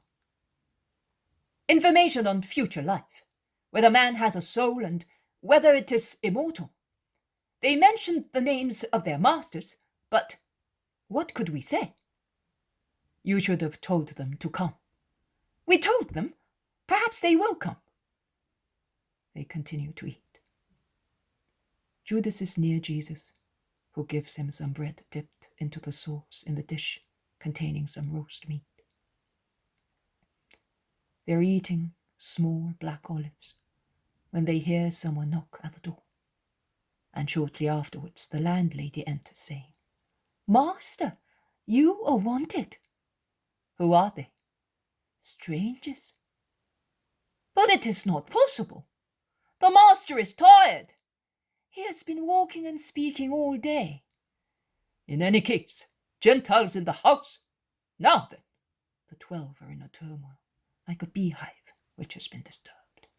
Hush, peace. It does not trouble me to listen to those who look for me. It is relaxation to me. It might be a trap at this time of the day. No, it is not. Be calm and have a rest. I rested while waiting for you. I will go.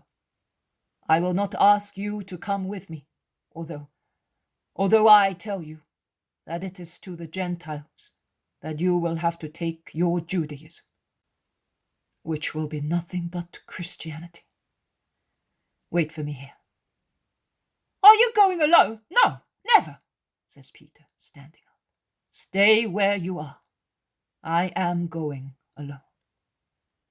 He goes out. He looks out of the main door. In the twilight, there are many men waiting for him. Peace be with you. Do you want me? Here, master, replies an old, imposing man. He is wearing a Roman garment that shows under a short, round mantle with hood on his head. We spoke to your disciples today, but they could not tell us much. We would like to speak to you. Are you the ones of the rich offering?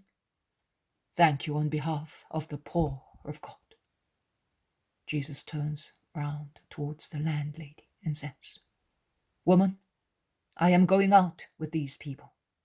Tell my disciples to come and meet me near the seashore, because if I am right, these people are merchants of the trade center. And seafarers, master, you are right. They all go out together on the main road, which is bright in the moonlight.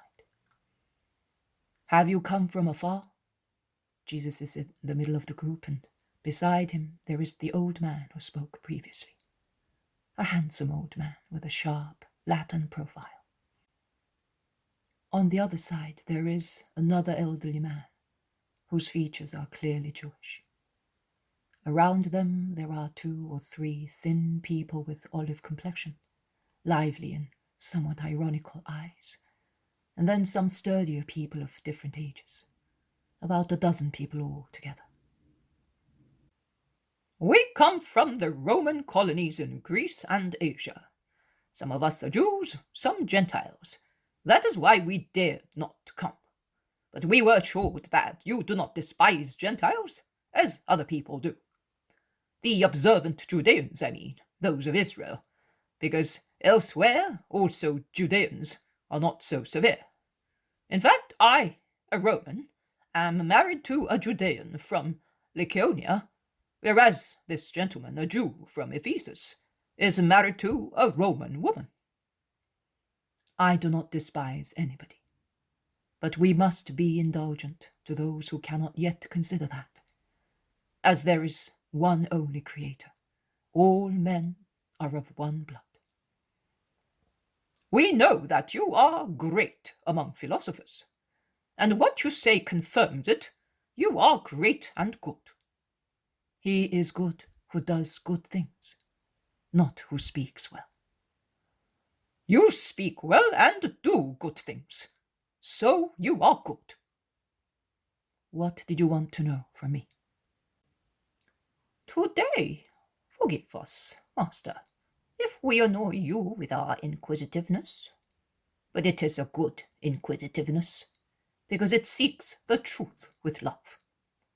Today, we wanted to learn from your disciples the truth concerning a doctrine which was already mentioned by ancient philosophers of Greece, and which you, so we are told, are now preaching once again, making it more extensive and beautiful.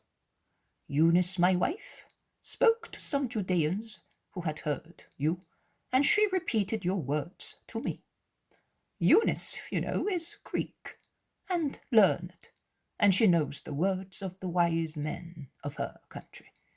She found a resemblance between your words and those of a great Greek philosopher, and your words have reached also Ephesus. And as we came to this port, some on business and some to celebrate the rite, we found ourselves among friends, and we talked. Business does distract people from thinking also of other higher matters. After filling our emporia and holds, we have time to resolve our doubt. You say that a soul is eternal. Socrates said that it is immortal. Do you know the words of the Greek master? No, I did not study in the schools of Rome and Athens. But tell me, I will understand you just the same. I am acquainted with the thought of the Greek philosopher. Socrates, contrary to what we Romans believe, and also to what your Sadducees think, states and maintains that man has a soul, and that it is immortal. Consequently, he says that death is nothing but liberation for the soul that passes from prison to a free place, where it joins those whom it loved, and where it meets the wise men, with whose wisdom it was acquainted, and great people, heroes, poets, and where it no longer finds injustice or sorrow. There is instead eternal happiness in a peaceful residence open to the immortal souls which lived in justice. What do you say, Master? I solemnly tell you that the Greek master, although in the era of a false religion, was stating the truth, saying that the soul is immortal. As a searcher after truth and a lover of virtue, he heard the voice of the unknown God whisper in the depths of his soul. The voice of the true God, of the only God, the Most High Father from whom I come to take men to the truth. Man has a soul, one true, eternal mistress, worthy of reward and of punishment. It is entirely his, created by God. It is destined in God's thought to go back to God. You Gentiles devote yourselves too much to the cult of your bodies. The human body is really a wonderful work, on which there is the mark of the eternal finger. You admire your minds too much. Man's mind is a jewel enclosed in the coffer of his head, from which it sends forth its sublime beam. A great celestial gift of God Creator, who made you according to his thought, with regard to your figure, that is, a perfect work of organs and members. And he gave you his likeness with his thought and spirit. But the perfection of the likeness is in the spirit, because God has no members or dull flesh, as he is not subject to sensuality or incentive of lust.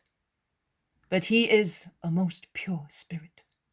He is eternal, perfect, immutable, indefatigable in acting, continuously reviving in his words, which he paternally adapts to the ascensional march of his creatures. The Spirit, created in all men by the same source of power and bounty, knows no variation of the original perfection, but knows many of them after it is infused in the body. One only is the uncreated and most perfect spirit, and it has always been such. Three are the spirits that were created perfect, and you are one, Master, not I. In my body I have the divine spirit that was not created, but was generated by the Father through exuberance of love. And I have the soul created for me by the Father, as I am now the man. A perfect soul as befits the man God. But I am speaking of other spirits. Which then? The first two parents from whom the race descends. They were created perfect, and then they voluntarily fell into imperfection. The third one, created for the delight of God and of the universe, is too superior to the possibilities of thought and faith of the present world to be pointed out to you. The spirits, as I was saying, created by the same source, with the same degree of perfection, are subject, through their own will and merit, to a double metamorphosis. So you admit a second life? There is but one life. In it, the soul, which was originally made in God's likeness, passes, through justice faithfully practiced in everything, to a more perfect likeness, I would say, to a second creation of itself, whereby it evolves towards a double likeness to its Creator, becoming capable of possessing holiness, which is perfection of justice and likeness of children to the Father. It is to be found in the blessed souls, that is, in those who your Socrates says lives in Hades, whereas I say, when wisdom will have spoken its words and signed them with its blood, they will be the blessed souls of paradise, that is, of the kingdom of God. And where are they now? In expectation. Of what? Of the sacrifice, of forgiveness, of liberation. They say that the Messiah will be the Redeemer, and that you are such. Is it true? It is true. It is I who am speaking to you. So, you will have to die. Why, master? The world is in such great need of light, and you want to leave it? You, a Greek, are asking me this? You, who are dominated by Socrates' words? Master, Socrates was a just man. You are holy. Consider how much the earth needs holiness. It will be raised to the 10,000th power for each sorrow, each wound, and drop of my blood. By Jove! Never was there a Stoic greater than you, as you do not just preach the contempt of life, but you are preparing yourself to throw it away. I do not despise life. I love it as the most useful thing to buy the salvation of the world. But you are too young, master, to die. Your philosopher says that what is holy is dear to the gods, and you said that I am holy. If I am holy, I must long to go back to the holiness from which I came. So, never young enough not to have such longing. Socrates also says that he who is holy loves to do things pleasant to the gods. What is more pleasant than restoring to the embrace of the Father the children whom sin had banished, and giving men peace with God, the source of all wealth? You say that you do not know Socrates' words. How come, then, that you know the ones you have spoken? I know everything. The thoughts of men, when they are good thoughts, are nothing but the reflection of a thought of mine. When a thought is not good, it is not mine, but I have read it in the succession of times, and I knew. I know, and I will know, when it was, is, and will be spoken. I know. Lord, come to Rome, the light of the world. You are surrounded by hatred here. You will be surrounded by veneration there. It would surround man, not the master of the supernatural. I have come for the supernatural. I must bring it to the children of the people of God, although they are the most stubborn against the word. So, Roman Athens will not have you? They will have me. Be not afraid. They will have me. Those who want me will have me. But if they are going to kill you? The spirit is immortal. The spirit of every man is immortal. Will mine not be so? The spirit of the Son of God. I will come with my active spirit. I will come. I can see numberless crowds and the houses erected in my name. I am everywhere. I will speak in cathedrals and in hearts. My evangelization will know no rest. The gospel will travel all over the earth, all good people towards me. And there I go by at the head of my multitude of saints, and I lead it to heaven. Come to the truth. O Lord, our souls are enveloped in formulae and error. How can we open the doors to them? I will unlock the doors of hell. I will open the doors of your Hades and of my limbo. And will I not be able to open yours? Say, I want it, and like locks made with wings of butterflies, they will collapse as if they were pulverized at the passing of my ray. Who will come in your name? See that man who is coming here with the other fellows, who is a little more than a teenager? They will come to Rome and to the world, and many more with them, as solicitous as they are now, for my love that spurs them and gives them no rest but beside me. They will come. for the sake of those redeemed by my blood, to gather you together and lead you to the light. Peter, John, come here. I think I have finished, and I can be with you. Have you anything else to tell me? Nothing else, Master. We will go away taking your words with us. May they germinate within you with eternal roots. Go. Peace be with you. Here, Master. And the vision ends.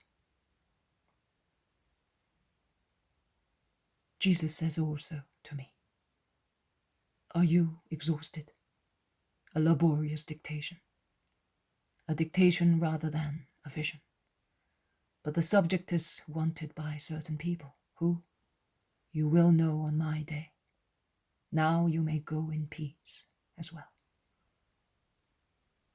Of my own, I wish to add the conversation of Jesus with the Gentiles took place along the seafront of a seaside town. In the moonlight, one could see very clearly the calm waves lap the rocks of the breakwater of a large port full of ships.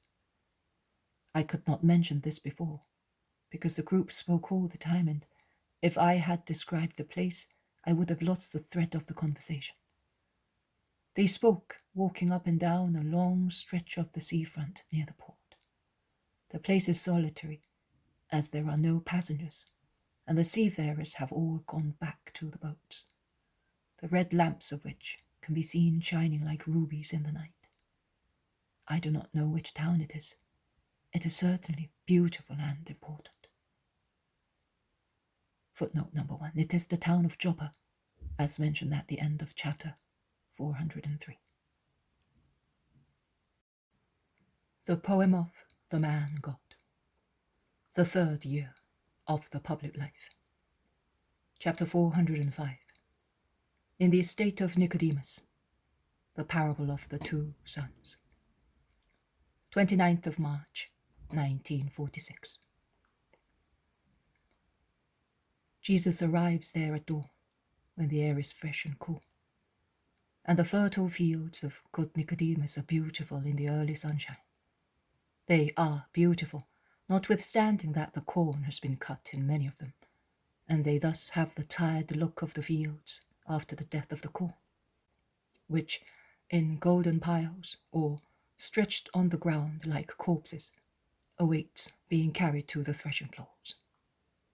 And many other flowers die with the corn, sapphire star-shaped cornflowers, violet snapdragons, the minute corollas of scabiouses, the ephemeral chalice of harebells, the smiling radiant crowns of camomiles and daisies, showy scarlet poppies, and hundreds of other flowers, which star-shaped in spike-like clusters, in bunches, in radiant crowns, where previously smiling, where there is now yellowish stubble.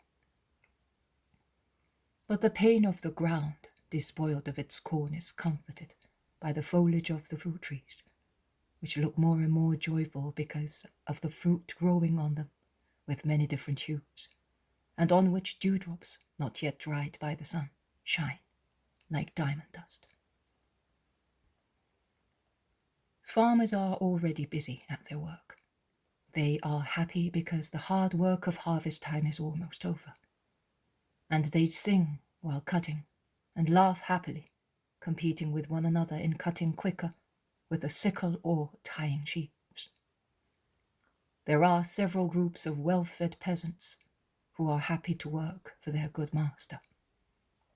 At the edge of the fields or behind the reapers, there are children, widows, old people, waiting to glean, and they are waiting peacefully, because they know that there is plenty for everybody, as is customary. By Nicodemus's order, as a widow explains to Jesus, who had asked her.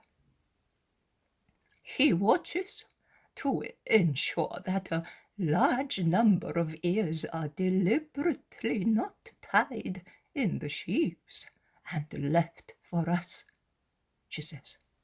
And not satisfied with so much charity, after taking a just quantity of corn in proportion to the seed, he gives out the rest to us. Oh, he does not wait for the sabbatical year to do that, but he always does that to help the poor with his crops. And he does the same with his olive trees and vineyards. That is why God blesses him with wonderful harvests. The blessings of the poor are like dew on seeds and flowers. And thus each seed yields more ears, and no flower falls before the fruit sets. And he told us that this year the whole lot will be given to us, because this is a year of grace. I do not know to which grace he refers, unless it is because, as rumored among us poor people, and among his happy servants, because he is secretly a disciple of him who is said to be the Christ, and preaches one should love the poor in order to show love to God. Perhaps you know him, if you are Nicodemus's friend, because friends are generally fond of the same people. Joseph of Arimathea, for instance, is a great friend of Nicodemus, and it is rumored that he, too, is a friend of the rabbi. Oh, what have I said? My God, forgive me. I have wronged the two good masters of our plain. The woman is upset. Jesus smiles and asks, "Why, woman?" "Because, tell me, are you a true friend of Nicodemus and Joseph, or are you one of the Sanhedrin, one of the false friends, who would harm those two good people if they knew for certain that they are friends of the Galilean?" "Do not worry. I am a true friend of those two good men. But you know many things, woman. How did you get to know them?" "Oh, we all know. The high classes with hatred, the low ones with love. Because even if we do not know him, we love the Christ. We, the forlorn ones, whom he only loves and teaches to love. And we tremble for him. The Judeans, Pharisees, scribes and priests are so wicked. But I am scandalizing you. Forgive me. My tongue is the tongue of a woman and cannot keep quiet.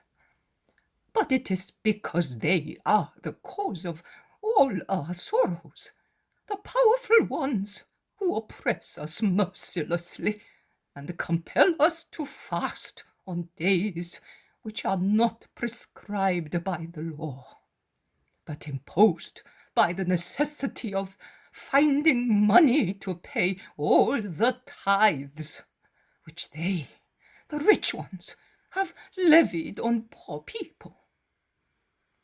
And it is because all our hopes are in the kingdom of this rabbi, who, if he is so good, now that he is persecuted, what will he be when he is king?" "His kingdom is not of this world, woman.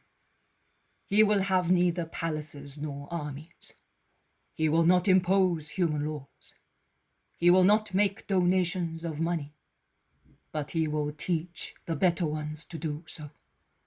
And the poor will find not 2 or 10 or 100 friends among the rich, but all those who believe in the Master will join their wealth together to assist their needy brothers.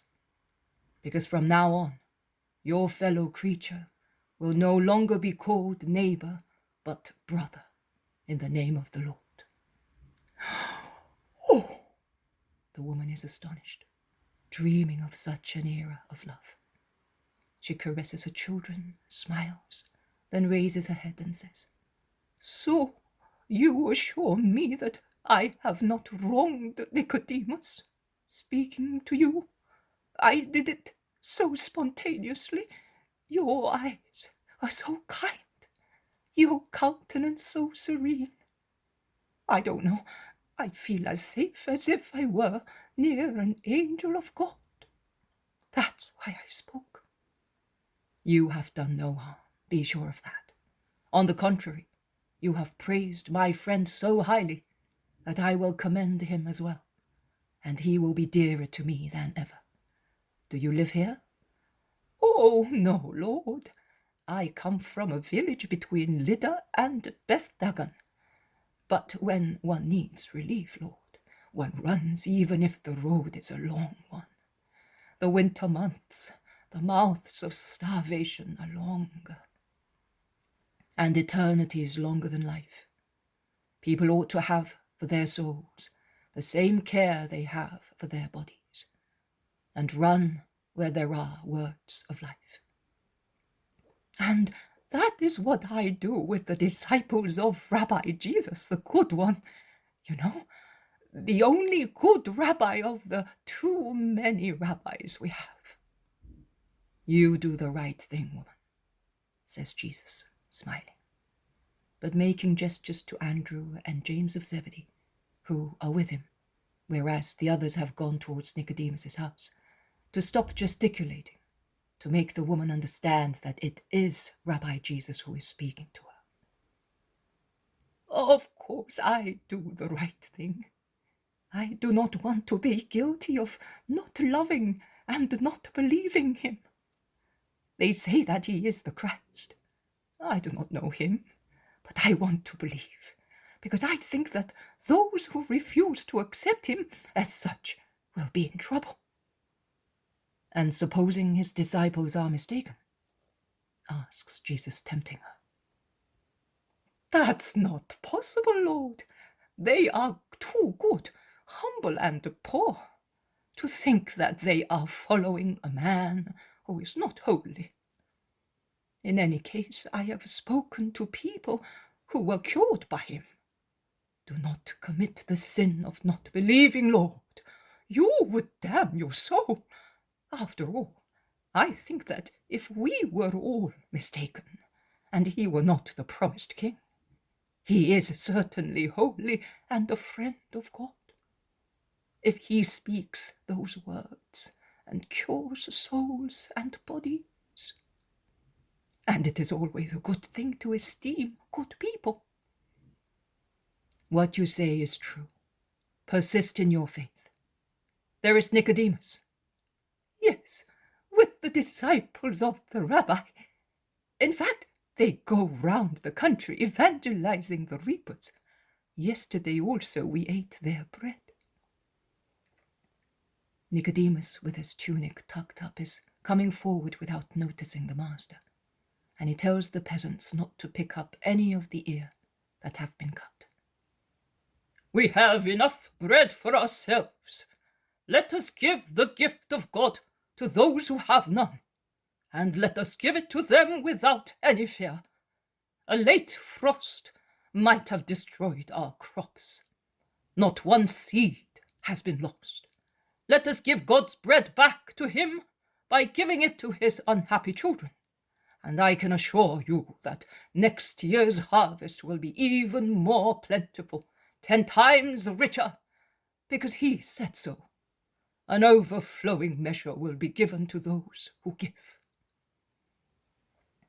The peasants, respectful and happy, listen to their master nodding assent, and Nicodemus, from one field and one group to another, repeats his kind instructions. Jesus, half hidden by a curtain of canes near a petition ditch, approves and smiles.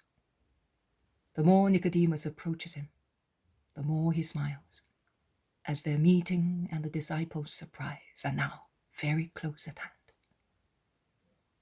In fact, Nicodemus jumps over the ditch to go into other fields, and becomes petrified before Jesus, who stretches his arms towards him. At last, he recovers his power of speech. Holy Master, how come you are here with me? May you be blessed. To become acquainted with you, if there was any such need, through the words of the most sincere witnesses, those whom you overwhelm with charity. Nicodemus is on his knees, prostrated on the ground. And also the disciples, led by Stephen and Joseph from Emmaus on the mountains, are on their knees. The peasants and the poor people present understand, and they all prostrate themselves, venerating the Master, seized with astonishment. Stand up. Up to a little while ago, I was the wayfarer who inspired confidence. Continue to consider me as such, and love me without any fear. Nicodemus, I sent the 10 apostles who are missing to your house. I spent the night outside to watch that an order was carried out. Yes, and God blesses you for that order. Which voice told you that this year, and not the next one, is a year of grace, for instance?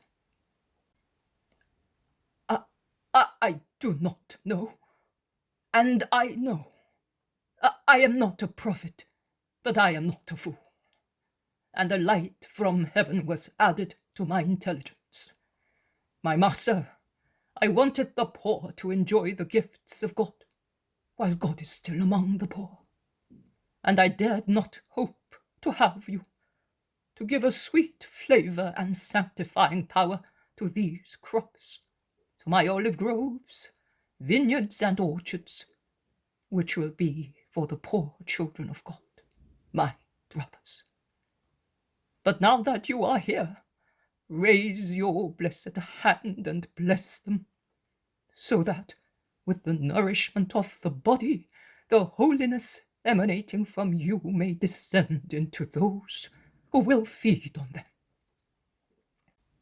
Yes, Nicodemus, yours is a just desire approved of by heaven. And Jesus opens his arms to bless. Oh, wait, that I may call the peasants. And with a whistle he whistles 3 times, and the shrill sound spreads in the calm air, causing reapers, gleaners, and curious people to rush from everywhere. A little crowd.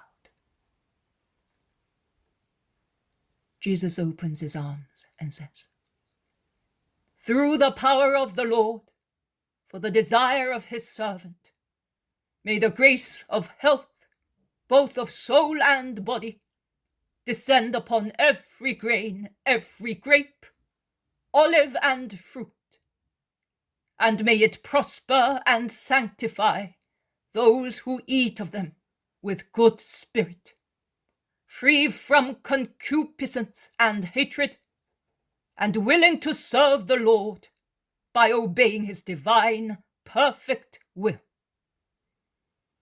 So be it, replied Nicodemus, Andrew, James, Stephen, and the other disciples. So be it, replied the people of the crowd, standing up, as they had knelt down to be blessed. Stop the work, my friend. I want to speak to them. A gift in a gift. Thank you on their behalf, Master. They go into the shade of a thick orchard and wait for the arrival of the 10 who had been sent to the house. They in fact arrive panting and disappointed at not finding Nicodemus. Jesus then begins to speak. Peace be with you. I wish to propose a parable to all of you standing here around me, so that each of you may avail himself of the teaching and of the part that is more suitable to him. Listen. A man had 2 sons. He approached the first one and said, Son, come and work in your father's vineyard today. It was a great sign of honor on his father's side.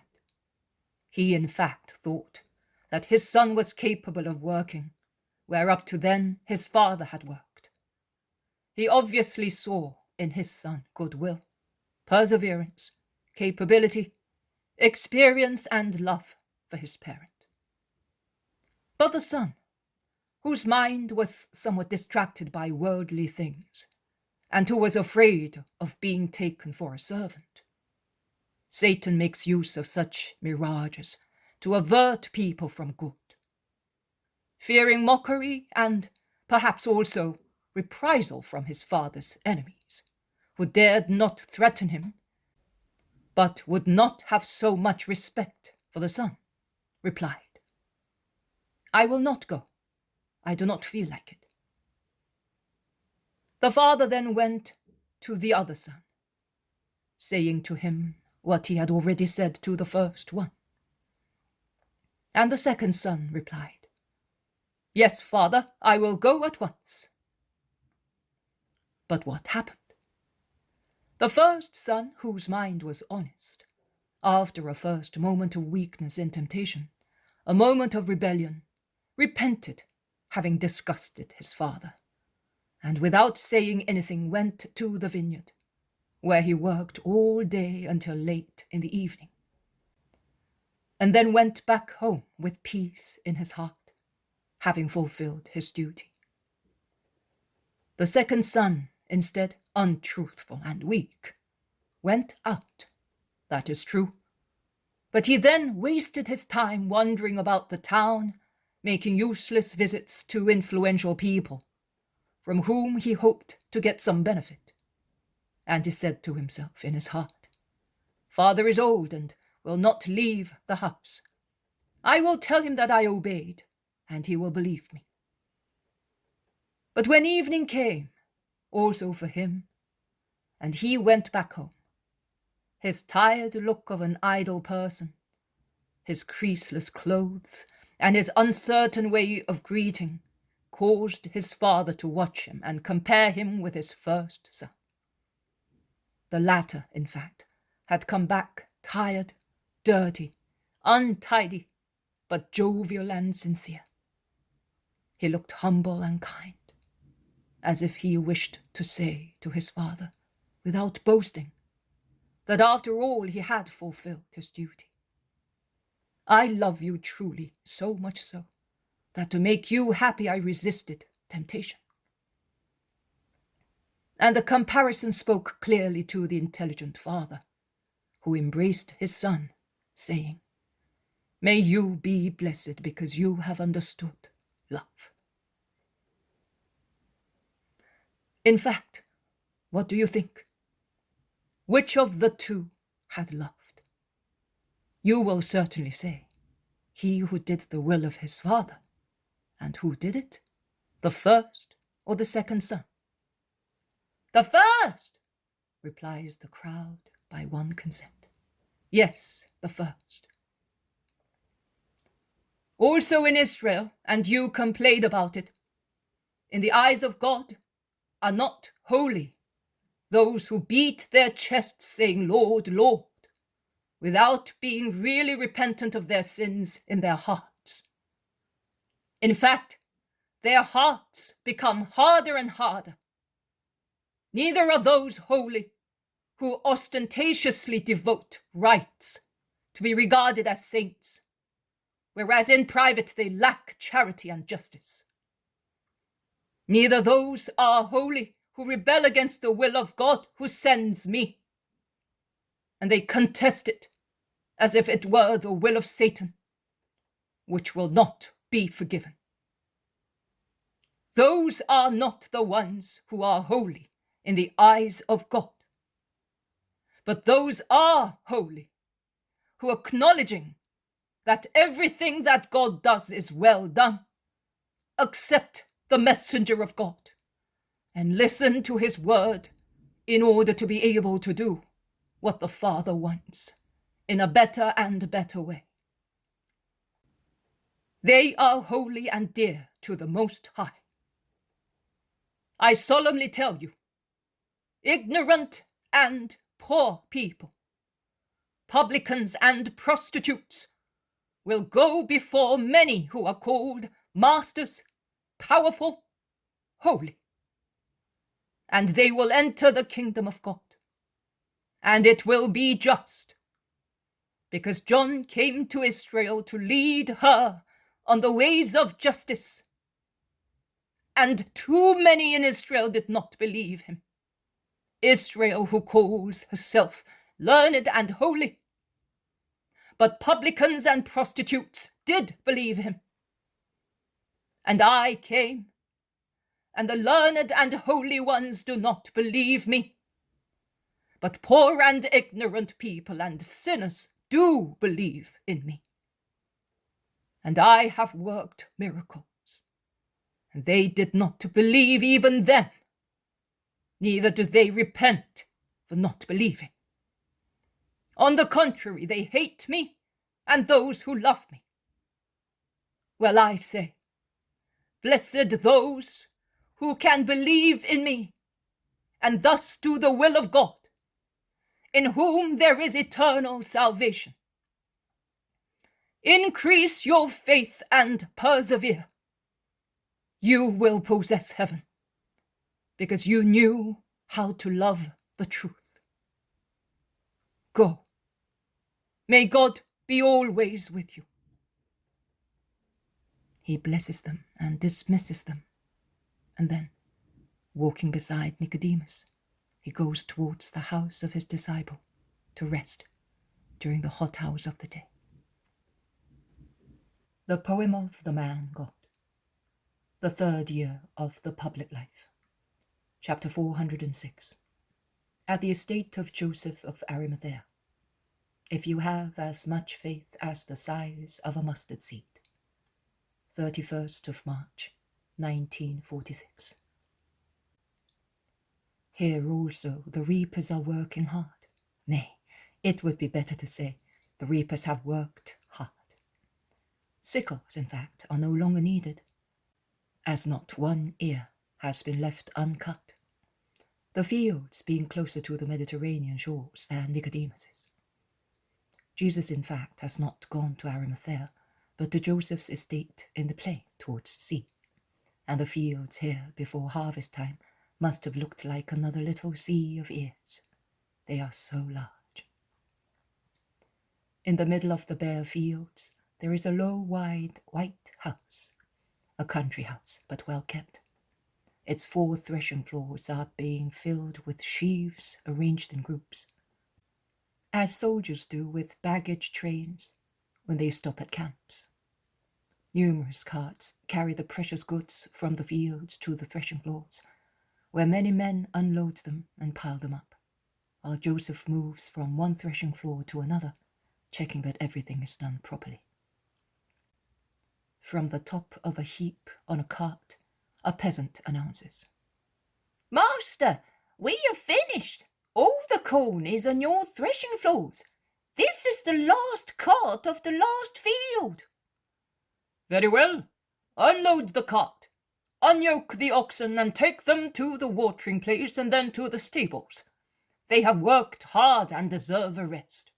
And you all have done a good job and deserve a rest. But the last job will be a light one, because kind hearts are relieved by the joy of other people.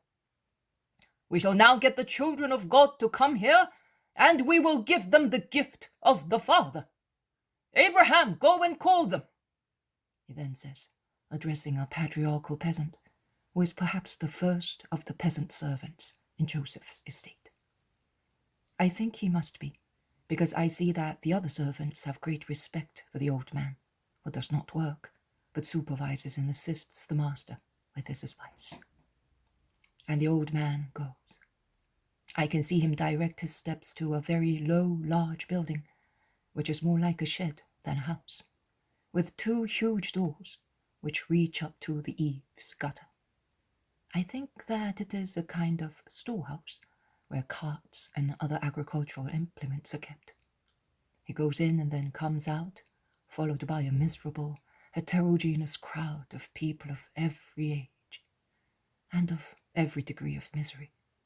There are emaciated people, but without any physical defect, And there are cripples, blind and maimed persons, and people with diseased eyes, many widows with little orphans around them, and wives of sick men, sad, shabby, feeble, through walking and sacrificing themselves to cure their husbands.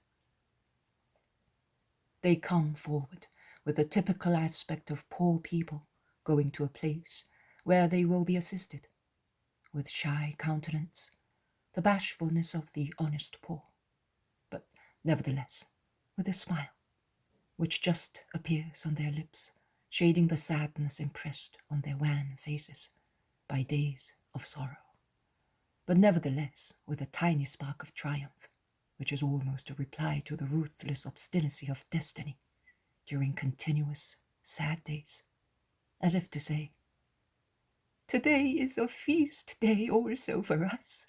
It is a feast, mirth, relief for us." The little ones open their eyes wide before the heaps of sheaves, which are higher than the house, and pointing at them, they say to their mothers, "Are they for us? Oh, how lovely!" The old people whisper, "May the Blessed One bless the Merciful One." The beggars, cripples, the blind and maimed people, and those with defective sight. "We also shall have bread at last, without having to stretch our hands begging for it." And the sick people say to their relatives, "At least we shall be able to follow treatment, knowing that you are not suffering because of us. Medicines will do us good now." And relatives reply to the sick people, "See, now you will no longer say that we fast to let you have a morsel of bread, so be happy now." And the widows to their little orphans, "Dear children, we will have to bless the Father in heaven most sincerely, as he acts as your father, and also good Joseph, who is his administrator. Now we shall not hear you cry any more, because you are hungry, poor children, who have but your mothers to assist you. Poor mothers, who have no riches but their hearts." It is a joyful chorus in sight, but it also makes tears well up in one's eyes. And when the unhappy crowd is before him, Joseph begins to walk up and down their lines, calling them one by one, asking how many they are in the family, how long have they been widows, or ill, and so on. And he takes notes.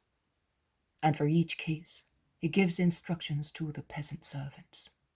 "Give 10, give 30, give 60, he says, after listening to an almost blind old man who comes up to him with 17 grandchildren, all under 12, the children of a son and a daughter of his who died, the former at reaping time the previous year, the latter of childbirth. And the old man says, "Her husband consoled himself, getting married again after 1 year, and he sent his 5 children to me, saying that he would see to them.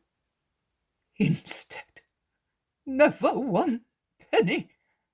Now, my wife also died, and I am left with these. Give 60 to the old father, and you, father, wait here. Later I will give you some clothes for the little ones." The servant points out that if they continue to give 60 sheaves every time, there will be not enough corn for everybody. "And where is your faith? Am I perhaps storing up the sheaves for myself and sharing them out? No, no. They are for the children dearest to the Lord. The Lord himself will see that there is enough for everybody," replies Joseph to the servant. "Yes, master, but numbers are numbers, and faith is faith. And to show you that faith can do everything, I order you to double the quantities given to the first ones.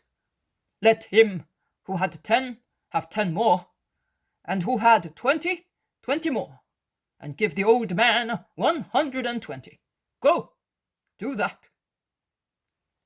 The servants shrug their shoulders and carry out the order, and the distribution continues while the amazed beneficiaries rejoice, seeing that they are receiving a quantity that exceeds the most optimistic hopes.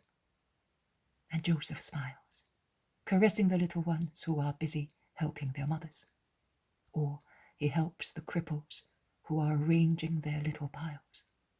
He helps those who are too old to do so, or the women who are too emaciated. And he has 2 sick people put to one side to let them have further assistance, as he did the old man with 17 grandchildren.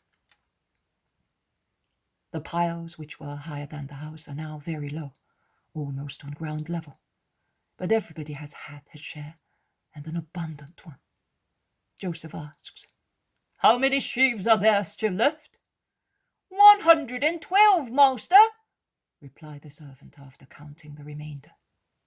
"Well, you will take—" Joseph glances over the list of names which he had written, and then he says, "You will take 50 and put them aside for seed, because it is holy seed, and the rest will be given 1 each to every head of the family who is present here. They are exactly 62. The servants obey. They take 50 sheaves under a porch and hand out the rest. Now there are no more huge golden piles on the threshing floors, but on the ground there are 62 little heaps of different sizes, and their owners are busy tying them and loading them onto rudimentary wheelbarrows, or on stunted little donkeys that they untied from a fence at the rear of the house. Old Abraham, who has been chatting with the main peasant servants, approaches his master along with them, and the master asks him, "Well, have you seen? There was enough for everybody, and with surplus." "Master, there is a mystery here. Our fields cannot have yielded all the sheaves that you have distributed. I was born here, and I am 78 years old. I have been reaping for 66, and I know my son is right. Without a mystery, we could not have given so much." "But it is a matter of fact that we have given them, Abraham. You were beside me. The sheaves were handed out by the servants. There is no sorcery. It is not a dream. You can still count the sheaves. They are still there, although divided into many lots."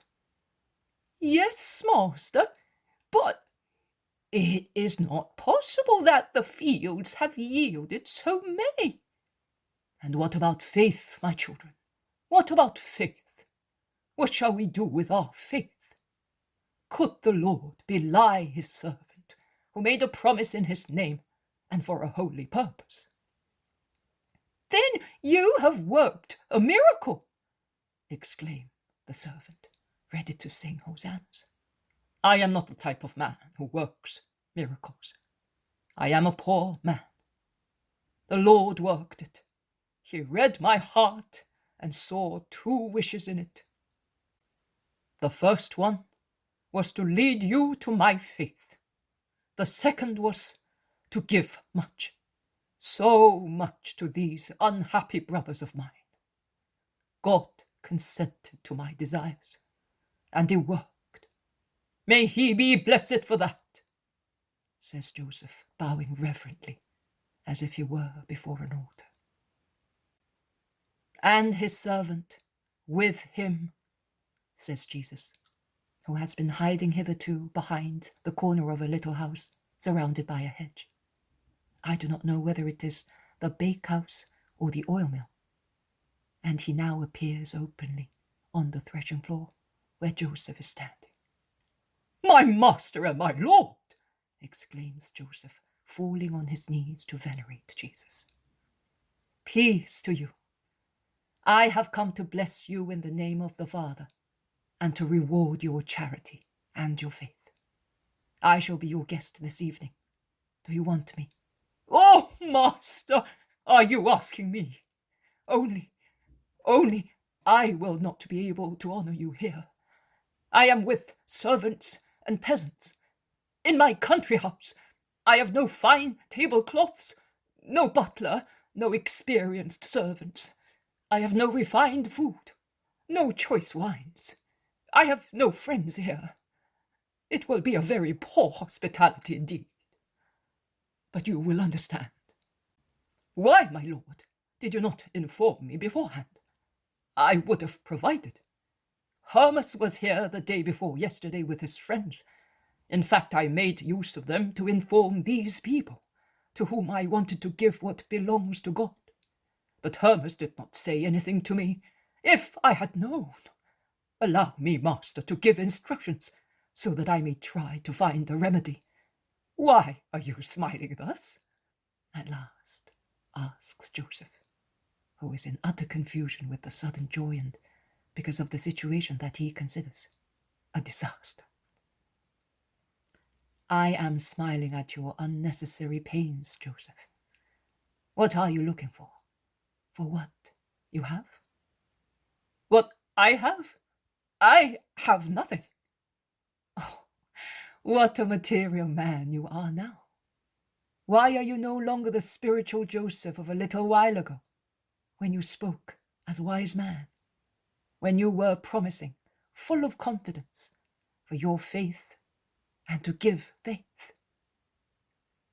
Oh, did you hear me? I heard and saw you, Joseph. That laurel hedge is very useful, as from it I could see that what I have sown in you is not dead. That is why I say that you are worrying about trifles.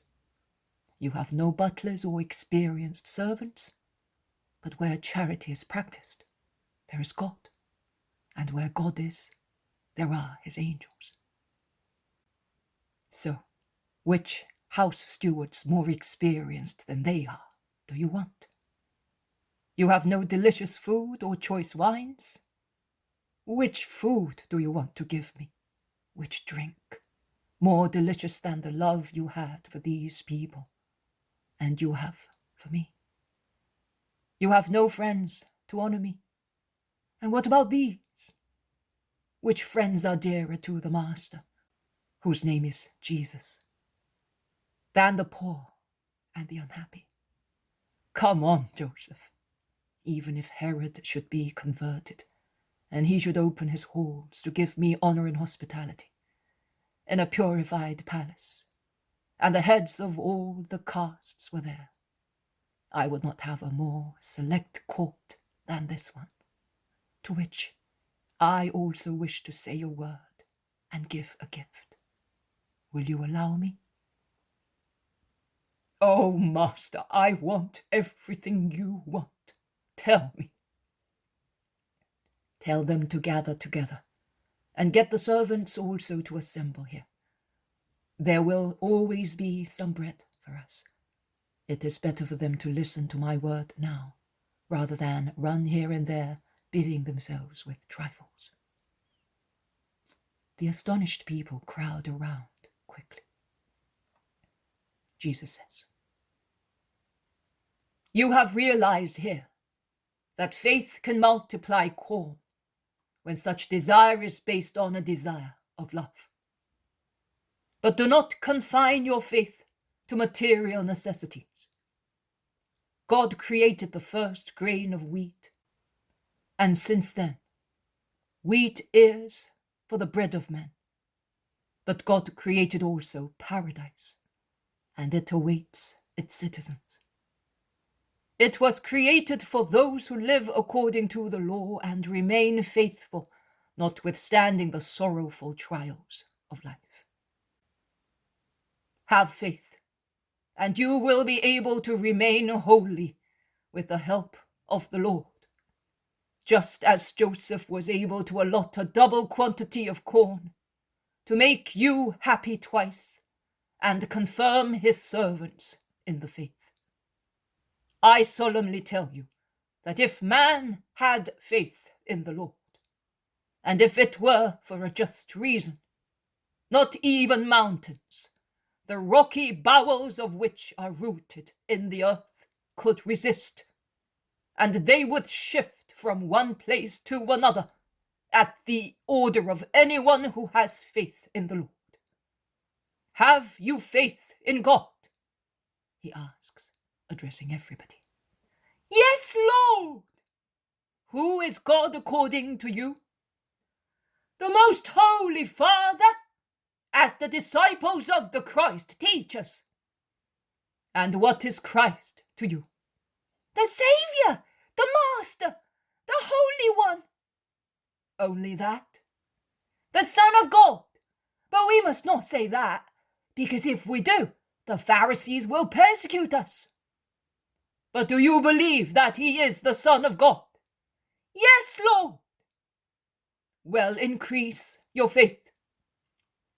Even if you are silent, stones, plants, stars, the ground, everything will proclaim that Christ is the true Redeemer and King. They will proclaim it in the hour of his accession, when he will be in the most holy purple with the wreath of redemption. Blessed are those who will believe, that as from now and will believe even more then, and will have faith in the Christ, and consequently eternal life. Have you such unshakable faith in Christ? Yes, Lord. Tell us where he is, and we will beg him to increase our faith in order to be blessed, as you say. Not only the poor, but also the servants, the apostles and Joseph take part in the last prayer.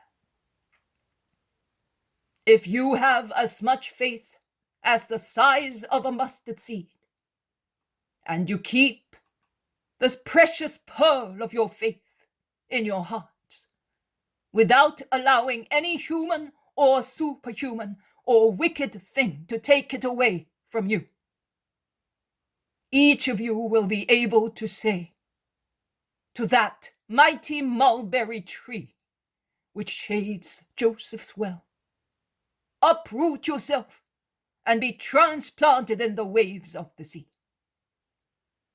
But where is Christ? We're expecting him to be cured. His disciples did not cure us, but they said he can do it. We would like to be cured, to be able to work, say the sick and unfit men. And do you think that Christ can do it? Asks Jesus, making signs to Joseph not to say that he is the Christ. We do believe it. He is the Son of God. He can do everything. Yes, he can do everything. And he wants everything, shouts Jesus, stretching out his right arm imperiously, and then lowering it as if to swear. And he concludes with a powerful cry. And let that be done to the glory of God. And he is about to turn around towards the house. But those who have been cured, about 20 people, shout, rush, surround him in a confusion of hands stretched out to touch, bless, find his hands, garments to kiss and caress him. They isolate him from Joseph, from everybody. And Jesus smiles, caresses, blesses. He slowly frees himself, and still followed by the people, he disappears into the house while hosannas rise in the sky, which is becoming violet in the incipient twilight. The poem of the man God, the third year of the public life, chapter 407. In the house of Joseph of Arimathea on a Sabbath, John, a member of the Sanhedrin. 2nd of April, 1946. Joseph of Arimathea is resting in a half-lit room because all the curtains have been lowered as a protection from the sun. There is death-like silence in the entire house. Joseph is dozing in a low seat covered with mats. A servant enters. He goes towards his master and touches him to wake him. Joseph opens his sleepy eyes and looks at the servant inquisitively. Master, your friend John is here. My friend John? How is he here if the Sabbath is not yet over? Joseph has woken up with a start, surprised at the visit of a member of the Sanhedrin on the Sabbath, and he orders, "Let him come in at once."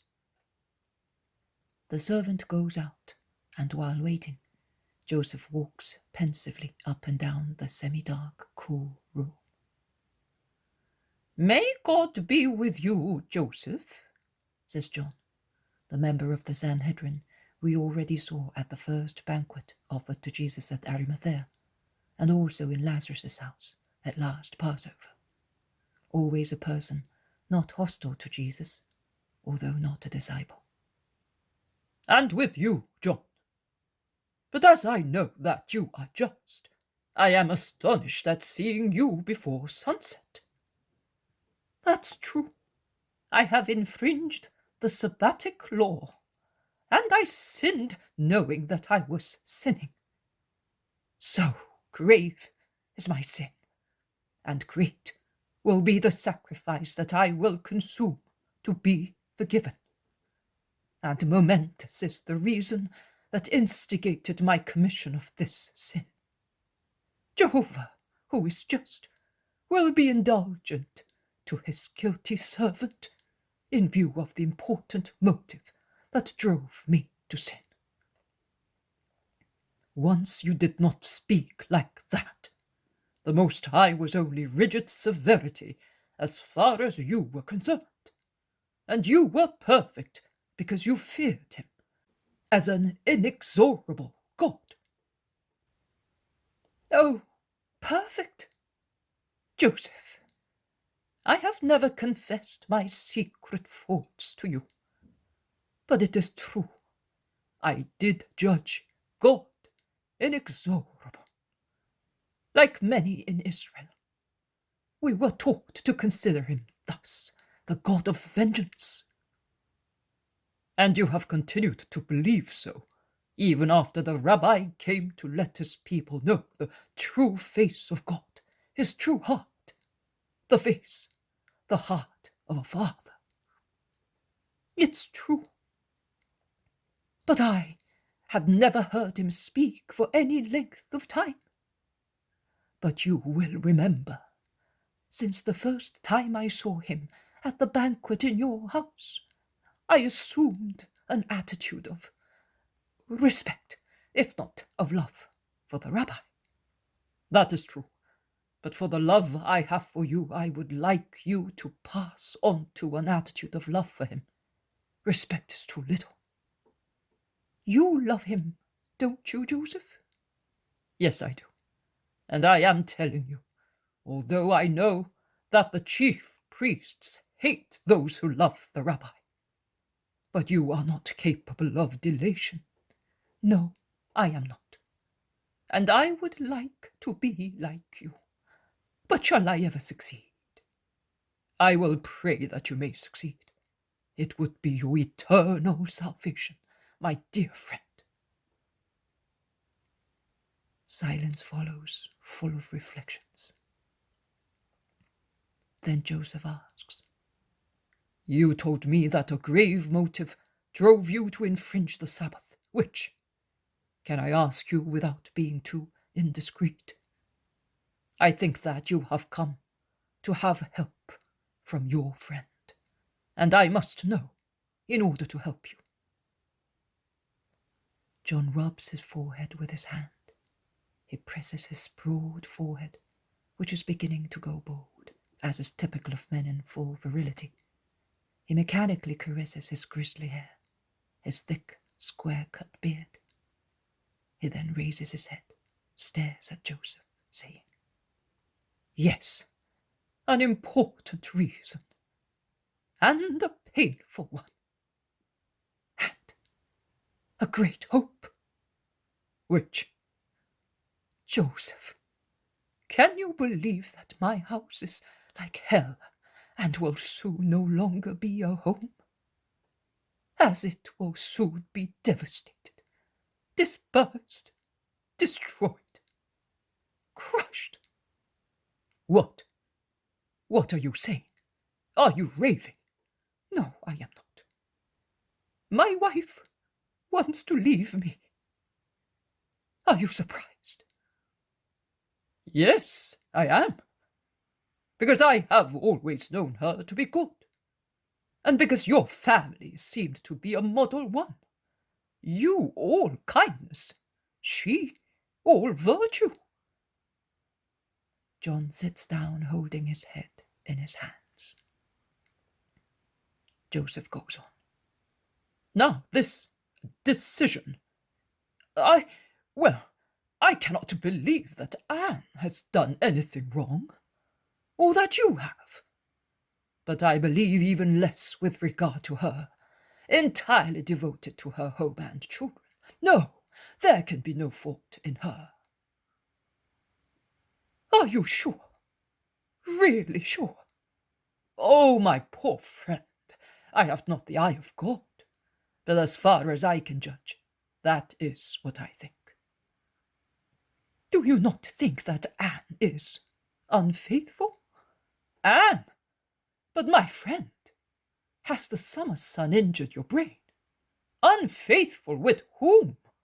She never leaves the house. She prefers the country to town. She works as the best of her servants. She's nothing but humble, modest, active, loving with you and the children. A light woman does not love such things. Believe me, oh John, on what do you ground your suspicion? Since when? I have always suspected. Always? Well, yours is a disease. Yes.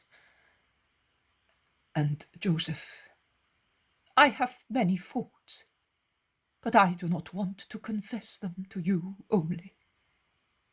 The day before yesterday, some disciples and poor people passed by my house. They said that the rabbi was on his way to your house. And yesterday was a very stormy day for my house, so much so that Anne took the decision I told you. During the night, and what a night! I have pondered very much, and I came to the conclusion that only he, the perfect rabbi, divine, John, divine, as you wish, that he only can cure me and rebuild my house, giving Anne, my children, everything back to me. The man is weeping, and while shedding tears, he continues. Because he only sees and speaks the truth, and I will believe him. Joseph, my friend, let me stay here and wait for him. The master is here. He will leave after sunset. I will go and call him for you. And Joseph goes out. After a few minutes, the curtain is drawn again to let Jesus pass. John stands up and bows respectfully. Peace to you, John. Why have you been looking for me?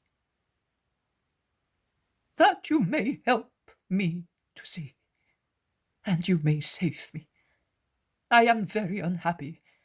I have sinned against God and against my wife, and from one sin to another, I have come to the point of infringing the Sabbatic law. Absolve me, Master. The Sabbatic law, a great holy law, and far be it from me, the idea of considering it of no importance, and old-fashioned. But why do you put it before the first commandment? What?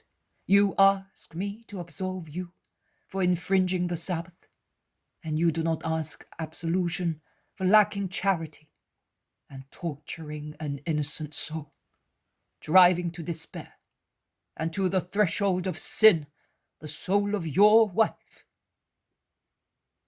You ought to be distressed about that more than anything else, about calumniating her. Lord, I have only spoken to Joseph about it a short time ago. I have not mentioned it to anybody else, believe me. I kept my grief so secret that my good friend Joseph was not aware of anything, and he was amazed when I told him. He has now told you in order to help me. Joseph is a just man, and he will not talk to anybody about it. He has not mentioned it to me. He only told me that you wanted me. Oh, how do you know then? How do I know? As God knows the secrets of hearts. Shall I tell you the state of your heart? Joseph is about to withdraw discreetly, but John himself stops him, saying, Oh, stay! You are my friend. Since you were groomsmen at my wedding, you can help me with the rabbi. And Joseph remains. Shall I tell you? Do you want me to help you to know yourself? Oh, be not afraid. I do not have a cruel hand. I can uncover wounds, but I do not make them bleed to cure them. I can understand and be indulgent, and I know how to cure and heal, provided one wants to be cured. And you do want it, so much so that you have looked for me. Sit here beside me, between Joseph and me. He was your groomsman at your earthly wedding. I would like to be the best man of your spiritual wedding. Oh, I would love that. Now listen to me carefully and answer all my questions frankly. What do you think of the action of God, who created man and woman, so that they should be united? Was it a good or a bad thing? A good one, Lord, like all the things made by God. You are right. Now tell me, if the action was good, what were to be its consequences? Equally good, Lord, and they were good, although Satan came to upset them, because Adam was always comforted by Eve, and Eve by Adam, and their consolation was more deeply felt when alone, exiles on the earth. They supported each other. Also, material consequences were good, that is, their children, through whom mankind propagated, and the power and goodness of God shone. Why? Which power and goodness? Well, the one carried out in favour of men. If we look back, yes, there are just punishments, but there are many more, numerous good deeds. And the covenant made with Abraham and renewed with Jacob is infinite goodness, and up to the present day, and repeated by truthful lips, the prophets, up to John. And by the rabbi, John, interrupts Joseph. Those are not the lips of a prophet or the lips of a master. They are much more. Jesus smiles lightly at the still restricted profession of faith of the member of the Sanhedrin, who does not go to the extent of saying they are divine lips, although he already thinks so. So God did the right thing in joining man and woman together. Agreed. But how did he want man and woman to be? asks Jesus. One body only. All right. Now, can the body hate itself? No. Can one member hate another member? No. Can one member separate from another? No. Gangrene only, or leprosy, or an accident can amputate a member from the rest of the body. Very well. Therefore, only a sorrowful or wicked thing can separate what by God's will is one unit only. It is so, Master. Well then, although you are convinced of such things, why do you not love your body?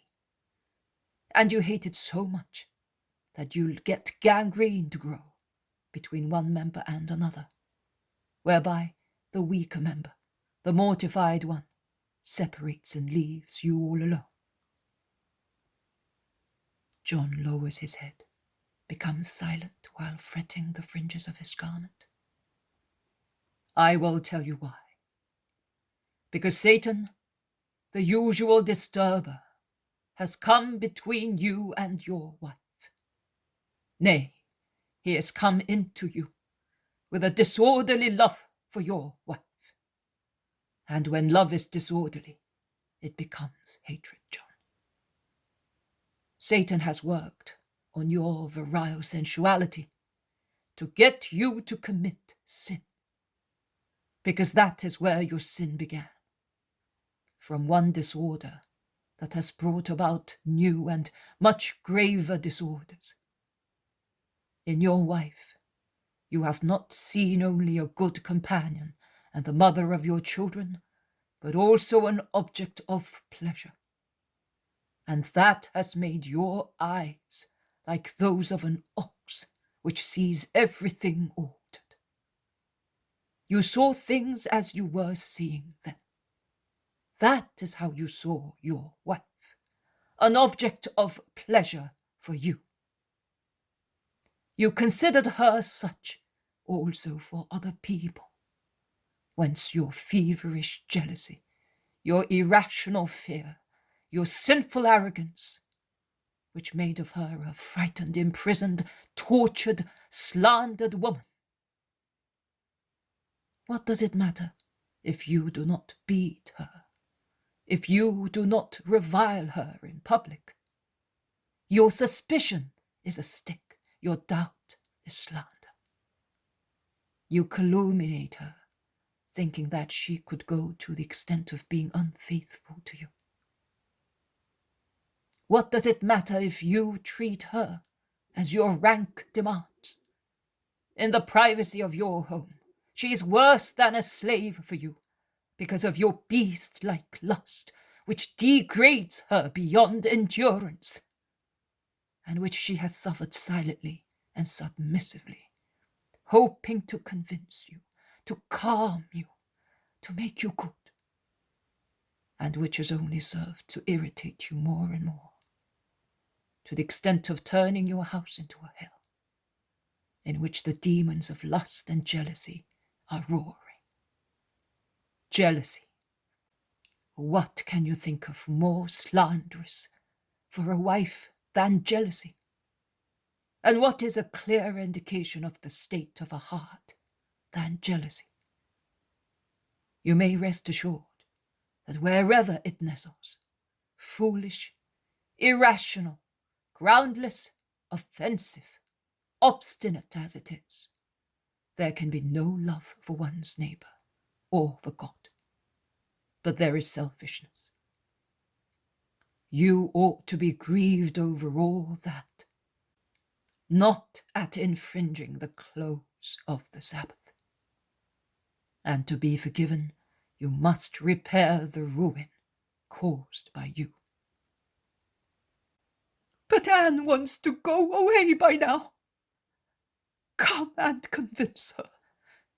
You are the only one who can judge whether she is really innocent after hearing her speak. And John, you want to be cured, and yet you do not want to believe what I say.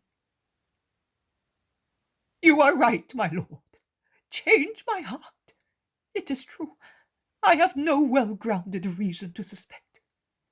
But I love her so much. Lewdly, it is true. You have seen the real situation. Everything is shadowy to me. Come into the light. Come out of the burning confusion of sensuality, which is so fierce.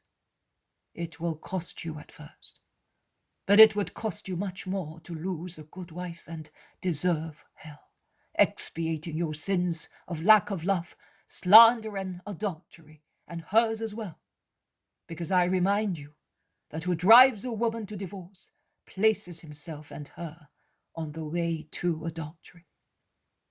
If you can resist your demon for 1 month, at least for 1 month, I promise you that your nightmare will come to an end. Will you promise me?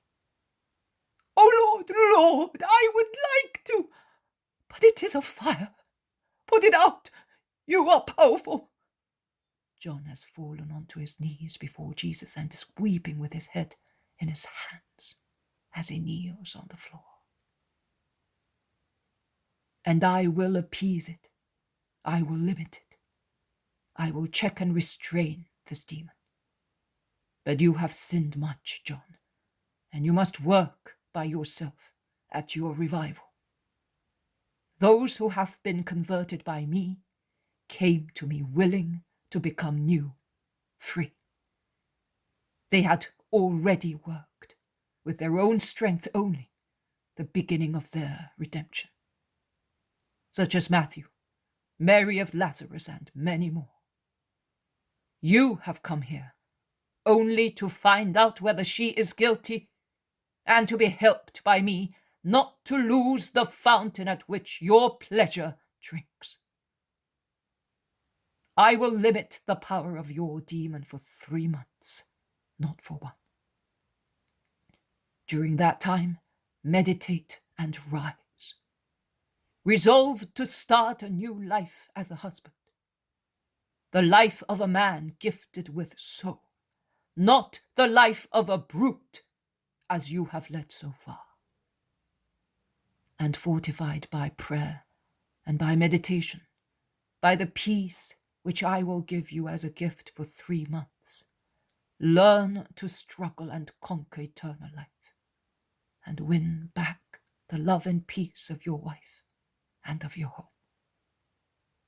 Go. But what shall I tell Anne? I may find her ready to leave.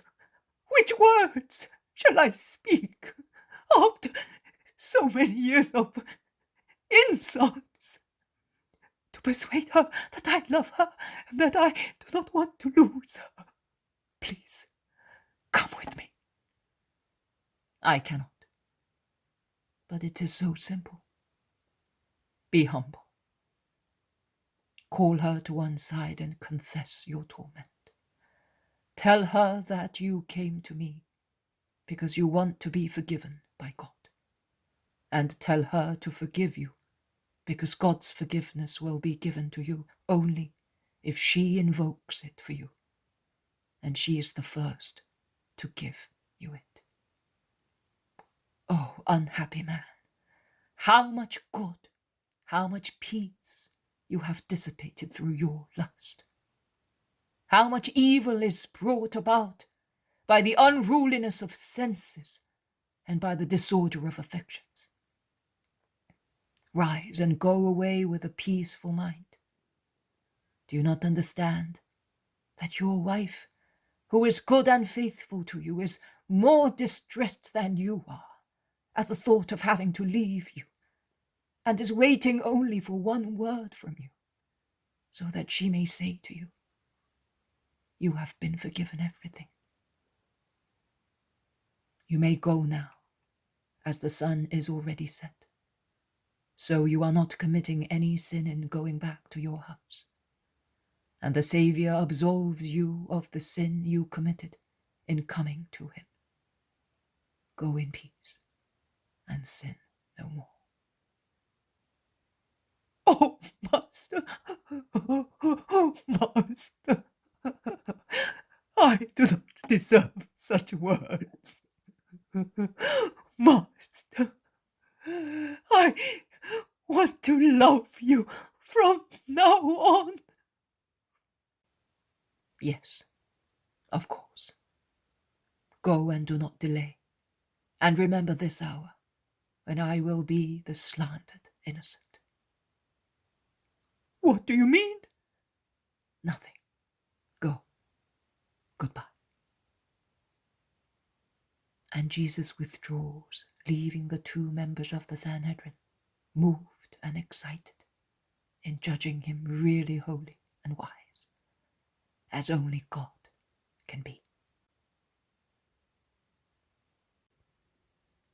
The poem of the man God, the third year of the public life. Chapter 408. The Apostles Speak. 5th of April, 1946. I am dying to be up in the mountains, exclaims Peter, puffing and blowing and wiping the perspiration that trickles down his cheeks and neck.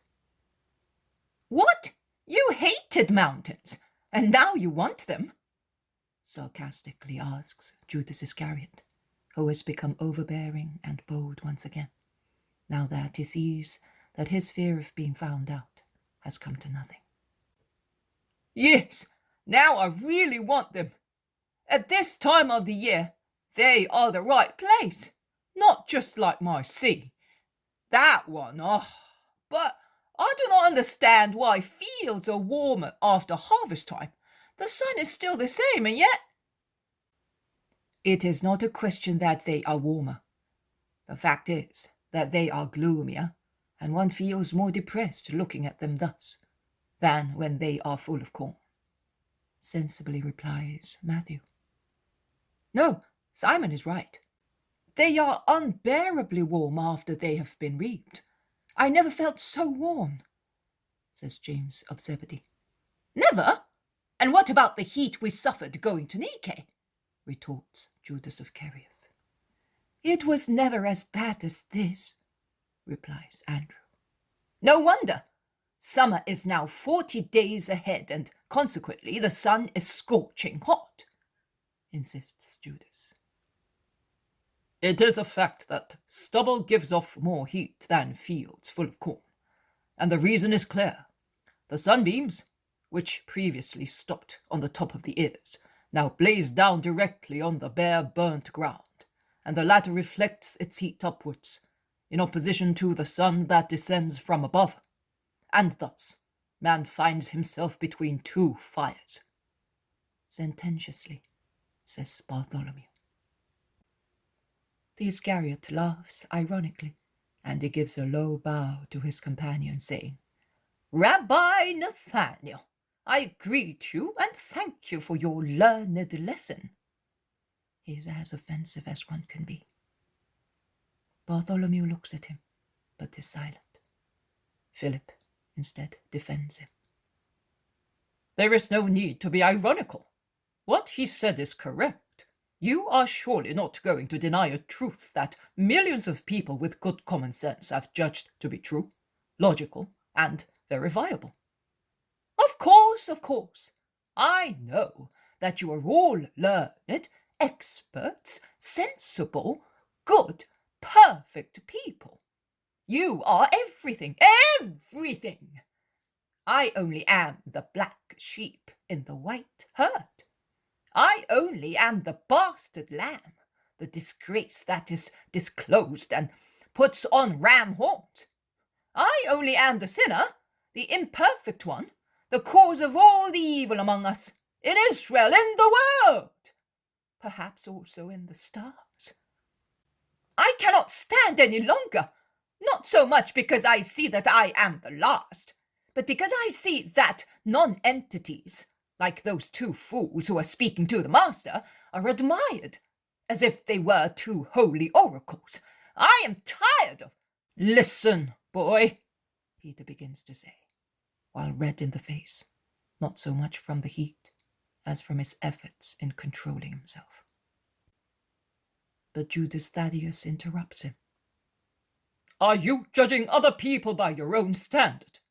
Try and be a non-entity yourself, like my brother James and John of Zebedee, and there will no longer be imperfections in the apostolic group. See now whether I am right. I am imperfection. Ah, that's too much. But it is. Yes, I think that it was too much of the wine that Joseph made us drink, and in this heat it is upsetting you.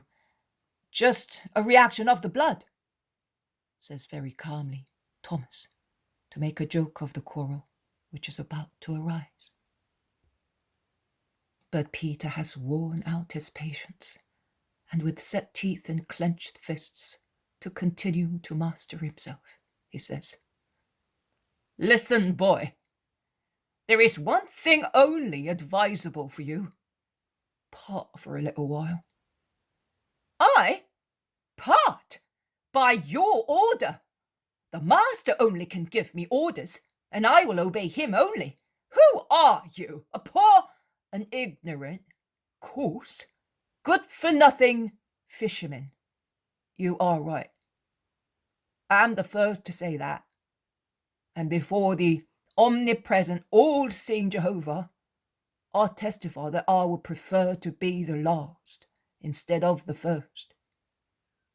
I declare that I would like to see you or anybody else in my place, but you above all, so that you might be freed from the monster of jealousy, which makes you unfair. And I wish I had but to obey you, my boy, and believe me, it will cost me much less trouble than having to speak to you as the first. But he, the master, appointed me the first among you, and I must obey him first of all, and more than I have to obey anybody else. And you must obey. And with my good sense of a fisherman, I tell you to part, not as you have understood, mistaking my soothing words for fiery ones, but to go away for a short while and be alone, to meditate. You were behind us all from Bether to the valley. Do that again. The master ahead, you in the rear, we, the non-entities, in the middle. All one has to do to understand and to calm down is to be alone. Listen to me. It is better for everybody and for you, first of all. And he takes him by the arm and pulls him out of the group, saying, There, stay there, while we join the master. Then, come slowly, slowly, and you will see that the storm will soon be over. And he leaves him, joining his companions who are already a few meters ahead. Oh, I perspired more speaking to him than walking. What temperament! Shall we ever be able to get something from him? Never, Simon. My brother persists in keeping him, but he will never get any good out of him, replies Judas Thaddeus to him. He is a real punishment for us, whispers Andrew, and he concludes, John and I are almost afraid of him, and we always keep quiet, fearing further quarrels. It is in fact the best policy, says Bartholomew. I just cannot keep quiet, admits Thaddeus. I am not very successful either, but I have found the secret to become so, says Peter. Which? Tell us, they all say. Working like an ox at the plough, even a useless job, something that serves to get off my chest the load that is brewing up inside me, something that is not Judas. Ah, I understand. That is why you made such havoc of plants when descending to the valley. That's why, eh? Asks James of Zebedee. That's it. But today, here, I had nothing to break without causing damage. There are only fruit trees, and it would be a sin to spoil them. I worked 3 times as hard breaking myself. so that I would not be the old Simon of Capernaum, and my bones are aching." Bartholomew and the zealot make the same gesture and utter the same words. They embrace Peter, exclaiming, "And you are astonished that he appointed you the first among us. You are a teacher to us." "Me? Because of that? A trifle. I am a poor man. I ask you only to love me by giving me wise advice, simple, loving advice, love and simplicity, that I may become like you, and only for his sake, as he is already so grieved." "You are right, that we at least may not be the cause of his grief," exclaims Matthew. "I had a terrible fight when Johanna sent for him. You two, who have gone ahead, do you really not know anything?" asks Thomas. "No, nothing for certain. But we have been thinking that it was in connection with that fellow behind there, who has been up to something," replies Peter. "Be quiet. I suspected the same when I heard the master speak on the Sabbath," admits Judas Thaddeus. "So did I," answers James of Zebedee. "Oh, I never thought of that. Not even when I saw Judas so gloomy, so rude that evening, I must say," says Thomas. "Well, let us forget about it, and let us try to improve him with our love and sacrifices, as Marcian taught us," says Peter. "What will Marcian be doing?" asks Andrew, smiling. "Who knows? We shall soon be with him. I'm dying to see him. These separations really cost me so much. I wonder why the master wants this. Now, Marcian also could be with us. He is no longer a little frail boy," remarks James of Zebedee. "And then, if he walked such a long way last year, when he was so weak, he could walk all the more now," says Philip. "I think that it is to avoid him seeing certain disgraceful things," says Matthew. "Or being in touch with certain people," grumbles Thaddeus, who just cannot put up with the Iscariot. "Perhaps you are both right," says Peter. "Surely not. He must be doing it to let the boy grow stronger. You will see that next year the boy is with us," states Thomas. "Next year? Will the master still be with us next year?" asks Bartholomew pensively. "His speeches seem so elusive to me." "Don't say that," implore the others. "I don't like to say so, but not saying does not serve to remove what is destined to happen."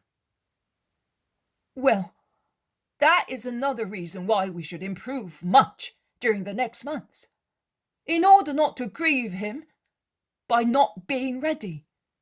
I mean, now that we shall be resting in Galilee, he should teach us 12 particularly as much as possible. In any case, we shall soon be there." "Yes, and I am longing for that. I am old, and these marches in this heat cause much personal trouble to me," confesses Bartholomew. "And to me. I was a vicious man, and if you count my years, I am older than you think. Excesses, I feel all their consequences in my bones now, and we, children of Levi, suffer from such trouble by nature." "And what about me? I was ill for years, and that life in caves, with scanty miserable food, one feels the effect of such situations," says the zealot. "But you have always said that since you were cured, you have been feeling strong," asks Judas, who has joined them and is behind the zealot. Has perhaps the effect of the miracle come to an end? The disfigured but expressive face of the zealot makes a typical grimace and seems to say, "He is here, Lord. Grant me patience." But he replies more kindly, "No, the effect of the miracle is not over, and you can see that. I have not been taken ill again. I am strong and healthy. But years are years, and fatigue is fatigue.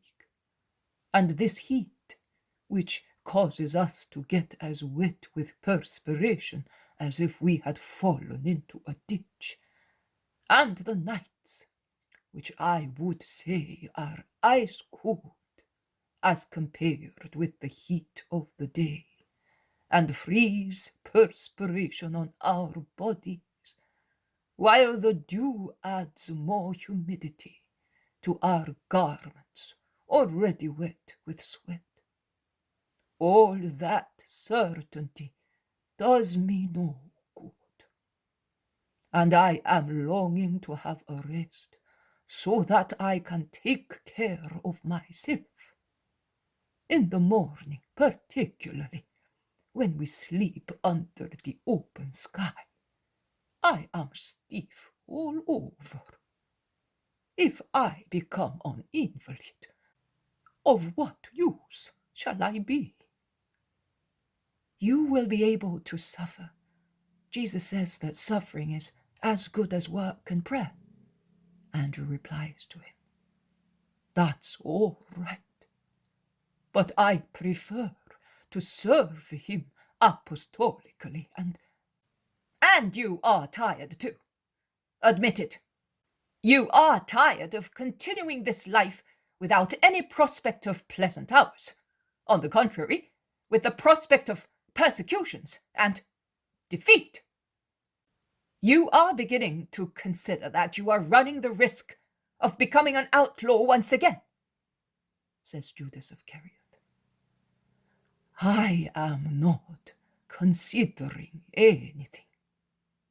I am saying that I feel that I am going to fall ill."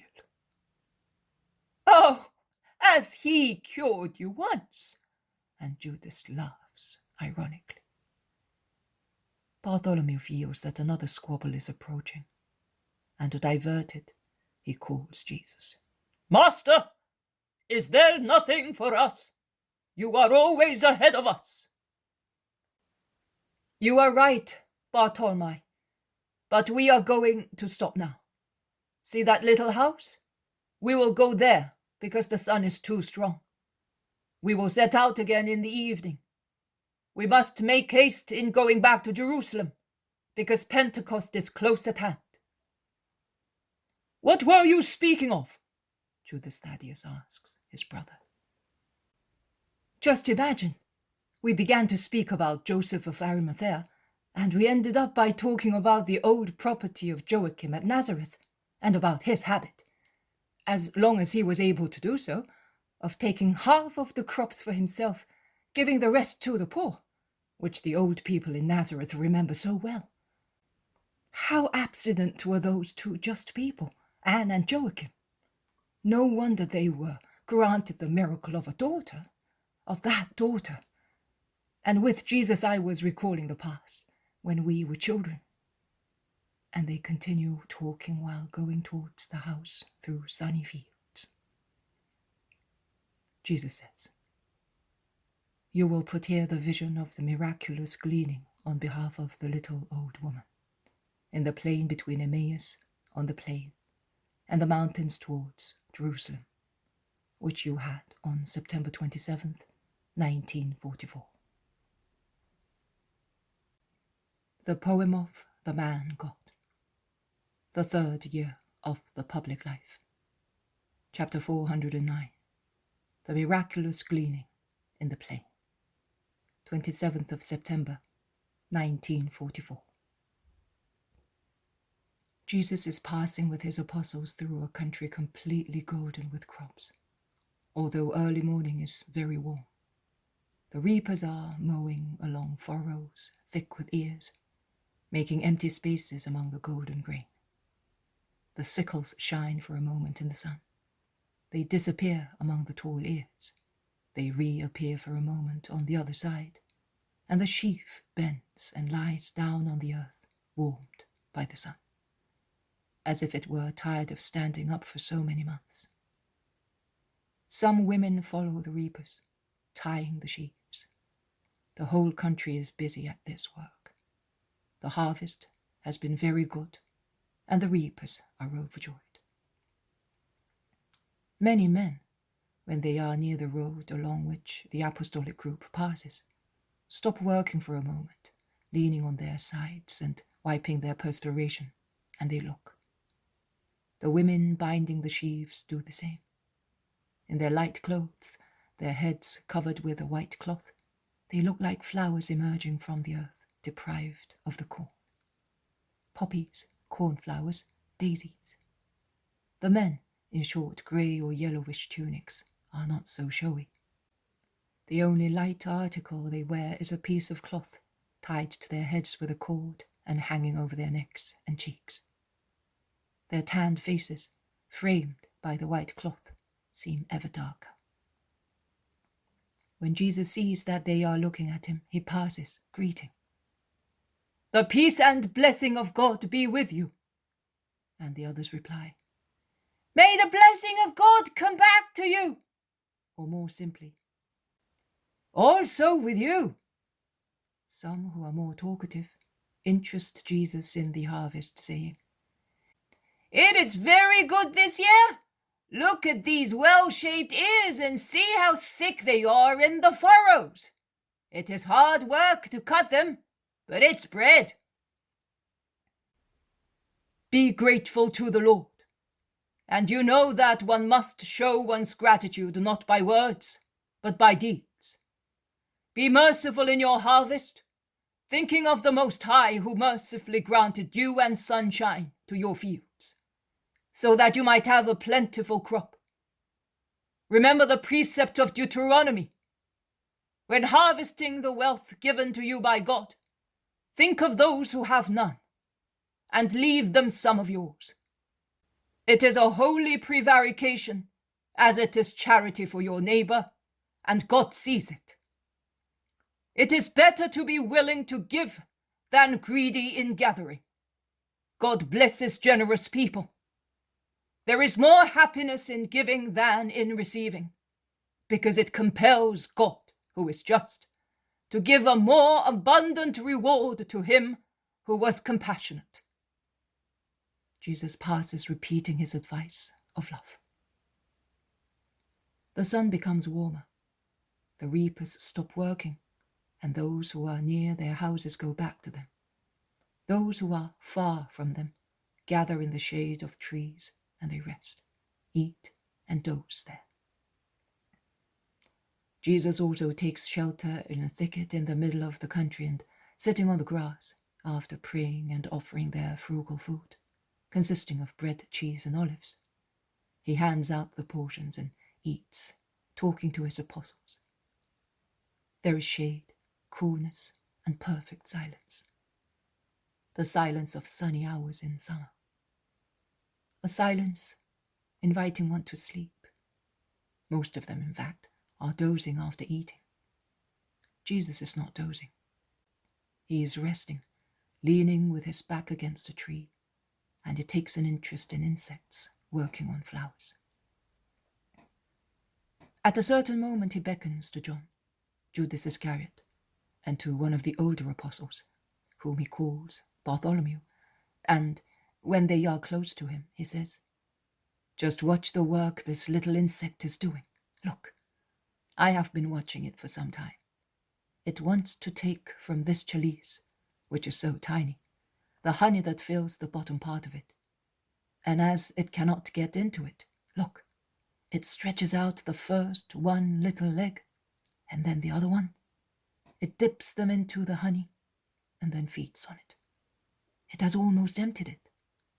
See what a wonderful thing is God's providence. Not ignoring that, without certain organs, the olive green insect, created to fly over green meadows, would not be able to nourish itself. Providence gifted it with tiny hairs along its legs. Can you see them? Can you, Bartholomew? No? Look.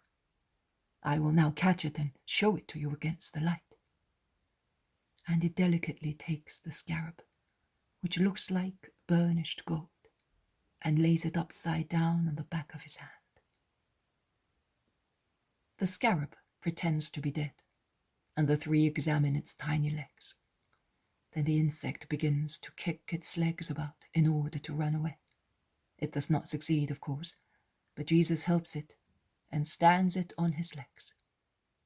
The little creature walks on the palm of Jesus' hand, as far as his fingertips. It dangles and opens its wings, but it is distrustful. It does not know that I want nothing but the welfare of every being. It has only its little instinct, which is perfect if compared with its nature, and sufficient to all its needs. But it is so inferior to human thought. An insect, therefore, is not responsible if it does anything wrong. Man is, because he has within himself a superior light of intelligence, which will be greater the more he is indoctrinated in the things of God. And consequently, he is responsible for his actions. So, Master, since we are taught by you, have we a heavy responsibility? Asks Bartholomew. Yes, very heavy. And it will be even heavier in the future, when the sacrifice is accomplished, and redemption has come together with grace, which is strength and light. And after it, one will come who will make you understand willpower even better.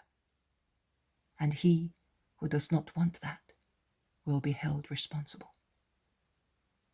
Very few only, then, will be saved. Why, Bartholomew? Because man is so weak. But if he fortifies his weakness by trusting me, he becomes strong. Do you think that I am not aware of your struggles? See, Satan is like that spider that is laying its snare from that tiny branch to this stem. It is so thin and treacherous. Look how that cobweb shines. It looks like the silver of impalpable filigree. It will be invisible at night, and at dawn tomorrow it will shine with gems. And imprudent flies, which roam at night looking for unclean food, will fall into it, as well as light butterflies, which are attracted by what shines. The apostles have approached the Master and are listening to the lesson, taken from the vegetable and animal kingdoms.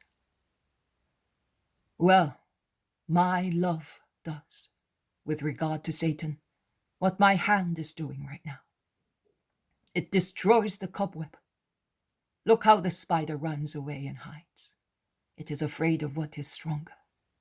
Satan also is afraid of what is stronger. And what is stronger is love. Would it not be better to destroy the spider? Asks Peter, who is very practical in his conclusions. It would be better, but the spider is doing its duty. It is true that it kills the poor little butterflies, which are so beautiful, but it exterminates a large number of filthy flies, which carry diseases and infection from sick to healthy people, from corpses to living persons. But in our case, what does the spider do? What does it do, Simon? Simon also is an elderly man and is the one who was complaining of rheumatism. It does what your good will does. It destroys tepidity, apathy, and vain conceit. It compels you to be vigilant. What makes you worthy of prize? struggle and victory. Can you win if you do not fight? The presence of Satan compels continuous vigilance. Love, then, who loves you, makes his presence not necessarily harmful. If you keep close to love, Satan will tempt, but he will be rendered unable to cause real damage. Always, always, in great and little things. For instance, a little thing. He in vain advises you to take care of your health. A treacherous piece of advice to try to take you away from me. But love holds you tightly, Simon, and your pains become of no importance, even in your eyes. Oh, Lord, you know. Yes, I do. But do not lose heart. Cheer up. Love, who is the first to smile at your human nature, trembling because of its rheumatism, will give you so much courage. Jesus laughs at his embarrassed apostle and clasps him in his arms to comfort him. Even when laughing, he is full of dignity. The others also laugh. Who is coming to help that poor old woman? Says Jesus, pointing at a little old woman who, defying the great heat, is gleaning in the fields already reaped. I, replied John, Thomas, and James. But Peter takes John by the sleeve and, pulling him a little aside, says to him, Ask the master what is making him so happy. I asked him, but all he said to me was, my happiness is in seeing that a soul is looking for the light. But if you ask him, he tells you everything. John is in a state of uncertainty, drawn one way by reservedness, and another by desire to know and to please Peter. He slowly joins Jesus, who is already gleaning in the fields. The old woman, seeing so many young people, makes a desolate gesture and busies herself endeavouring to work faster. Woman, woman, cries Jesus, I will glean for you. Do not stand in the sun, mother. I am coming. The little old woman, dumbfounded at so much kindness, stares at him. She then obeys, and stooping and trembling a little all over her lean body, she moves towards the thin strip of shade along the edge of the field. Jesus moves about, quickly gathering ears. John follows him close at hand. Thomas and James are a little farther away. Master, says John, panting, how come you find so many ears? In the adjoining furrow, I find so few. Jesus smiles, but does not speak. I could not swear to it, but I think that ears which have been cut but not picked up spring up wherever Jesus' divine eyes rest. He gathers them and smiles. He has a big bunch of ears in his arms. Take mine, John, so you will have many as well, and the little mother will be happy. But master, you are working a miracle. It is not possible for you to find so many. Hush! It is for the little mother, thinking of your mother and mine. Look, what a little old soul she is. Good God, who feeds newborn little birds, wants to fill the tiny granary of this grandmother. She will have bread for the months she has still left. She will not see the next harvest. But I do not want her to starve during her last winter. You will now hear her exclamations, John. Be ready to have your ears rent, as I will be ready to be washed by her tears and kisses. How cheerful you have been for some days, Jesus. Why? Do you want to know, or has someone sent you? John, already flushed with fatigue, becomes crimson. Jesus understands. Tell him who sent you that there is a brother of mine who is ill and wants to be cured. His good will to recover fills me with joy. Who is it, Master? a brother of yours, one whom Jesus loves, a sinner. So, not one of us? John, do you think that there is no sin among you? Do you think that I rejoice only because of you? No, Master, I know that we are sinners too, and that you want to save all men. So, I said to you, do not be inquisitive when there was evil to be discovered. I say the same now that good is dawning. Peace to you, mother. Here are the ears we have picked. My companions will come with theirs. May God bless you, son. How did you find so many? It's true that I cannot see very well, but these are really 2 big sheaves, very big. The old woman feels them.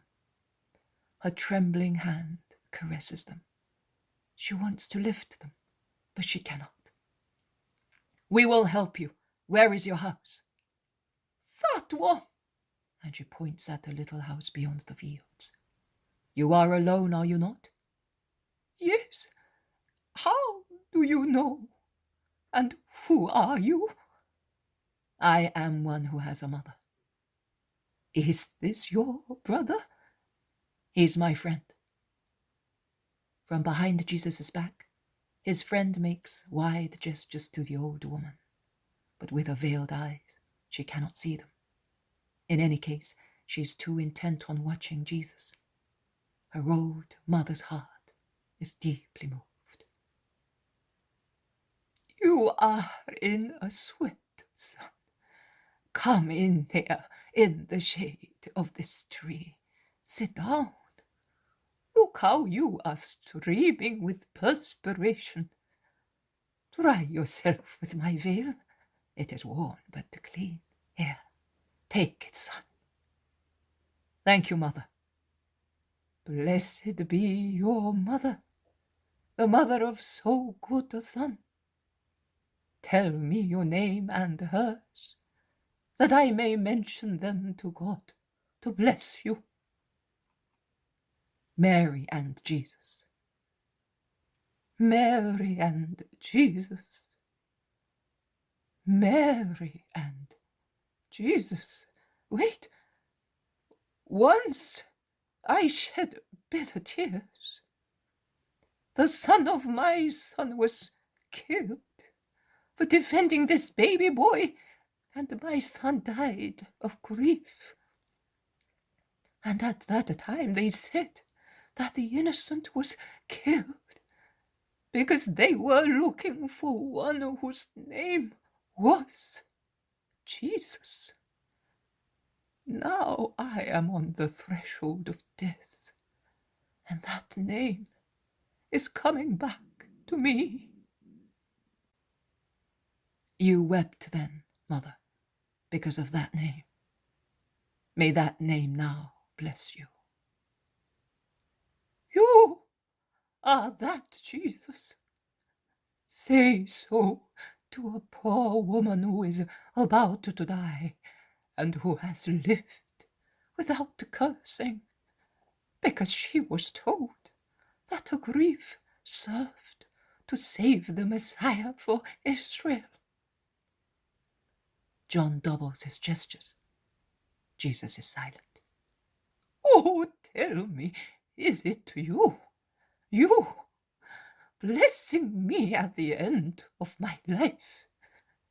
In the name of God, speak. It is I. Oh! The old woman prostrates herself on the ground. My Saviour!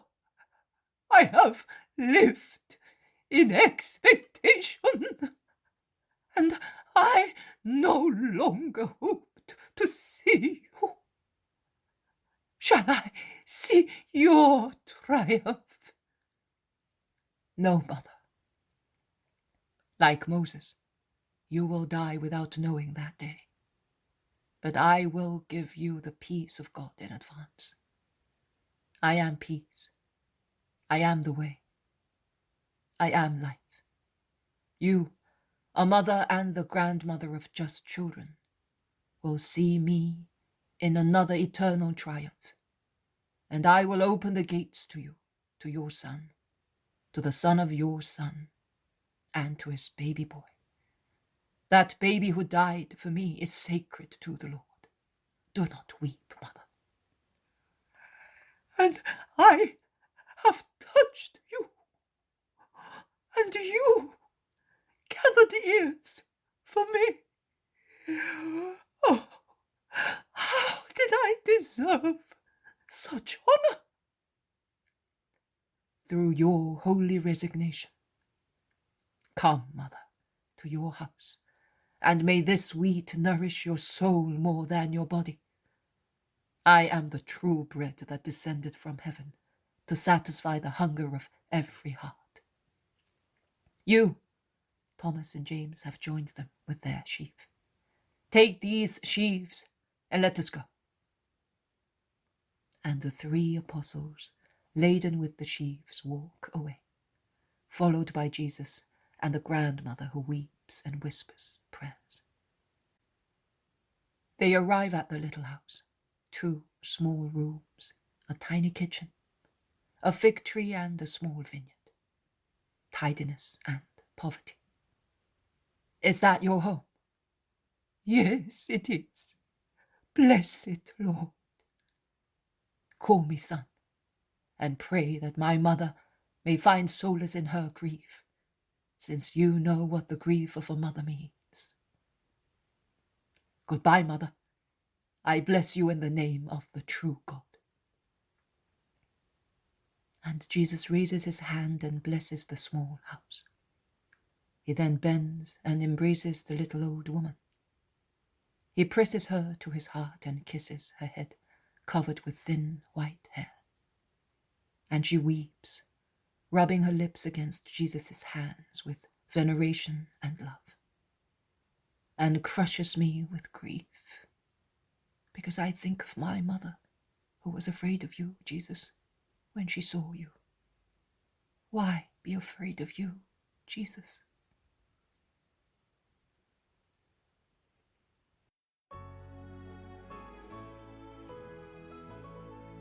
Jesus says, why? There are many whys in your heart after this dictation, but I will begin from the last one.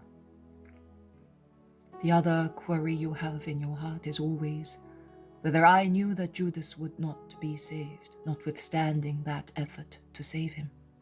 I knew. Why then was I happy? Because also the simple desire that was present, a flower in the barren land of Judas's heart, made the Father look benignly at my disciple whom I loved and whom I could not save. The eye of God on a heart. What would I like except that the Father should look at all of you with love? And I had to be happy to give the poor wretch also that means to revive. The incentive of my joy, seeing him come back to me. One day after my death, John became acquainted with this truth, and he told Peter, James, Andrew, and the others, because I had ordered my best loved apostle, who was acquainted with all the secrets of my heart, to do so. He was informed, and he told them, so that everyone should have a rule in guiding disciples and believers later.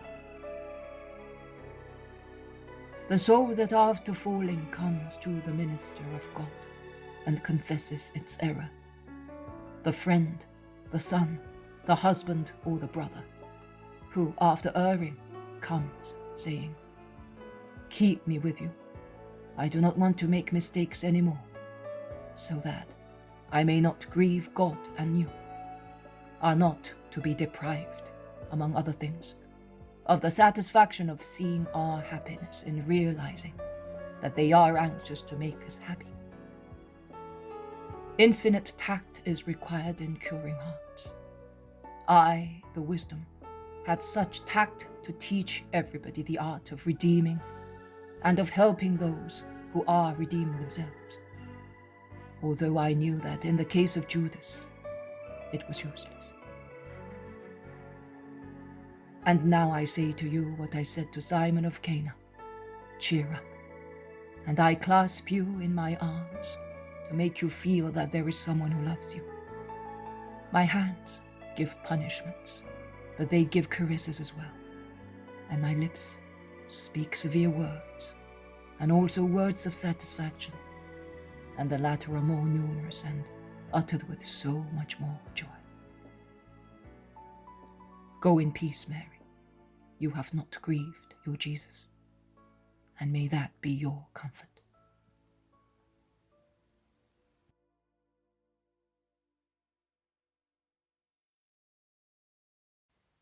The poem of the Man God, the 3rd year of the public life. Chapter 410. The Lily of the Valley, 8th of April, 1946. The apostolic group has left the plain behind, and along hilly roads, among mountains and valleys, it is going towards Jerusalem. To shorten the journey, they have not taken the main roads, but solitary, tiring shortcuts, which are, however, very quick. At present they are in the bottom of a green valley, rich in waters and little flowers. There are also many sweet-smelling lilies of the valley, which causes Thaddeus to remark that it is only right to call such flowers lilies of the valley, and praise their fragile yet resistant beauty and their delicate fragrance. "But they are upside-down lilies," remarks Thomas. "They look down instead of looking up." "And how tiny they are! We have flowers which are more pompous than those. I do not understand why they praise them so much," says Judas scornfully, striking a little tuft of lilies of the valley in flower. "No, why? They are so gentle-looking," intervenes Andrew, defending the poor flowers, and he bends to pick up the broken stems. "They look like hay, nothing else. The agave is more beautiful. It is so majestic and imposing, worthy of God and of flowering for God." "I see God more in these minute chalices. Look how graceful they are, indented, so concave. They look like alabaster, pure wax, and they seem to have been made by very tiny hands. Instead, it was the immense one who made them. Oh, power of God!" Andrew is almost ecstatic in contemplation, meditating on flowers and the perfection of the Creator. "You look like a poor little woman suffering from nervous trouble," teases Judas of Kerioth, laughing maliciously. "No, in actual fact, I also, and I am a goldsmith and thus an expert in the matter, I also find that these stems are perfect. It is more difficult to reproduce them in metal than it is to reproduce an agave, because you ought to know, my friend, that it is the infinitely small that reveals the ability of a craftsman. Give me a stem, Andrew, and you, whose goggle eyes admire only grand things, come here and look. Which craftsman could make cups so light and perfect as these, decorating them with those tiny topazes down there in the bottom, and joining them to the stem by means of this graceful curved filigree? It's wonderful. Oh, what poets have risen among us! You too, Thomas. So, I am neither a fool nor a poor little woman, you know. I am an artist, a sensitive artist, and I am proud of it. Master, do you like these flowers? Thomas asks Jesus, who has been listening without saying anything. I like the whole of creation, but these flowers are among the ones of which I am particularly fond. Why? Ask several apostles, and at the same time Judas asks, Do you like vipers as well? And he laughs. Yes, they also serve. What purpose? ask many. To bite, says Judas, laughing offensively. In that case, you should like them very much, retorts Thaddeus, interrupting Judas's laughter with a very clear allusion. The others are now laughing at the witty remark. Jesus does not laugh. On the contrary, he is pale and sad. He looks at his 12 apostles and particularly at the 2 antagonists who are watching each other, one angrily, the other severely, and he replies to them all in order to reply to the Iscariot in particular. If God created them, it means that they serve. Nothing in creation is useless or entirely harmful. Evil only is clearly and solely noxious, and woe to those who allow it to bite them. One of the effects of its bite is the inability to tell good from evil. Then there is the deviation of reason and of conscience led astray towards evil things, and then spiritual blindness, because of which, Judas of Simon, one does not see the power of God shine on things, even when they are tiny. And his power is written on this flower through its beauty and scent and its shape, which is so different from any other flower, and through this drop of dew, which trembles and glitters, suspended on the waxen edge of the tiny petal, and seems a tear of gratitude to the Creator, who made everything well, useful and varied. But it is written that everything was beautiful for the first parents, until their eyes became opaque with sin. And everything spoke to them of God, until the fluid, which distorted their capacity for seeing God, was instilled into things, or rather, into their eyes. Even nowadays, the more the Spirit is the sovereign in a human creature, the more God reveals himself. Solomon sang the wonders of God, and so did David, and yet their spirits were not their sovereigns. Master, I caught you out this time. How impudent you are! How dare you say that? Let him speak. I do not take into consideration his words, which the wind dispels and which do not scandalize herbs and trees. We are the only ones to hear them, and we know how to attach to them the importance they deserve, do we not? And we do not remember them any longer. Youth is often thoughtless, Bartholomew. You must pity it. But someone was asking me why I prefer the lily of the valley. This is my reply. Because of its humility. Everything in it speaks of humility. The spots it loves, the attitude of the flower. It makes me think of my mother, this flower, so tiny, and yet how sweet is the perfume of one flower alone. The air around it is scented by it. My mother also, humble, reserved, unknown. She asked only to remain unknown. And yet the perfume of her holiness was so strong that it drew me from heaven. Do you see a symbol of your mother in that flower? Yes, I do, Thomas. And do you think that our ancestors foresaw her when they praised the lily of the valley? Asks James of Alphaeus. They compared her then with other plants and flowers, with the rose, the olive tree, and with the most gentle animals, turtle doves, wood pigeons. They all ascribed to her the most beautiful things they saw in creation. And she really is the beauty of creation.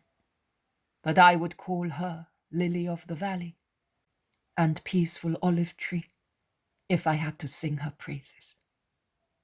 And Jesus cheers up and brightens, thinking of his mother, and he quickens his pace to be alone. They continue to walk, notwithstanding the heat of the day, because in the hollow of the valley there is a succession of trees protecting from the sun. After some time, Peter lengthens his stride and joins the master. He calls him in a low voice. "My master?" "My Peter." "Will I disturb you if I come with you?" "No, my friend." "What have you so urgent to tell me, that it compels you to come to your master?" "A question, master. I am an inquisitive man." "So?" Jesus smiles, looking at his apostle. "And I like to know many things." "Which is a fault, my Peter." "I know, but I do not think that it is a fault this time. If I wanted to know something unbecoming or knavish actions, so that I might criticize who did them, oh, in that case it would be a fault.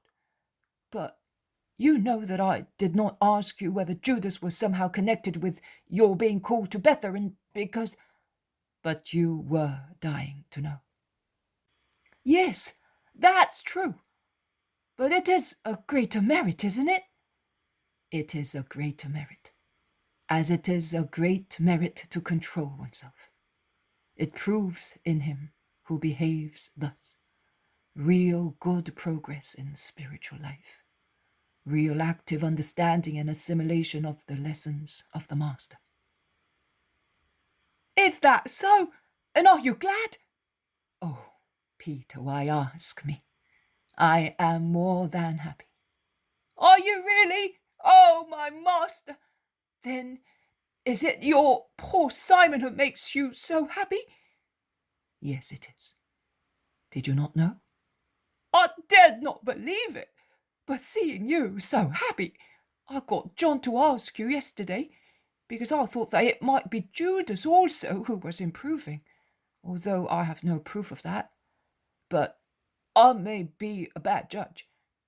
John told me that you said you were happy because there is one who is becoming holy. Just now you told me that you were happy because I am becoming better. Now I know. The one who makes you happy and cheerful is me. Poor Simon! But now I wish my sacrifice could make Judas change. I am not envious. I would like everybody to be perfect, to make you perfectly happy. Shall I succeed?" "Confide, Simon. Confide and persevere." "I will. I certainly will, for your sake, and for his as well, because I am sure that he cannot be glad to be always like that. After all, he could be my son. Actually, I prefer to be Marciam's father, but I will be a father to him, working to give him a soul worthy of you." "And of you, Simon." And Jesus bends and kisses his hair. Peter is overjoyed. After some time he asks, "Are you not telling me anything else? Is there no more good news? A flower among the thorns, which you find everywhere?" "Yes, there is. One of Joseph's friends who is coming to the light." "Really? A member of the Sanhedrin?" "Yes, but we must not tell anybody. We must pray and suffer for that purpose. Are you not asking me who it is? Are you not anxious to know?" "Very much so, but I am not going to ask you. A sacrifice for the unknown man." "May you be blessed, Simon. You are making me really happy today. Continue like that, and I will love you more and more, and so will God. Now let us stop and wait for the others." The Poem of the Man God, the 3rd year of the public life. Chapter 411. In Jerusalem for Pentecost, 9th of April, 1946. The city is full of people. The temple is crowded. Jesus ascends to it as soon as he enters Jerusalem, and he goes in through the gate near the Bethzur, that is almost immediately, before the people realize that he is in town and before the news may spread from the house where they leave their baggage, and where they wash and tidy themselves, in order to enter the temple, clean and free from dust and perspiration. There is the usual indecorous din of vendors and money changers, and the usual kaleidoscope of colours and faces. Jesus, with the apostles who have bought what is necessary for the offering, goes straight to the place of prayer and remains there for a long time. Of course, he is noticed by many people, both good and bad, and a whisper spreads like the wind, and with the noise of leaves rustling in the wind, through the large outer yard, where people stop to pray. And when after praying he retraces his steps, a train of people, which becomes bigger and bigger, follows him through the other atria, porches, yards, until they become a crowd which surrounds him and asks him to speak. "Another time, children, and in some other place," says Jesus, and he raises his arm to bless, trying to go away.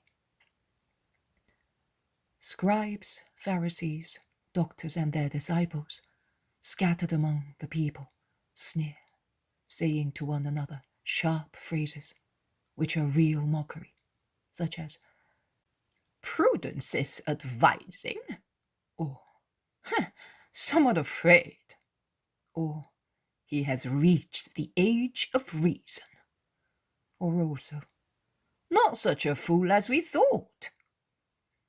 But the greater part, those who know and love him, or those who sincerely wish to know him, and thus nurse no grudge against him, insist in saying, "Are you going to deprive us of a feast in the feast? Good master, you cannot do that. Many of us have made sacrifices to remain here waiting for you." And some hiss the mockers or give them sharp answers.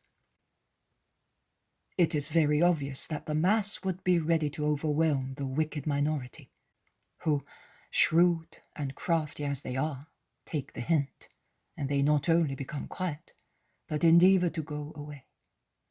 And although they are in the enclosure of the temple, many do not hesitate to scoff at or hurl abuse at those who are departing, whilst others, mainly elderly people, and thus more reflective, ask Jesus, "Since you know, please tell us what will happen to this place, to this town, to the whole of Israel, who will not surrender to the voice of the Lord."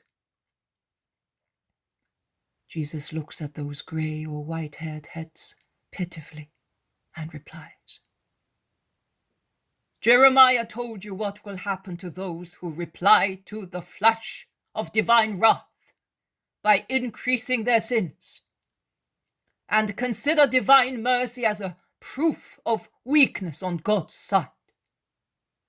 Because God is not to be derided, children. You, as the eternal God said through the lips of Jeremiah, are the clay in the hands of the potter. As clay are those who consider themselves mighty.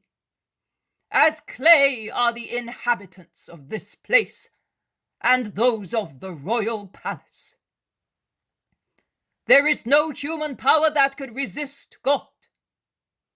And if the clay resists the potter and wants to take strange, horrible shapes, the potter turns it into a handful of clay again and starts afresh and works it into another vessel until it realizes that the potter is the stronger, and thus it yields to his will. And it may also happen that the vessel breaks into pieces because it persists in not being modeled, as it refuses the water with which the potter moistens it, in order to be able to shape it without cracks. The potter then throws the refractory clay and the useless, unworkable bits and pieces into the garbage can, and it takes fresh clay and molds it, as he thinks best. Does the prophet not say so when explaining the symbol of the potter and the clay vessel? That is what he says. And repeating the words of the Lord, he says, "As the clay is in the potter's hand, so you, Israel, are in the hand of God."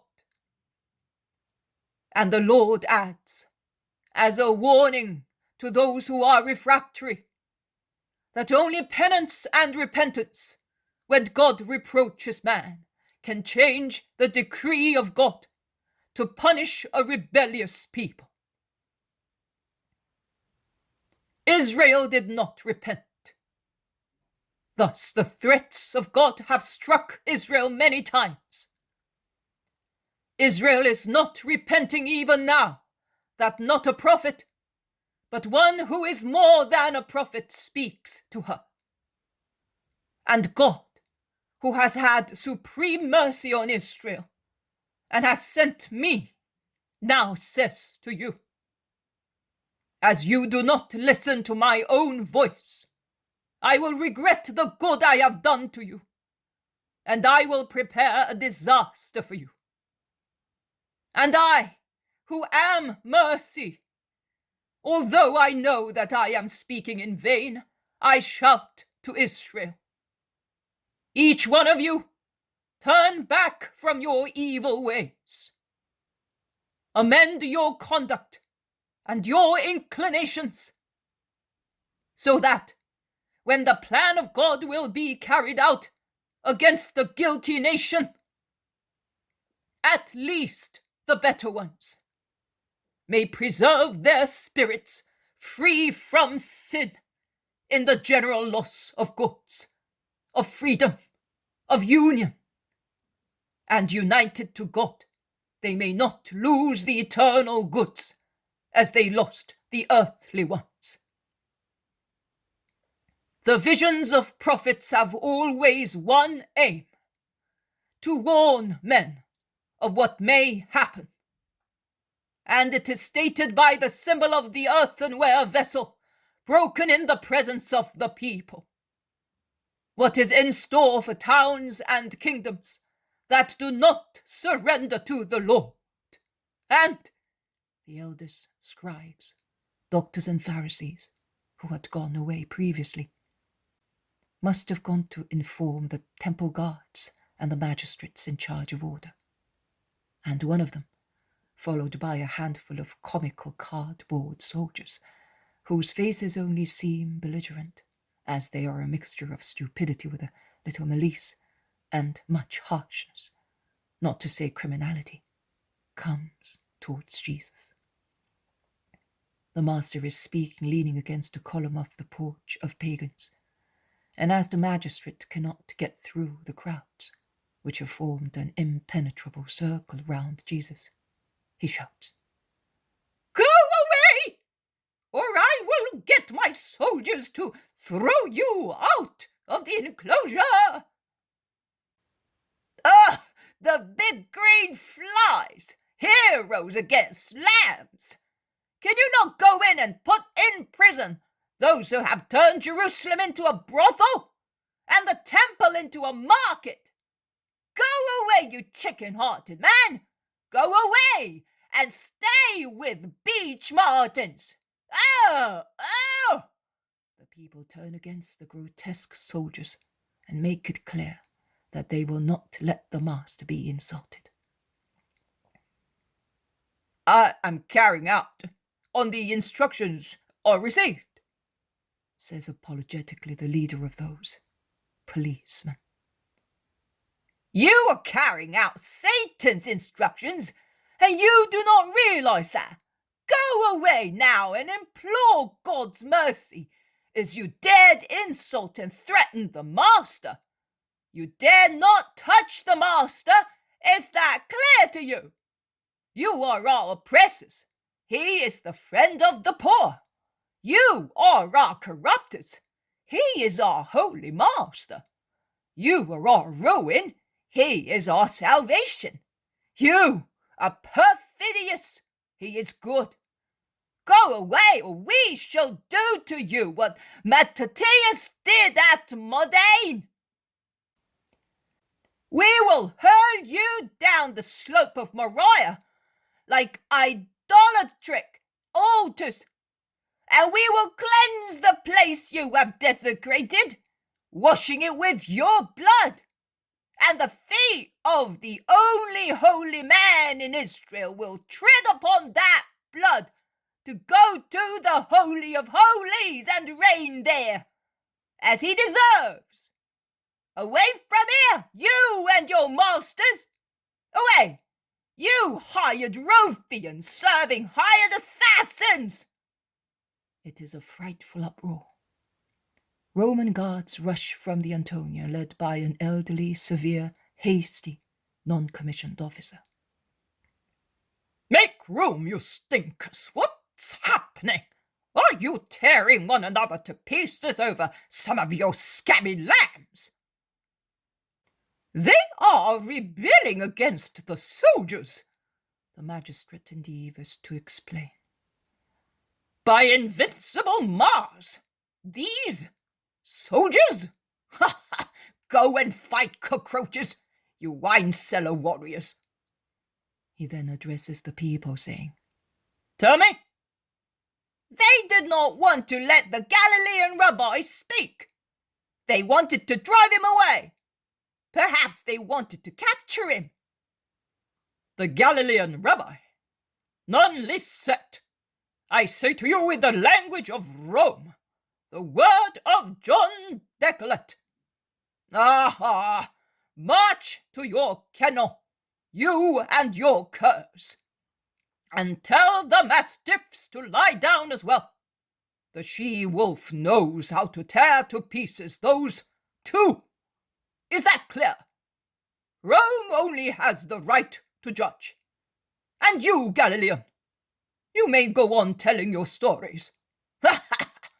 And he turns round, all of one piece, his breastplate shining in the sun, and goes away. Exactly as with Jeremiah. As with the prophets, you ought to say. But God triumphs just the same. Master, go on speaking. The vipers have run away. No, let him go, lest the new pashas should come back with greater strength and put him in chains. There is no such danger. While the lion roars, the hyenas do not come out. The people speak, making their comments in utter confusion. You are wrong, says an unctuous Pharisee, enveloped in his pompous mantle, followed by his likes and by some doctors of the law. You are wrong. You must not think that the entire caste is like some of its members. Hey, there is good and bad on every tree. Yes, in fact, figs are generally sweet. But if they are unripe or too ripe, they are sour or acid. You are acid, like the figs of the very bad basket of the prophet Jeremiah, says one from the middle of the crowd, a man I do not know, but he must be well known to the crowds, and he is also a mighty one, because I see the people wink approvingly, while the Pharisee pockets the blow without reacting. On the contrary, in an even more sugary manner, he turns towards the master and says to him, A wonderful subject for your wisdom, Rabbi. Do speak to us on this subject. Your elucidations are so new, so learned. We savor them with greedy appetite. Jesus stares at the Pharisaic champion and then replies to him, You, Helkai, and your friends have also another unavowed appetite. But you will be given also that food, which is even more acid than figs, and it will contaminate your hearts as sour figs infect bowels. No, master, I swear to it in the name of the living God. My friends and I hunger only to hear you speak. God sees whether that's enough. Honest people need not swear. Their deeds are their oath and witness. But I shall not speak of the very good and very bad things. Why not, master? Are you afraid that facts may contradict your explanations? Oh, no. On the contrary. So you foresee torment, shame, sword, plague, famine for us? All that and even more. Even more? What? So God no longer loves us? He loves you so much that he fulfilled his promise. You? Are you his promise? I am. In that case, when are you going to establish your kingdom? Its foundations have already been laid. Where? In the hearts of good people. But that is not a kingdom, that is teaching. As my kingdom is a spiritual one, spirits are its subjects. And spirits need no palaces, houses, armies, walls. They need to know only the word of God and practice it, which is happening in good people. But can you speak that word? Who authorizes you? The possession. Which possession? The possession of the word. I give what I am. One who has life can give life. One who has money can give money. By my eternal nature, I have the word that translates the divine thought. And I give the word because the love to make known the thought of the Most High, who is my Father, urges me to give that gift. Mind what you say. It's an audacious language. It may be detrimental to you. It would be more detrimental to lie, because it would imply perverting my nature and disowning him from whom I proceed. So you are God, the Word of God? I am. And you say so like that, in the presence of so many witnesses who could report you? The truth does not lie. The truth does not make calculations. The truth is heroic. And that is the truth? The truth is he who is speaking to you. Because the word of God translates the thought of God, and God is truth. The crowds are all ears, paying attention in silence to the discussion, which, however, is carried on without harshness. More people have rushed there from other parts, and the yard is crammed. Hundreds of faces all turn towards one spot. And more faces, with stretched necks, appear from the openings leading to this yard, anxious to see and hear. Helkai, the member of the Sanhedrin, and his friends look at one another. A rapid exchange of anxious glances, but they control themselves. Nay, an old doctor asks very kindly, "What should we do to avoid the punishments that you foresee?" You ought to follow me, and above all, believe me, and even more, love me. Are you a mascot? No, I am the Saviour. But you have no armies. I have myself. Remember, you should all remember, for your own sake and out of pity for your souls. Remember the words of the Lord to Moses and Aaron when they were still in the land of Egypt. Each man of the people of God must take a lamb without blemish, a male 1-year-old, 1 animal for each household. And if the number of persons in the family is too small to eat all the animal, they must join with their neighbor. And you shall immolate it on the 14th day of the month of Abib, which is now called Nisan. And with the blood of the immolated animal, you shall wet the doorposts and the lintel of your houses. And the same night you shall eat the flesh roasted over the fire, with unleavened bread and bitter herbs. And you shall burn what might be left over, and you shall eat it with a girdle round your waist, sandals on your feet, a staff in your hand. You shall eat it hastily, because it is the Passover of the Lord. And that night I will pass and strike down all the firstborn of man and animal that are in the houses not marked with the blood of the Lamb. At present, in the new Passover of God, the truest Passover, because God really passes amongst you in a visible manner, recognizable by his signs. Those will be saved who are marked with the salutary mark of the blood of the Lamb. Because truly, you will all be marked with it.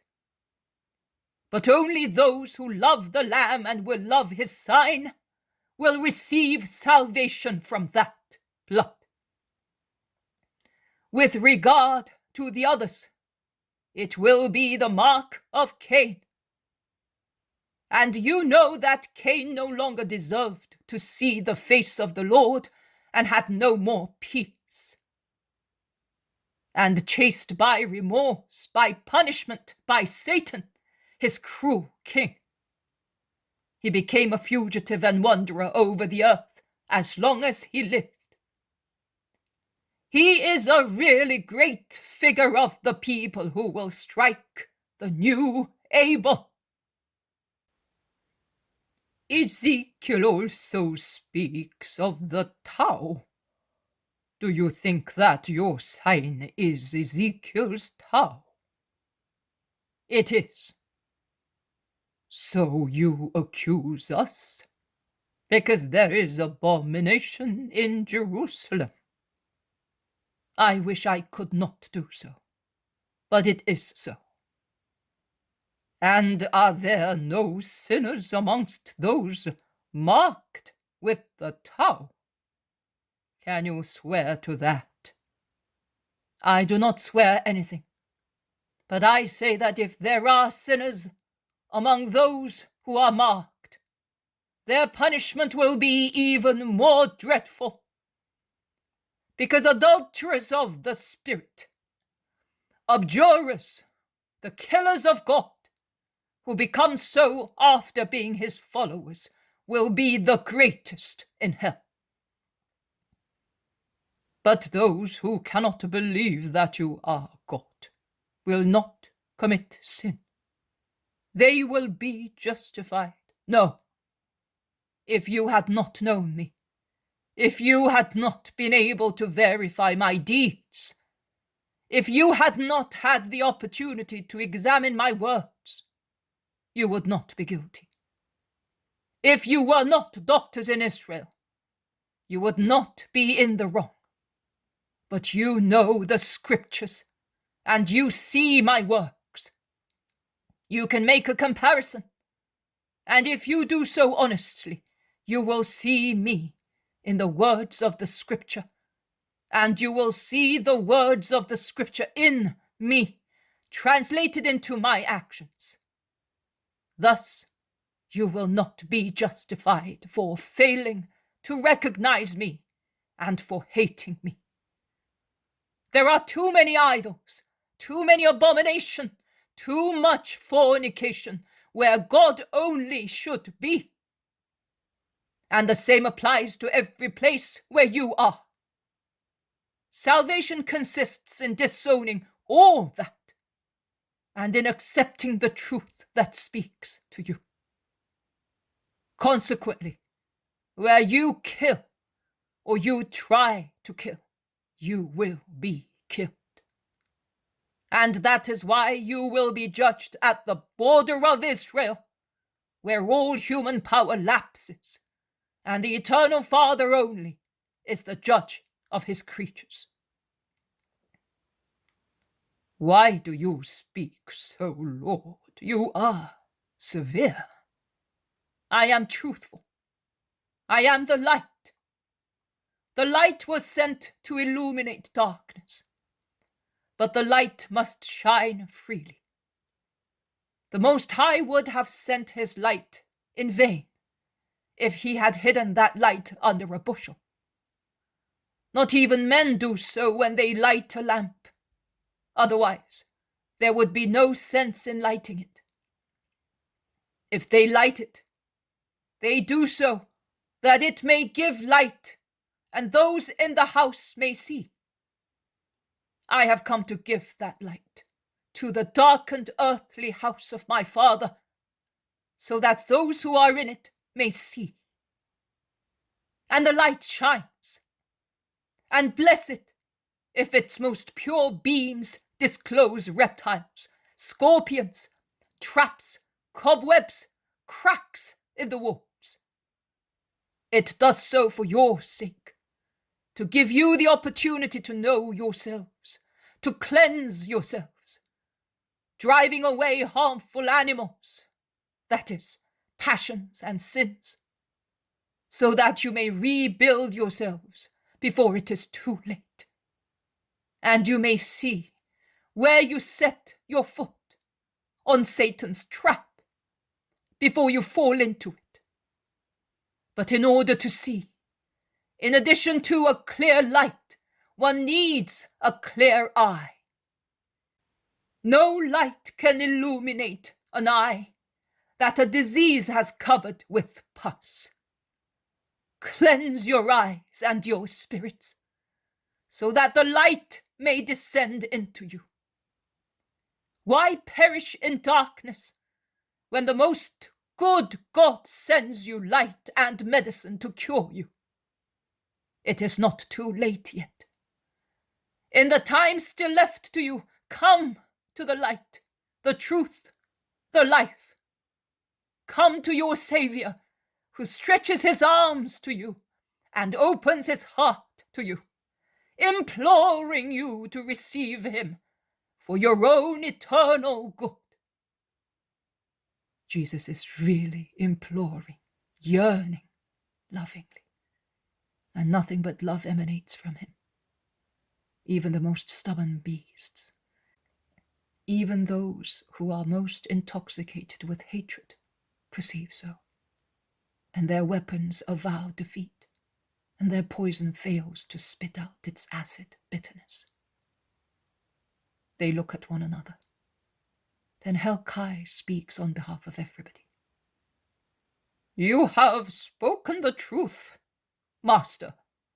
I beg you to accept the banquet which I offer to honor you. The only honor I ask for is to conquer your souls. Leave me in my poverty. You will not offend me by refusing. No offense. I beg you to leave me with my friends. They are invited as well. Who could doubt it? They are invited with you. A great honor for my house. You go to other great people. Why not come to Helkai? Well, I will come. But believe me, in the secret of your house I will not be able to speak words different from those that I have spoken here among the people. Neither will I nor my friends. Do you perhaps doubt it? Jesus looks at him. He then says, I doubt only what I do not know, but I do know the thoughts of men. Let us go to your house. Peace to those who have listened to me, And beside Helkai he directs his steps out of the temple, followed by the train of his apostles, mixed, but not enthusiastic about it, with Helkai's friends. The poem of the Man God. The third year of the public life. Chapter 412. Jesus at the banquet of Helkai, the Pharisee and member of the Sanhedrin. 10th of April, 1946. Jesus enters the house of his host, not far from the temple, towards the district at the foot of the Tophet. It is the decorous, rather austere house of a strict observant, nay, of an exaggerated observant. I believe that even nails have been placed in number and position as prescribed by one of the 613 precepts.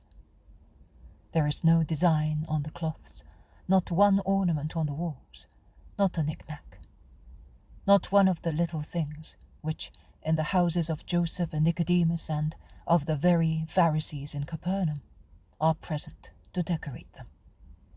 Here, the spirit of the owner breathes in every part. It is icy, so bare it is of ornament.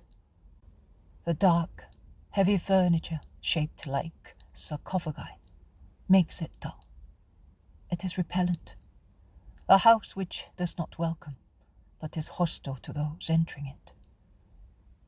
And Helkai points it out, boasting, "See, master, how observant I am. Everything said so. Look, curtains without any design, unadorned furniture, no sculptured vases or chandeliers imitating flowers. There is everything, but everything complies with the precept. You shall not make yourself a carved image or any likeness of anything in heaven or on the earth or in the waters under the earth. And it is so in the house and also with regard to my garments, and those of the household. For instance, I do not approve of the needlework on the tunic and mantle of this disciple of yours, the Iscariot. You will object. Many wear them, or it is only a Greek fret. All right, but with those angles and curves, it is too strong a reminiscence of the signs of Egypt. Horrible! Diabolic ciphers! Necromantic signs! Beelzebub's monogram! It is not an honor to you, Judas of Simon, to wear them, or to you, master, to allow him." Judas replies with a sly, sarcastic laugh. Jesus replies humbly, "Rather than the signs of their clothes, I watch that there are no signs of horror in their hearts. But I will ask, nay, I ask my disciple now, to wear less ornate garments, in order not to scandalize anybody." Judas has a good gesture. "In actual fact, my master has told me several times that he would prefer my clothes to be more simple, but I did what I liked, because I like to be dressed thus." "Which is bad, very bad.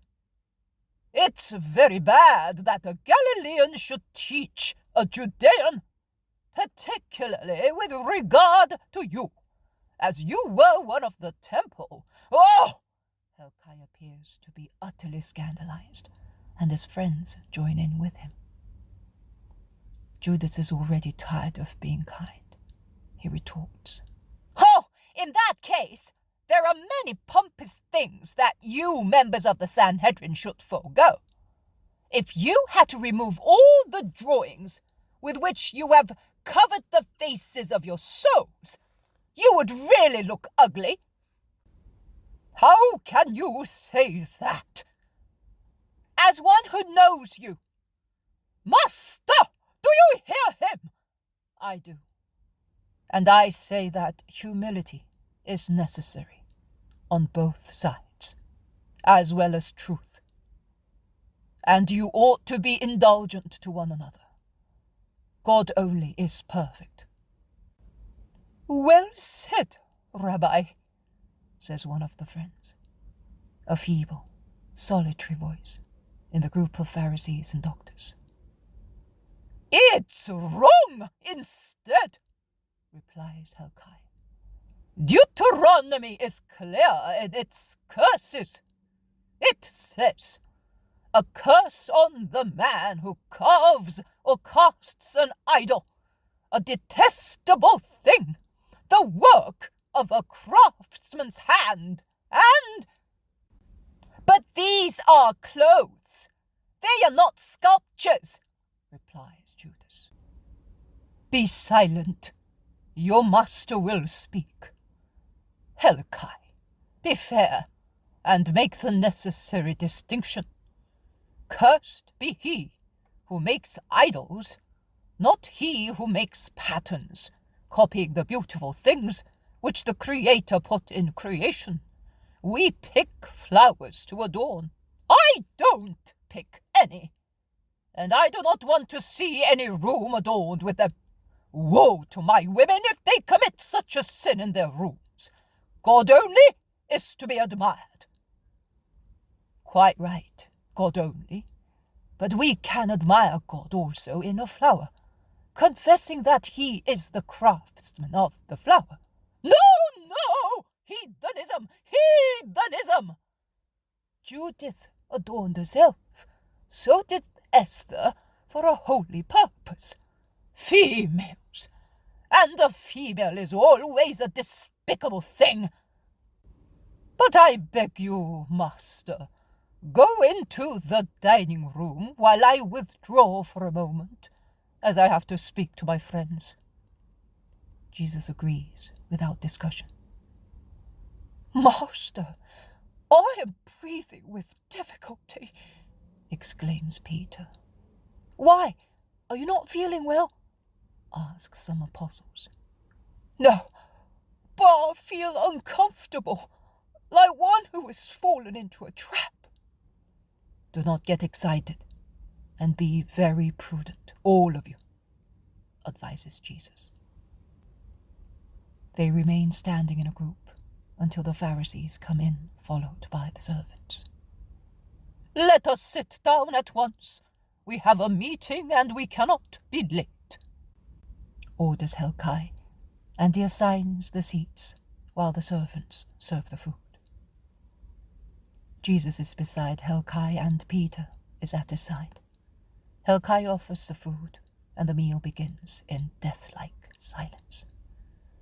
They then begin to speak, and the first words, of course, are addressed to Jesus, because the 12 are neglected as if they were not there. The first question is asked by a doctor of the law. Master, are you sure of what you say? I do not say so by myself. The prophets said so before I was among you. The prophets? Since you deny that we are the holy ones, you may accept as true my assertion that our prophets may be braggarts. The prophets are saints. But we are not, are we? But remember that Zephaniah joins prophets and priests together when condemning Jerusalem. Her prophets are braggarts. They are impostors, and her priests profane the holy things. They do violence to the law. You continuously reproach us with that. But if you accept the latter words of the prophet, you must accept also the former, and thus admit that one cannot rely on the words of braggarts.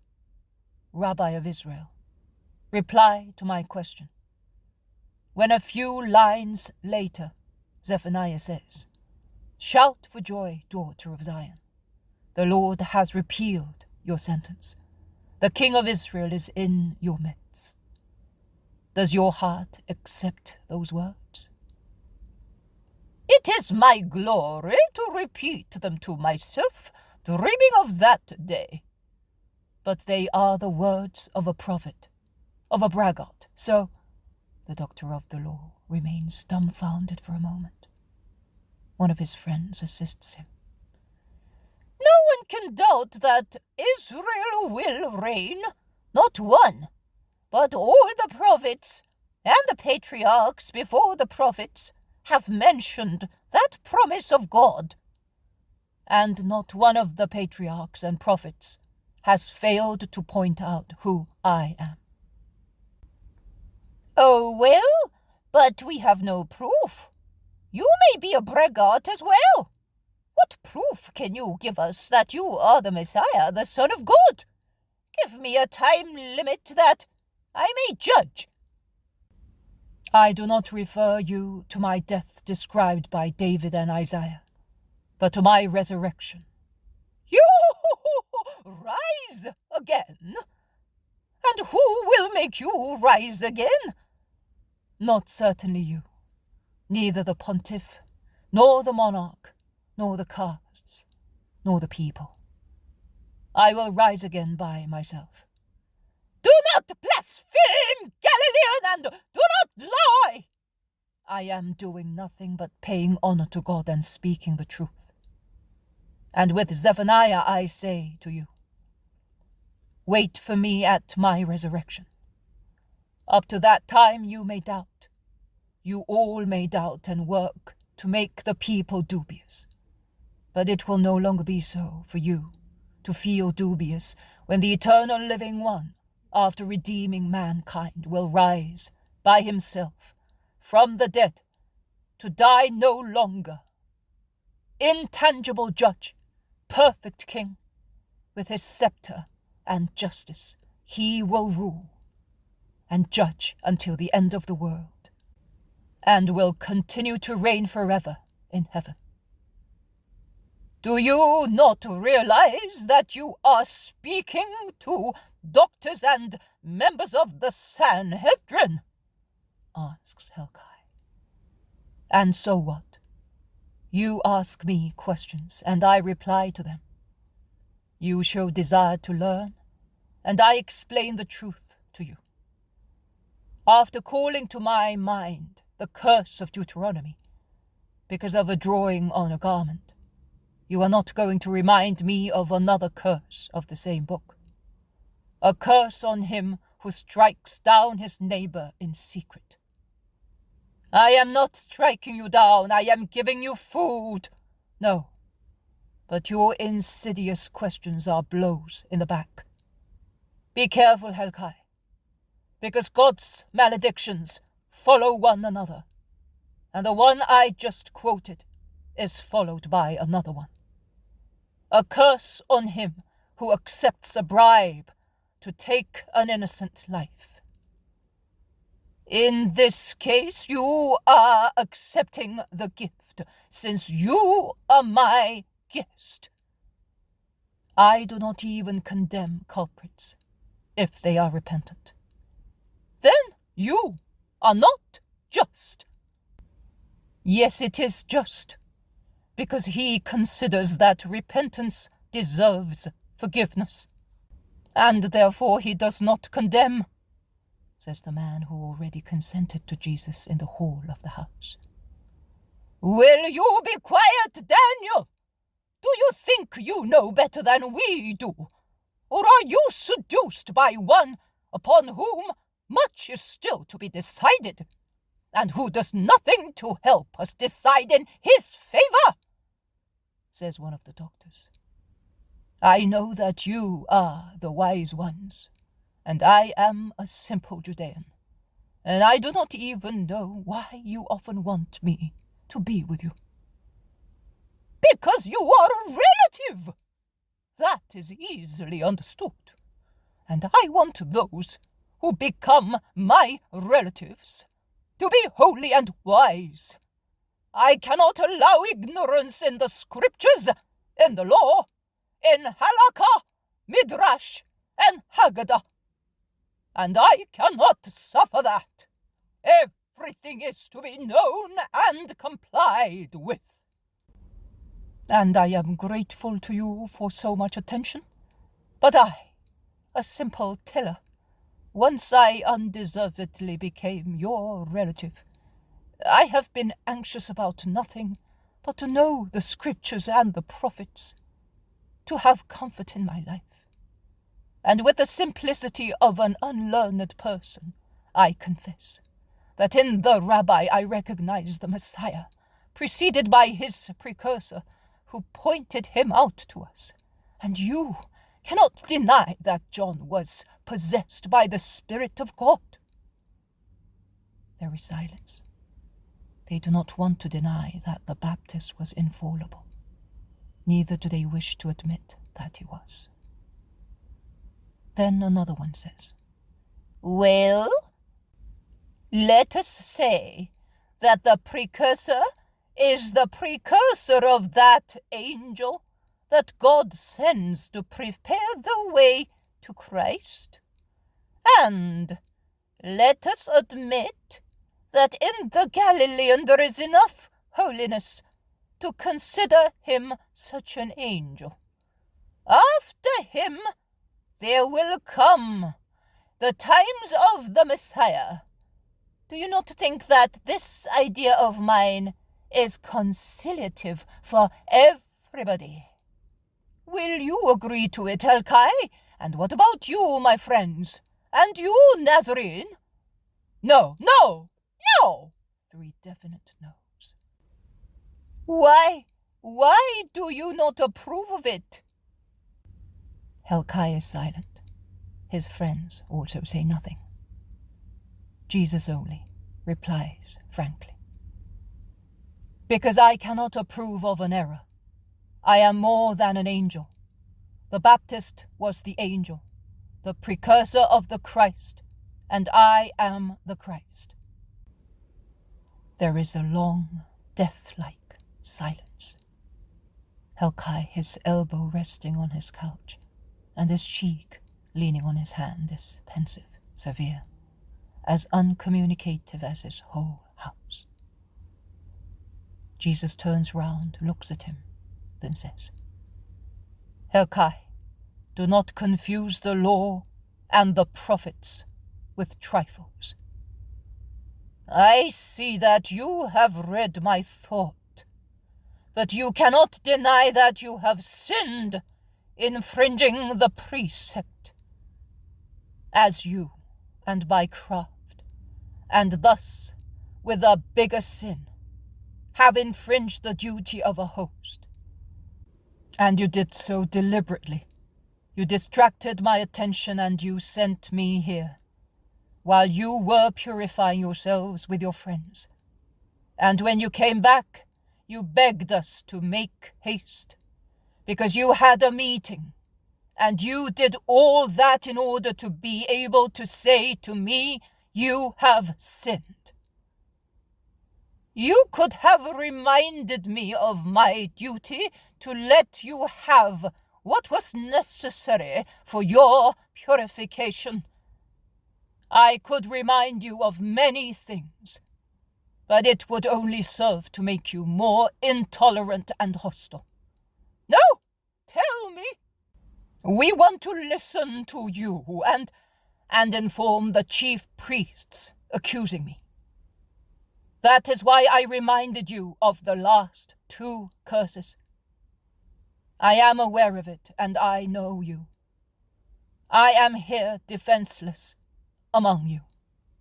I am here isolated from the people who love me, and before whom you dare not assail me.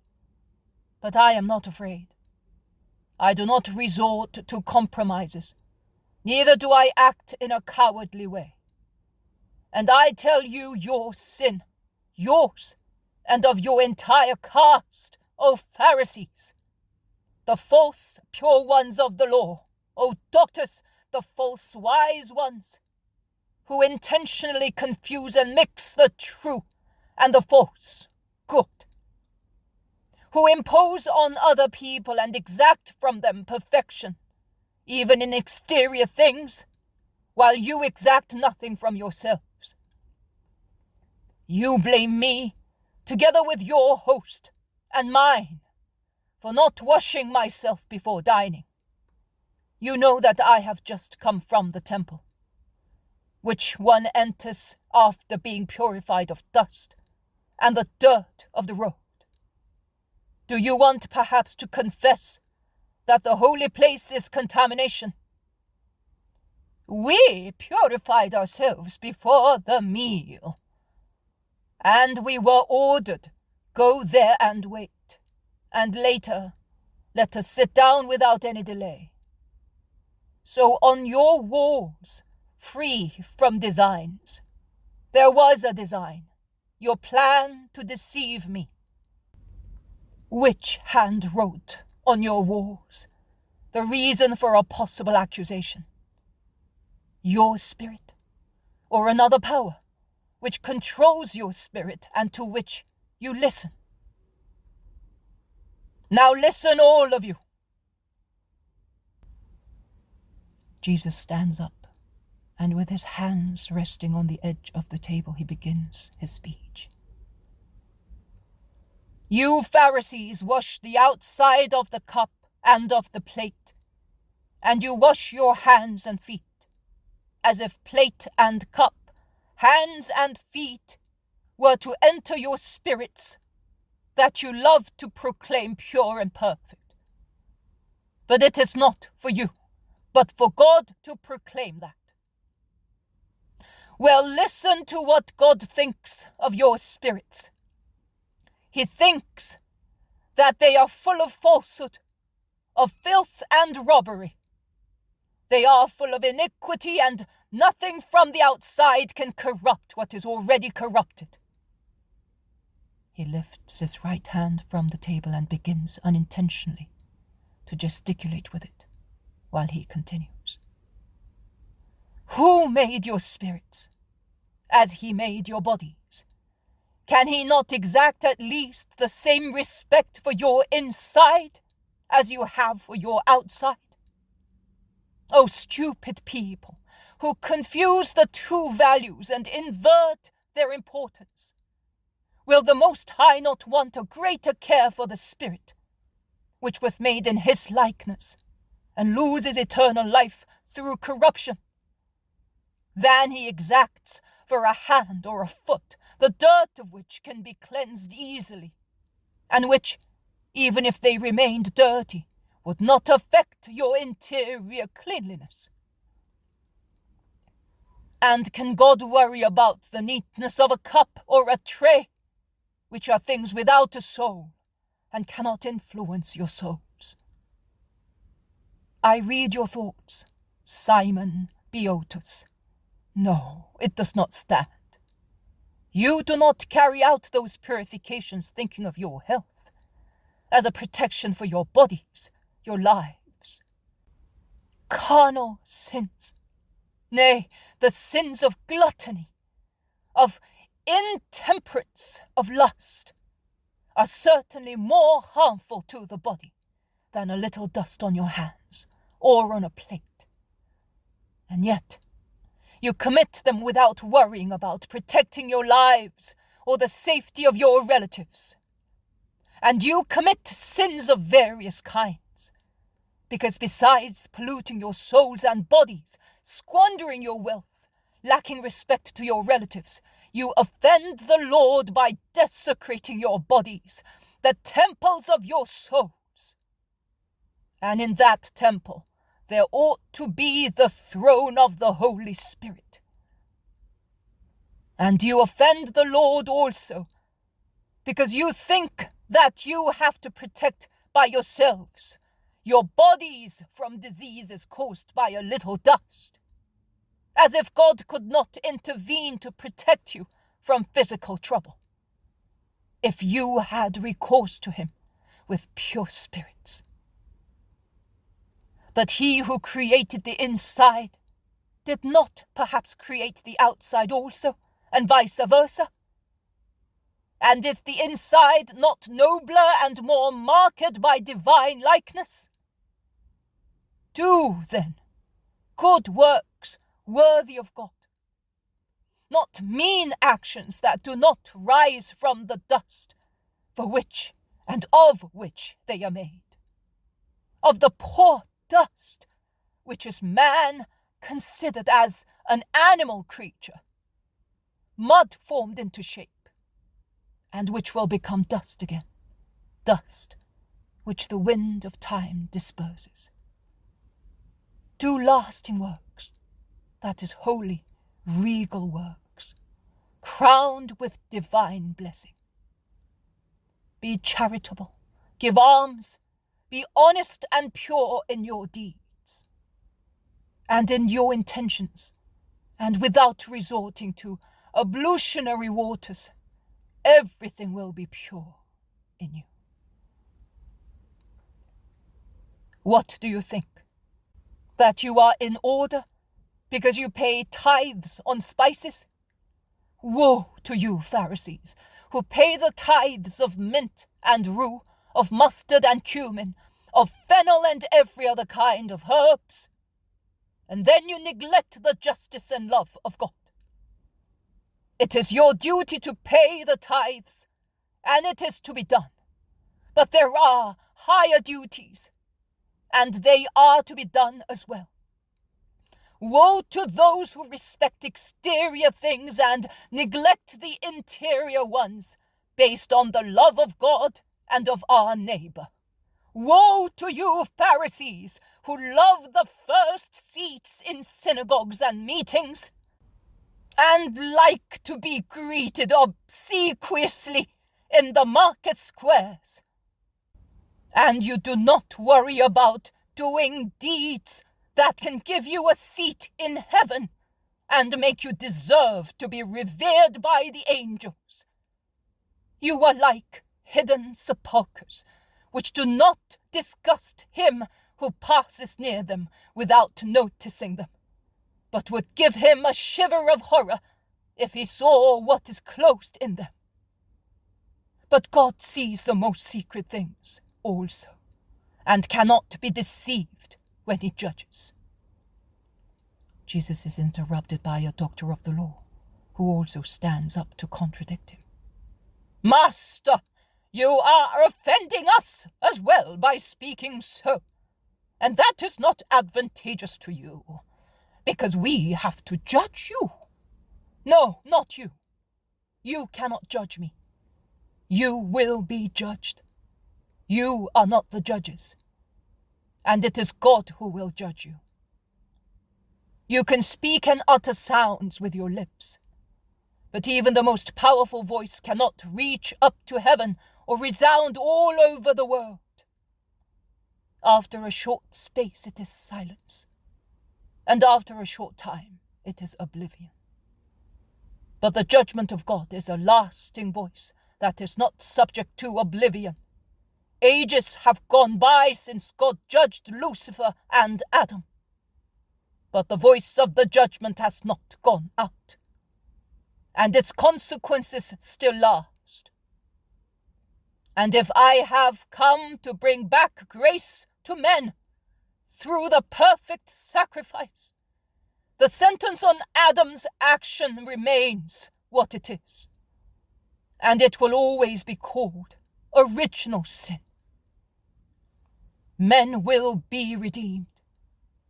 They will be washed with a purification exceeding every other one.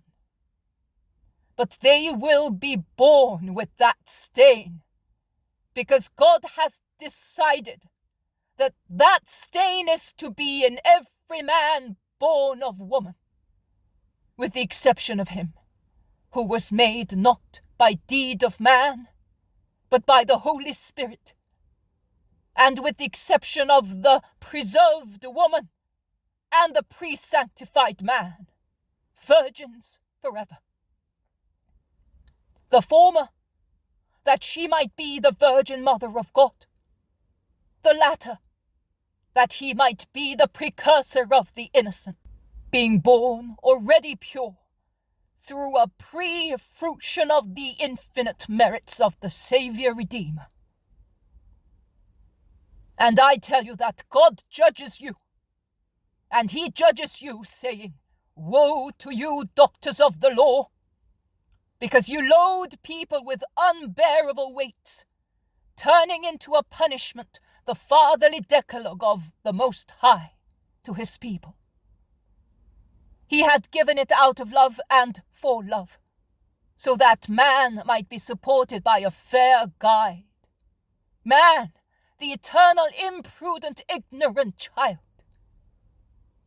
And the loving, leading strings by which God supported his creatures, so that they might proceed along his way and arrive at his heart, have been replaced by you with mountains of heavy, sharp, harassing stones. A labyrinth of prescriptions, a nightmare of scruples, whereby man loses heart, becomes confused, stops, fears God as an enemy. You prevent hearts from going to God. You separate the Father from his children. Through your impositions, you deny such sweet, blessed, true paternity.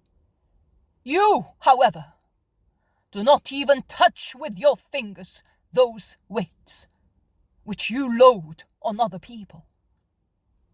You consider yourselves justified simply because you gave them. But, O fools, do you not know that you will be judged for what you considered necessary for salvation? Do you not know that God will say to you, You said that your words were sacred and just. Well, I judge it such as well. And since you imposed it on everybody, and you judged your brothers according to how it was accepted and practiced, now I judge you by your own words. And since you did not do what you said was to be done, be damned. Woe to you who build sepulchres to the prophets killed by your fathers. What? Do you think that you will thus reduce the gravity of your father's sin? Or that you will cancel it in the eyes of posterity? No. On the contrary, you give evidence of such deeds of your fathers. Not only, but you approve of them, and you are ready to imitate them, and build later a sepulchre to the persecuted prophet, so that you say to yourselves, We have honored him. Hypocrites! That is why the wisdom of God said, I will send them prophets and apostles, and they will kill some and persecute some, so that it may be possible to call this generation to account for the blood of all the prophets shed from the creation of the world onwards, from the blood of Abel down to the blood of Zacharias, slain between the altar and the sanctuary. Yes, I solemnly tell you that of all that blood of saints, an account will be asked of this generation, which cannot tell where God is, and it persecutes and distresses the just one, who are a living comparison for their injustice. Woe to you, doctors of the law, who have usurped the key of science and have closed its temple, in order not to enter it and be judged by it. Neither have you allowed others to enter it, because you know that if the people were taught in the true science, that is holy wisdom, they could judge you. You, therefore, prefer them to be ignorant, that they may not judge you. And you hate me, because I am the word of wisdom. And before the time you would like to close me in prison in a sepulchre, so that I may no longer speak. But I will speak as long as my Father likes me to speak. And afterwards, my deeds will speak more than my words. And my merits will speak even more than my deeds. And the world will be taught and will know. And it will judge you. The first judgment is upon you. Then the second will come, an individual judgment at the death of each of you. And then the last one, the universal one. And you will remember this day and these days, and you alone will know the terrible God, whom you have striven to show as a nightmarish vision to the spirits of simple people, whilst you, inside your sepulchres, derided him, and you neither respected nor obeyed his commandments, from the first and main one, the commandment of love, to the last one given on Sinai. It is of no avail to you, Helkai, that you have no images in your house. Neither is it of any avail to you all that you have no sepulchres in your houses. Inside your hearts you have an idol, several idols. The idol whereby you believe that you are gods. The idols of your concupiscence. Come, my disciples, let us go. And preceded by the 12, he goes out last. Silence. Those remaining clamour, shouting all together. We must persecute him, catch him at fault, and find counts of indictment. We must kill him. Then silence again. Then, while 2 of them go away, disgusted with the hatred and intentions of the Pharisees. One is Helkai's relative, and the other, the man who defended the Master twice. Those left ask one another, "But how?" There is silence once again. Then, with a hoarse laughter, Helkai says, "We will have to talk Judas of Simon round. Of course, it's a good idea, but you offended him." "I'll see to that," says the one whom Jesus called Simon Boetus. "Eleazar of Annas and I, we will entrap him. Some promises. A little fear. Much money. No, not much. Promises of much money." "And then?"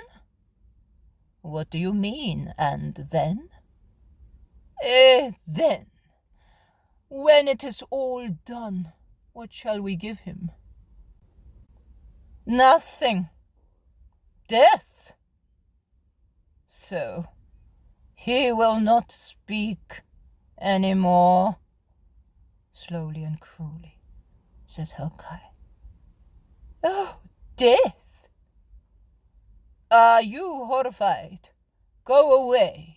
If we kill the Nazarene, who is a just man, we can kill the Iscariot as well, as he is a sinner." There is hesitation. But Helkai, standing up, says, "We will also hear what Annas says, and you will see that he will say that it is a good idea, and you will come too. Oh, you will certainly come." They all go out after their host, who goes away, saying, "You will come. You will come." The poem of the Man God. the 3rd year of the public life. Chapter 413. At Bethany, 11th of April, 1946. Sunset reddens the sky when Jesus arrives at Bethany. His hot, dusty apostles follow him, and Jesus and the apostles are the only ones to brave the burning road, as hot as a furnace, which receives little shade from the trees extending from the Mount of Olives to the slopes of Bethany.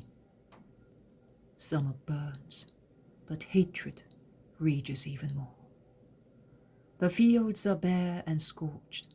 They are like furnaces reverberating blasts of heat. But the souls of Jesus' enemies are even more devoid.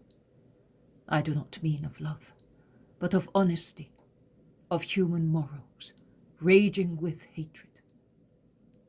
And there is but one home, one shelter for Jesus, Bethany. There is love, relief, protection, and loyalty there.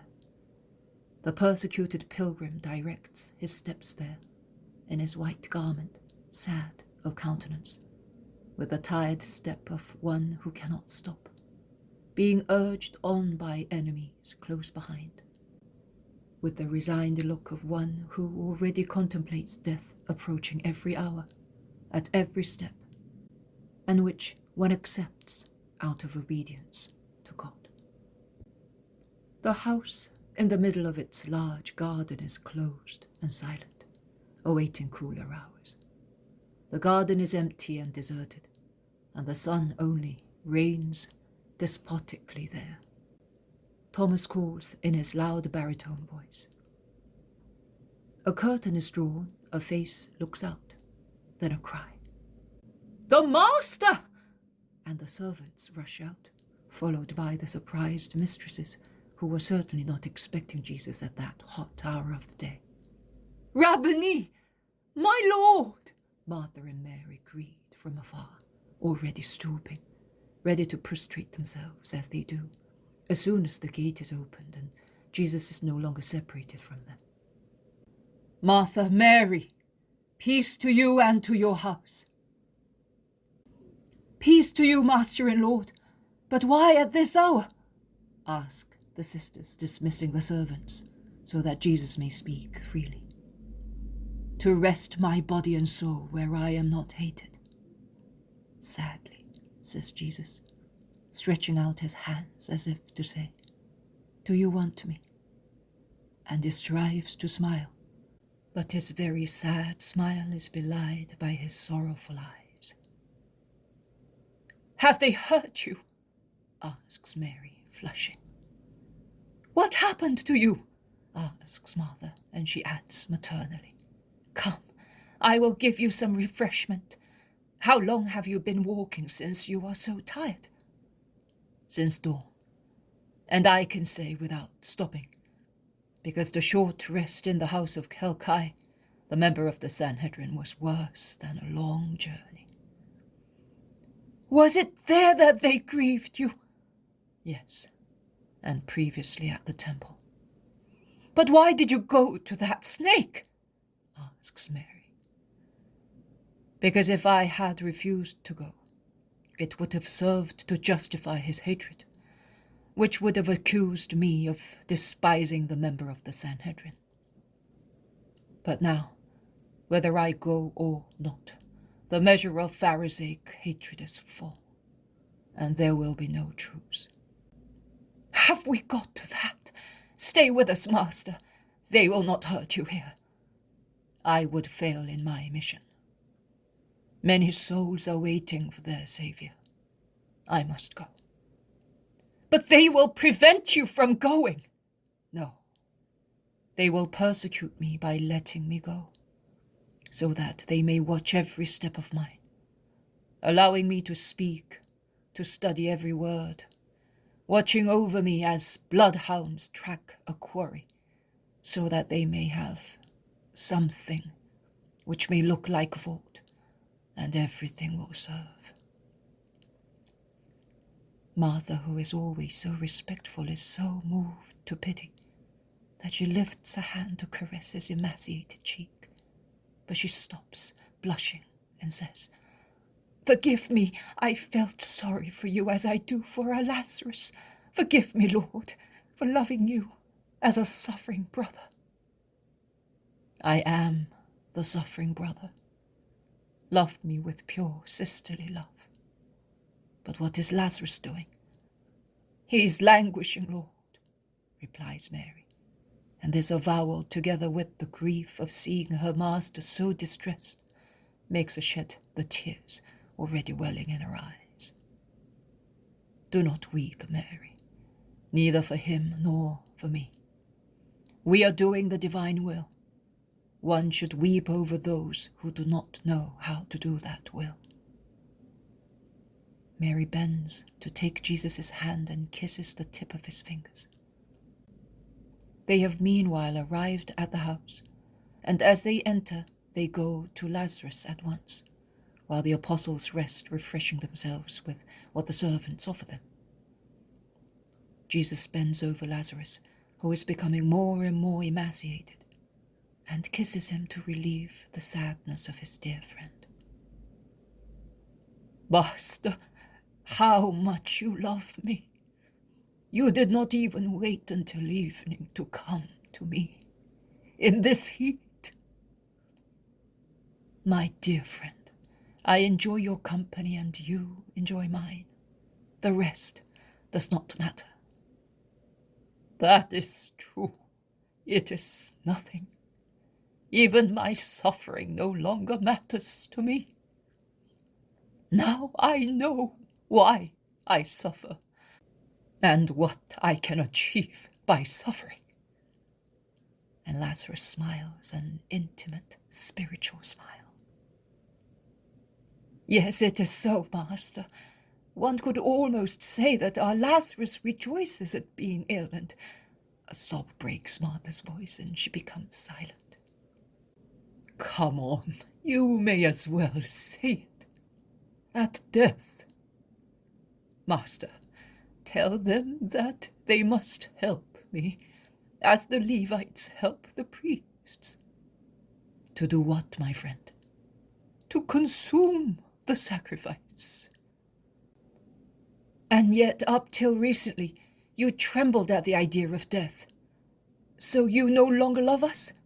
You no longer love the Master? Do you not want to serve him?"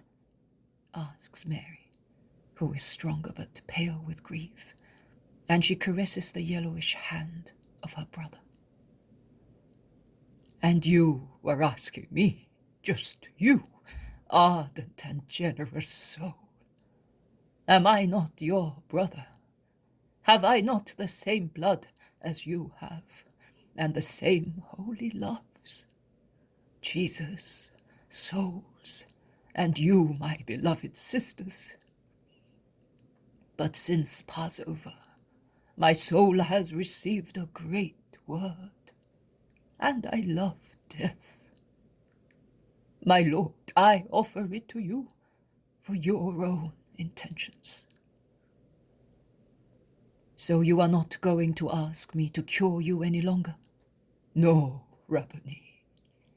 I ask you to bless me, that I may be able to suffer and die. And if I am not asking for too much, to redeem. You said so." "I did. And I bless you to give you all the necessary strength." And Jesus imposes his hands on him and then kisses him. "We will be together, and you will teach me." "Not just now, Lazarus. I am not staying. I have come only for a few hours. I am leaving tonight." "But why?" ask the 3 disappointed relatives. "Because I cannot stay. I will come back in autumn, and then I will stay here for a long time, and I will do much here, and in the surroundings." There is sad silence. Then Martha begs him, At least take some rest, some refreshment. Nothing will refresh me more than your love. Let my apostles rest, and let me stay here with you, thus, in peace. Martha goes out weeping. She then comes back with some cups of cold milk and some early fruit. The apostles have had something to eat, and, tired as they were, they are now sleeping. My master, do you really not want to rest? Do not insist, Martha. Before dawn they will be looking for me here, at Gethsemane, at Johanna's, in every hospitable house, but at dawn I will be far away. Where are you going, Master? Asks Lazarus. Towards Jericho, but not along the usual road. I am going towards Tekoa, and then I will come back towards Jericho. A hard journey in this season, whispers Martha. That is why the road is solitary. We will walk at night. The nights are clear, even before the moon rises, and it is soon dawn. And then, asks Mary, and later beyond the Jordan, and at the height of northern Samaria, I will cross the river and come to this area. Go to Nazareth soon. You are tired, says Lazarus. I must go to the coast area first. Then I will go to Galilee, but they will persecute me even there. You will always have your mother to comfort you, says Mary. Yes, poor mother. Master, Magdala is yours, you know, Mary reminds him. I know, Mary. I am aware of all the good and of all the evil. Separated thus, for such a long time. Shall I still be alive when you come back, Master? Do not doubt it. Do not weep. We must get accustomed also to parting. Separations serve to test the strength of affections. The hearts we love are better understood when we see them with spiritual eyes from afar. When we are not enticed by the human pleasure of being physically close to the person we love, we can meditate on the spirit and love of that person and have a better understanding of the ego of our faraway beloved. I am sure that, thinking of your master, you will understand him better when you see and contemplate my deeds and love peacefully. Oh, Master, but we are not dubious of you. Neither am I of you. I know. But you will know me better, and I am not telling you to love me, because I know your hearts. I say only, pray for me. Lazarus and his sisters weep. Jesus is so sad. How can one not weep? What do you want? God had put love amongst men, but men have substituted hatred. And hatred not only separates enemies from one another, but it insinuates itself to separate friends. There is a long silence. Then Lazarus says, Master, go away from Palestine for some time. No, my place is here, to live, to evangelize, to die. But you have seen to John and the Greek woman. Go and stay with them. No, they were to be saved. I must save. And that is the difference that clarifies everything. The altar is here, and the chair is here. I cannot go elsewhere. In any case, do you think that would change what has been decided? No. Neither on the earth nor in heaven. It would only blemish the spiritual purity of the messianic figure. I would be the coward who saves himself fleeing. I must set an example for the present and future generations, that in the matters concerning God, in holy things, one must not be a coward. You are right, Master, says Lazarus with a sigh. And Martha, pushing the curtain aside, says, You are right. It is getting dark. The sun has set. Mary weeps distressingly, as if that word had the power to crush her moral courage, which had so far confined her grief to silent tears. She's weeping more heartbrokenly than she did in the house of the Pharisee, when she implored the Saviour with her tears to forgive her.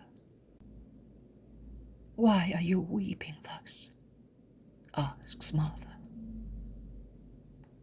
Because you have spoken the truth, sister. There is no more sunshine. The Master is going away. There is no more sunshine for me, for us. Be good.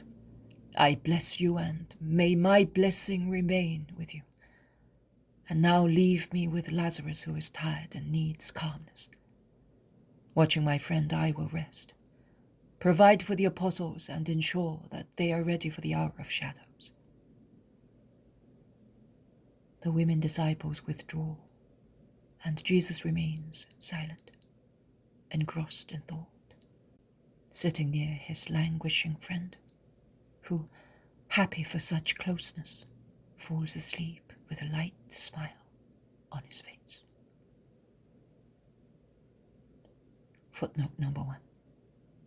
Maria Valtorta, the author of this work, in the last years of her life, when her mind seemed to be vacant and she spoke only a few words, now and again used to exclaim at any time of the day, and sometimes repeatedly, "Oh, how much sunshine there is here." No one ever understood what she meant. Perhaps it is possible to conjecture the meaning in the light of the above exclamation of Mary Magdalene, for whom Jesus was the Son.